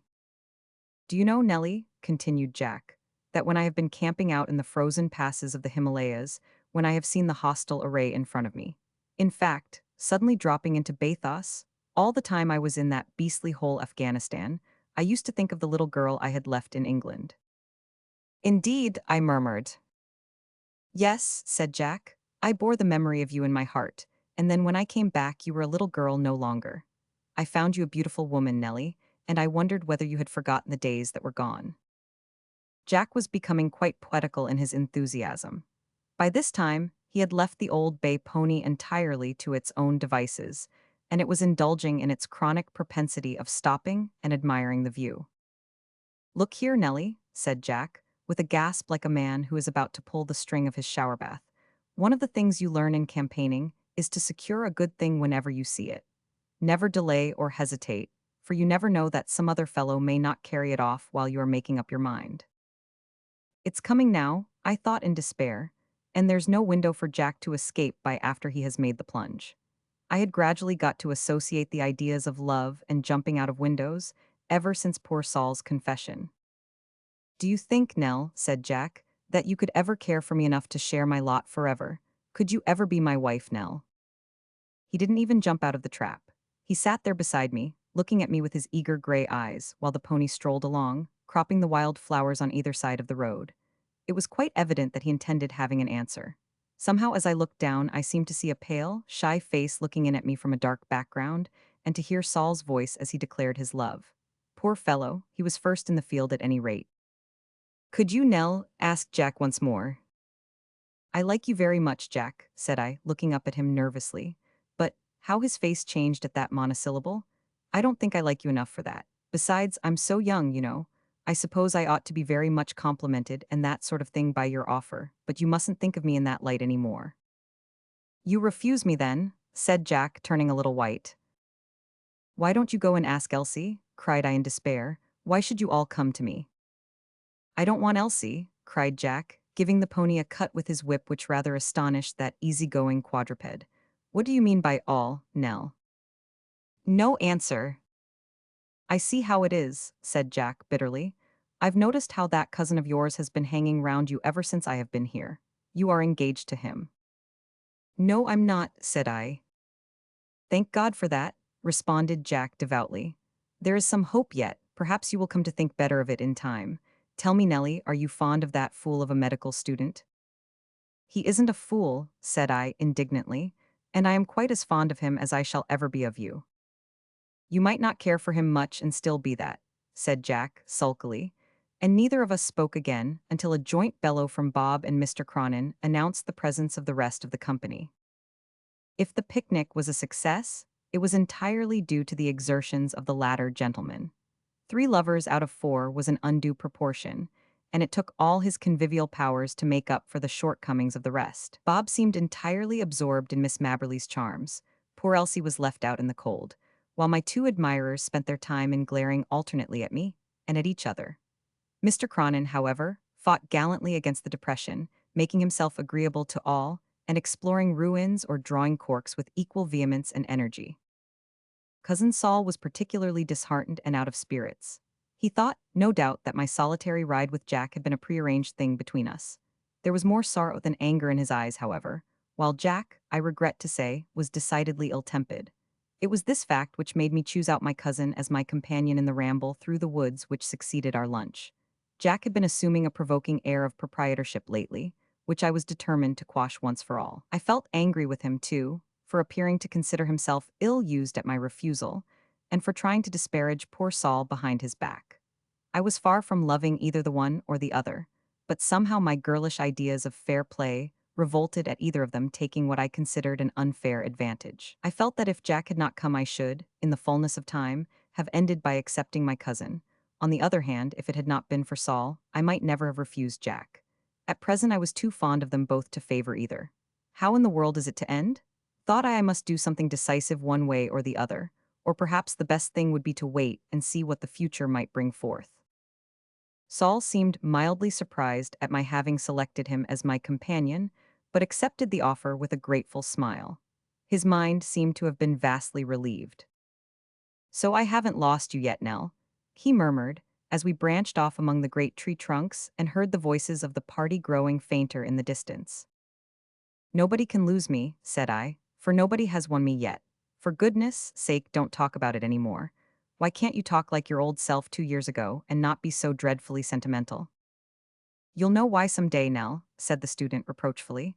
"Wait until you are in love yourself and you will understand it." I gave a little incredulous sniff. "Sit here, Nell," said Cousin Saul, maneuvering me into a little bank of wild strawberries and mosses, and perching himself upon a stump of a tree beside me. "Now all I ask you to do is to answer 1 or 2 questions, and I'll never bother you any more." I sat resignedly, with my hands in my lap. "Are you engaged to Lieutenant Hawthorne?" "No," said I energetically. "Are you fonder of him than of me?" "No, I'm not." Saul's thermometer of happiness up to 100 in the shade at least. "Are you fonder of me than of him, Nellie?" in a very tender voice. "No." Thermometer down below 0 again. "Do you mean to say that we are exactly equal in your eyes?" "Yes." "But you must choose between us some time, you know," said Cousin Saul, with mild reproach in his voice. "I do wish you wouldn't bother me so," I cried, getting angry, as women usually do when they are in the wrong. "You don't care for me much or you wouldn't plague me. I believe the 2 of you will drive me mad between you." Here there were symptoms of sobs on my part, and utter consternation and defeat among the Barker faction. "Can't you see how it is, Saul?" said I, laughing through my tears at his woebegone appearance. "Suppose you were brought up with 2 girls and had got to like them both very much, but had never preferred one to the other, and never dreamed of marrying either, and then all of a sudden you are told you must choose one, and so make the other very unhappy. You wouldn't find it an easy thing to do, would you?" "I suppose not," said the student. "Then you can't blame me." "I don't blame you, Nellie," he answered, attacking a great purple toadstool with his stick. "I think you are quite right to be sure of your own mind. It seems to me," he continued, speaking rather gaspily, but saying his mind like the true English gentleman that he was, "it seems to me that Hawthorne is an excellent fellow. He has seen more of the world than I have, and always does and says the right thing in the right place, which certainly isn't one of my characteristics. Then he is well born and has good prospects. I think I should be very grateful to you for your hesitation, Nell, and look upon it as a sign of your good-heartedness." "We won't talk about it any more," said I, thinking in my heart what a very much finer fellow he was than the man he was praising. "Look here, my jacket is all stained with horrid fungi and things. We'd better go after the rest of the party, hadn't we? I wonder where they are by this time.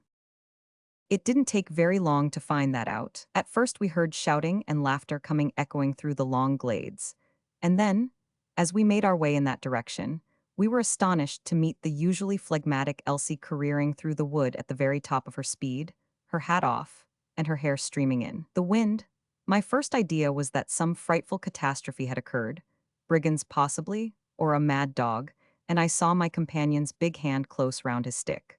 But on meeting the fugitive, it proved to be nothing more tragic than a game of hide-and-seek which the indefatigable Mr. Cronin had organized. What fun we had, crouching and running and dodging among the Hatherley oaks. And how horrified the prim old abbot who planted them would have been, and the long series of black-coated brethren who have muttered their orisons beneath the welcome shade. Jack refused to play on the excuse of his weak ankle, and lay smoking under a tree in high dudgeon, glaring in a baleful and gloomy fashion at Mr. Solomon Barker, while the latter gentleman entered enthusiastically into the game, and distinguished himself by always getting caught, and never by any possibility catching anybody else. Poor Jack, he was certainly unfortunate that day. Even an accepted lover would have been rather put out, I think, by an incident which occurred during our return home. It was agreed that all of us should walk, as the trap had been already sent off with the empty baskets, so we started down Thorny Lane and through the fields. We were just getting over a stile to cross Old Brown's 10-acre lot, when Mr. Cronin pulled up and remarked that he thought we had better get into the road. Road, said Jack. Nonsense, we save a quarter of a mile by the field. Yes, but it's rather dangerous. We'd better go round. Where's the danger? Said our military man, contemptuously twisting his mustache. Oh, nothing, said Cronin. That quadruped in the middle of the field is a bull, and not a very good-tempered one either. That's all. I don't think that the ladies should be allowed to go. We won't go, said the ladies in chorus. Then come round by the hedge and get into the road, suggested Saul. You may go as you like, said Jack rather testily, but I am going across the field. Don't be a fool, Jack, said my brother. You fellows may think it right to turn tail at an old cow, but I don't. It hurts my self-respect, you see, so I shall join you at the other side of the farm. With which speech Jack buttoned up his coat in a truculent manner, waved his cane jauntily, and swaggered off into the 10-acre lot. We clustered about the stile and watched the proceedings with anxiety. Jack tried to look as if he were entirely absorbed in the view and in the probable state of the weather, for he gazed about him and up into the clouds in an abstracted manner. His gaze generally began and ended, however, somewhere in the direction of the bull. That animal, after regarding the intruder with a prolonged stare, had retreated into the shadow of the hedge at one side, while Jack was walking up the long axis of the field. It's all right, said I, it's got out of his way. I think it's leading him on, said Mr. Nicholas Cronin. It's a vicious, cunning brute. Mr. Cronin had hardly spoken before the bull emerged from the hedge, and began pawing the ground, and tossing its wicked black head in the air. Jack was in the middle of the field by this time, and affected to take no notice of his companion, though he quickened his pace slightly. The bull's next maneuver was to run rapidly round in 2 or 3 small circles, and then it suddenly stopped, bellowed, put down its head, elevated its tail, and made for Jack at the very top of its speed. There was no use pretending to ignore its existence any longer. Jack faced round and gazed at it for a moment. He had only his little cane in his hand to oppose to the half-ton of irate beef which was charging toward him. He did the only thing that was possible, namely, to make for the hedge at the other side of the field. At first Jack hardly condescended to run, but went off with a languid, contemptuous trot, a sort of compromise between his dignity and his fear, which was so ludicrous that, frightened as we were, we burst into a chorus of laughter. By degrees, however, as he heard the galloping of hoofs sounding nearer and nearer, he quickened his pace, until ultimately he was in full flight for shelter, with his hat gone and his coat-tails fluttering in the breeze, while his pursuer was not 10 yards behind him. If all Ayub Khan's cavalry had been in his rear, our Afghan hero could not have done the distance in a shorter time. Quickly as he went, the bull went quicker still, and the two seemed to gain the hedge almost at the same moment. We saw Jack spring boldly into it, and the next moment he came flying out at the other side as if he had been discharged from a cannon, while the bull indulged in a series of triumphant bellows through the hole which he had made. It was a relief to us all to see Jack gather himself up and start off for home without a glance in our direction. He had retired to his room by the time we arrived, and did not appear until breakfast next morning, when he limped in with a very crestfallen expression. None of us was hard-hearted enough to allude to the subject, however, and by judicious treatment we restored him before lunchtime to his usual state of equanimity. It was a couple of days after the picnic that our great Derby sweepstakes was to come off.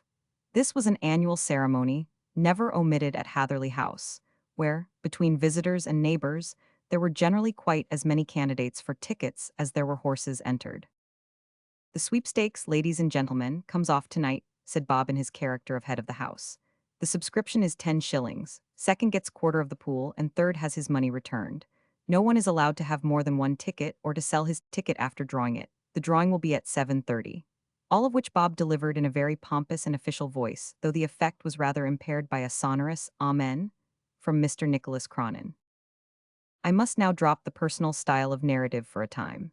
Hitherto, my little story has consisted simply in a series of extracts from my own private journal. But now, I have to tell of a scene which only came to my ears after many months. Lieutenant Hawthorne, or Jack, as I cannot help calling him, had been very quiet since the day of the picnic, and given himself up to reverie. Now, as luck would have it, Mr. Solomon Barker sauntered into the smoking room after luncheon on the day of the sweepstakes, and found the lieutenant puffing moodily in solitary grandeur upon one of the settees.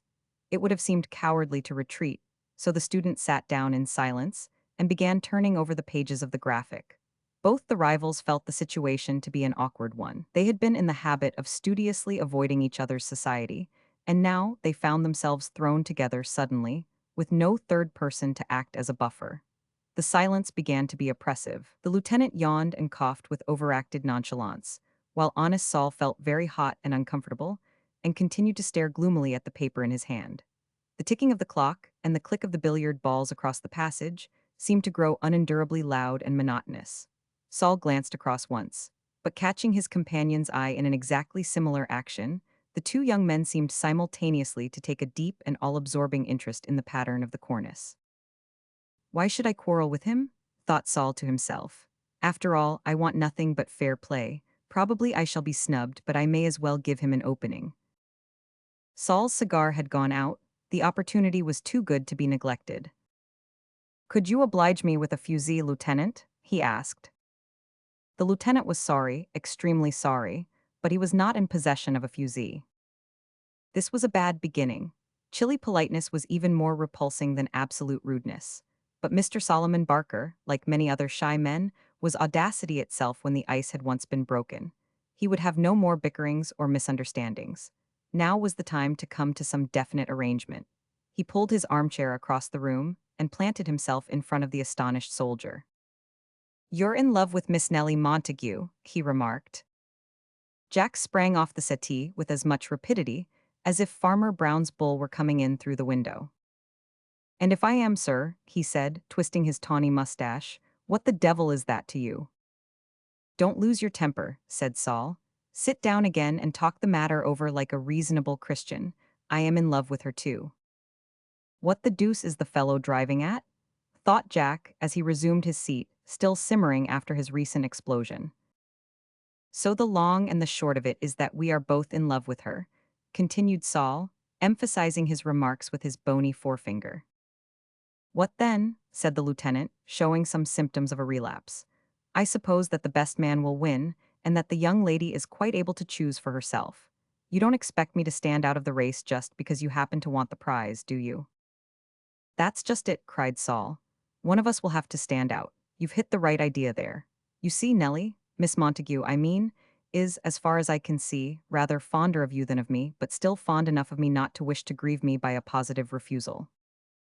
"Honesty compels me to state," said Jack, in a more conciliatory voice than he had made use of hitherto, "that Nellie, Miss Montague, I mean, is rather fonder of you than of me. But still, as you say, fond enough of me not to prefer my rival openly in my presence." "I don't think you're right," said the student. "In fact, I know you are not, for she told me as much with her own lips. However, what you say makes it easier for us to come to an understanding. It is quite evident that as long as we show ourselves to be equally fond of her, neither of us can have the slightest hope of winning her." "There's some sense in that," said the lieutenant reflectively, "but what do you propose?" "I propose that one of us stand out, to use your own expression. There is no alternative." But who is to stand out? Asked Jack. Ah, that is the question. I can claim to having known her longest. I can claim to having loved her first. Matters seemed to have come to a deadlock. Neither of the young men was in the least inclined to abdicate in favor of his rival. Look here, said the student, let us decide the matter by lot. This seemed fair and was agreed to by both. A new difficulty arose, however. Both of them felt sentimental objections toward risking their angel upon such a paltry chance as the turn of a coin or the length of a straw. It was at this crisis that an inspiration came upon Lieutenant Hawthorne. I'll tell you how we will decide it, he said. You and I are both entered for our Derby sweepstakes. If your horse beats mine, I give up my chance. If mine beats yours, you leave Miss Montague forever. Is it a bargain? I have only one stipulation to make, said Saul. It is 10 days yet before the race will be run. During that time, neither of us must attempt to take an unfair advantage of the other. We shall both agree not to press our suit until the matter is decided. Done, said the soldier. Done, said Solomon. And they shook hands upon the agreement. I had, as I have already observed, no knowledge of the conversation which had taken place between my suitors. I may mention incidentally that during the course of it I was in the library, listening to Tennyson, read aloud in the deep musical voice of Mr. Nicholas Cronin. I observed, however, in the evening that these two young men seemed remarkably excited about their horses, and that neither of them was in the least inclined to make himself agreeable to me, for which crime I am happy to say that they were both punished by drawing rank outsiders. Eurydice, I think, was the name of Saul S., while Jack's was Bicycle. Mr. Cronin drew an American horse named Iroquois, and all the others seemed fairly well pleased. I peeped into the smoking room before going to bed, and was amused to see Jack consulting the sporting prophet of the field, while Saul was deeply immersed in the Gazette. This sudden mania for the turf seemed all the more strange, since I knew that if my cousin could distinguish a horse from a cow, it was as much as any of his friends would give him credit for. The 10 succeeding days were voted very slow by various members of the household. I cannot say that I found them so. Perhaps that was because I discovered something very unexpected and pleasing in the course of that period. It was a relief to be free of any fear of wounding the susceptibilities of either of my former lovers.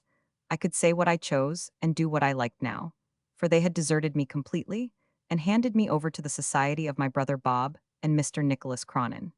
The new excitement of horse racing seemed to have driven their former passion completely out of their minds. Never was a house so deluged with special tips, and every vile print which could by any possibility have a word bearing upon the training of the horses or their antecedents. The very grooms in the stable were tired of recounting how Bicycle was descended from Velocipede, or explaining to the anxious medical student how Eurydice was by Orpheus out of Hades. One of them discovered that her maternal grandmother had come in third for the Eber handicap, but the curious way in which he stuck the half-crown which he received into his left eye, while he winked at the coachman with his right, throws some doubt upon the veracity of his statement.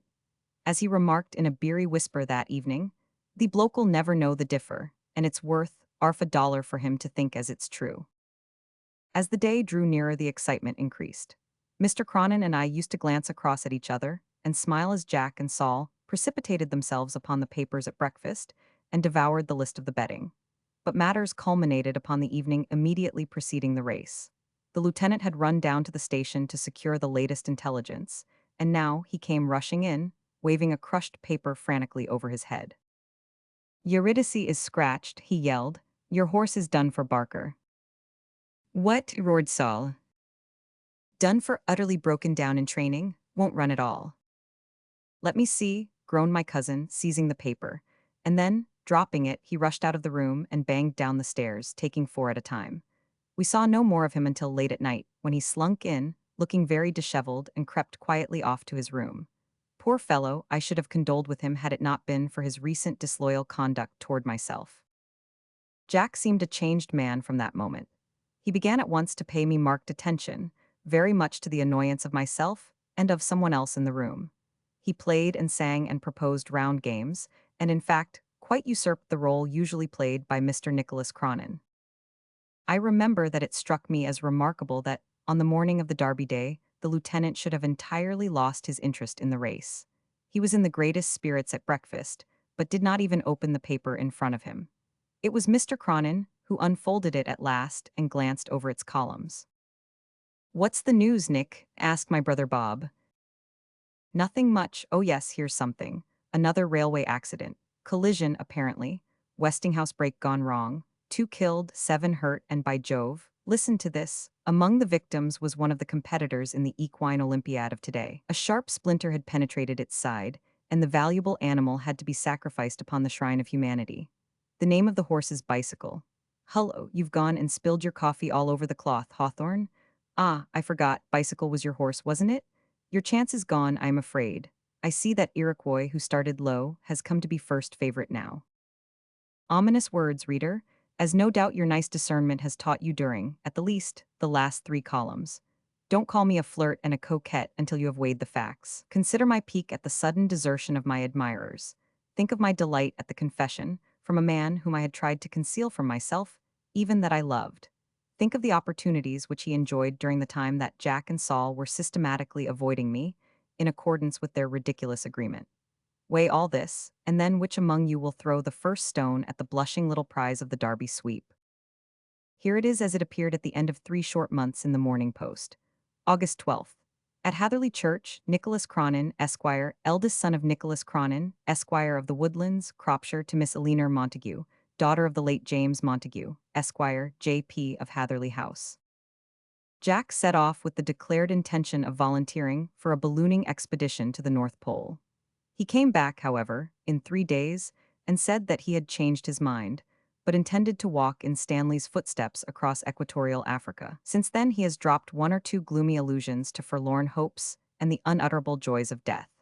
But on the whole he is coming round very nicely, and has been heard to grumble of late on such occasions as the underdoing of the mutton and the overdoing of the beef, which may be fairly set down as a very healthy symptom.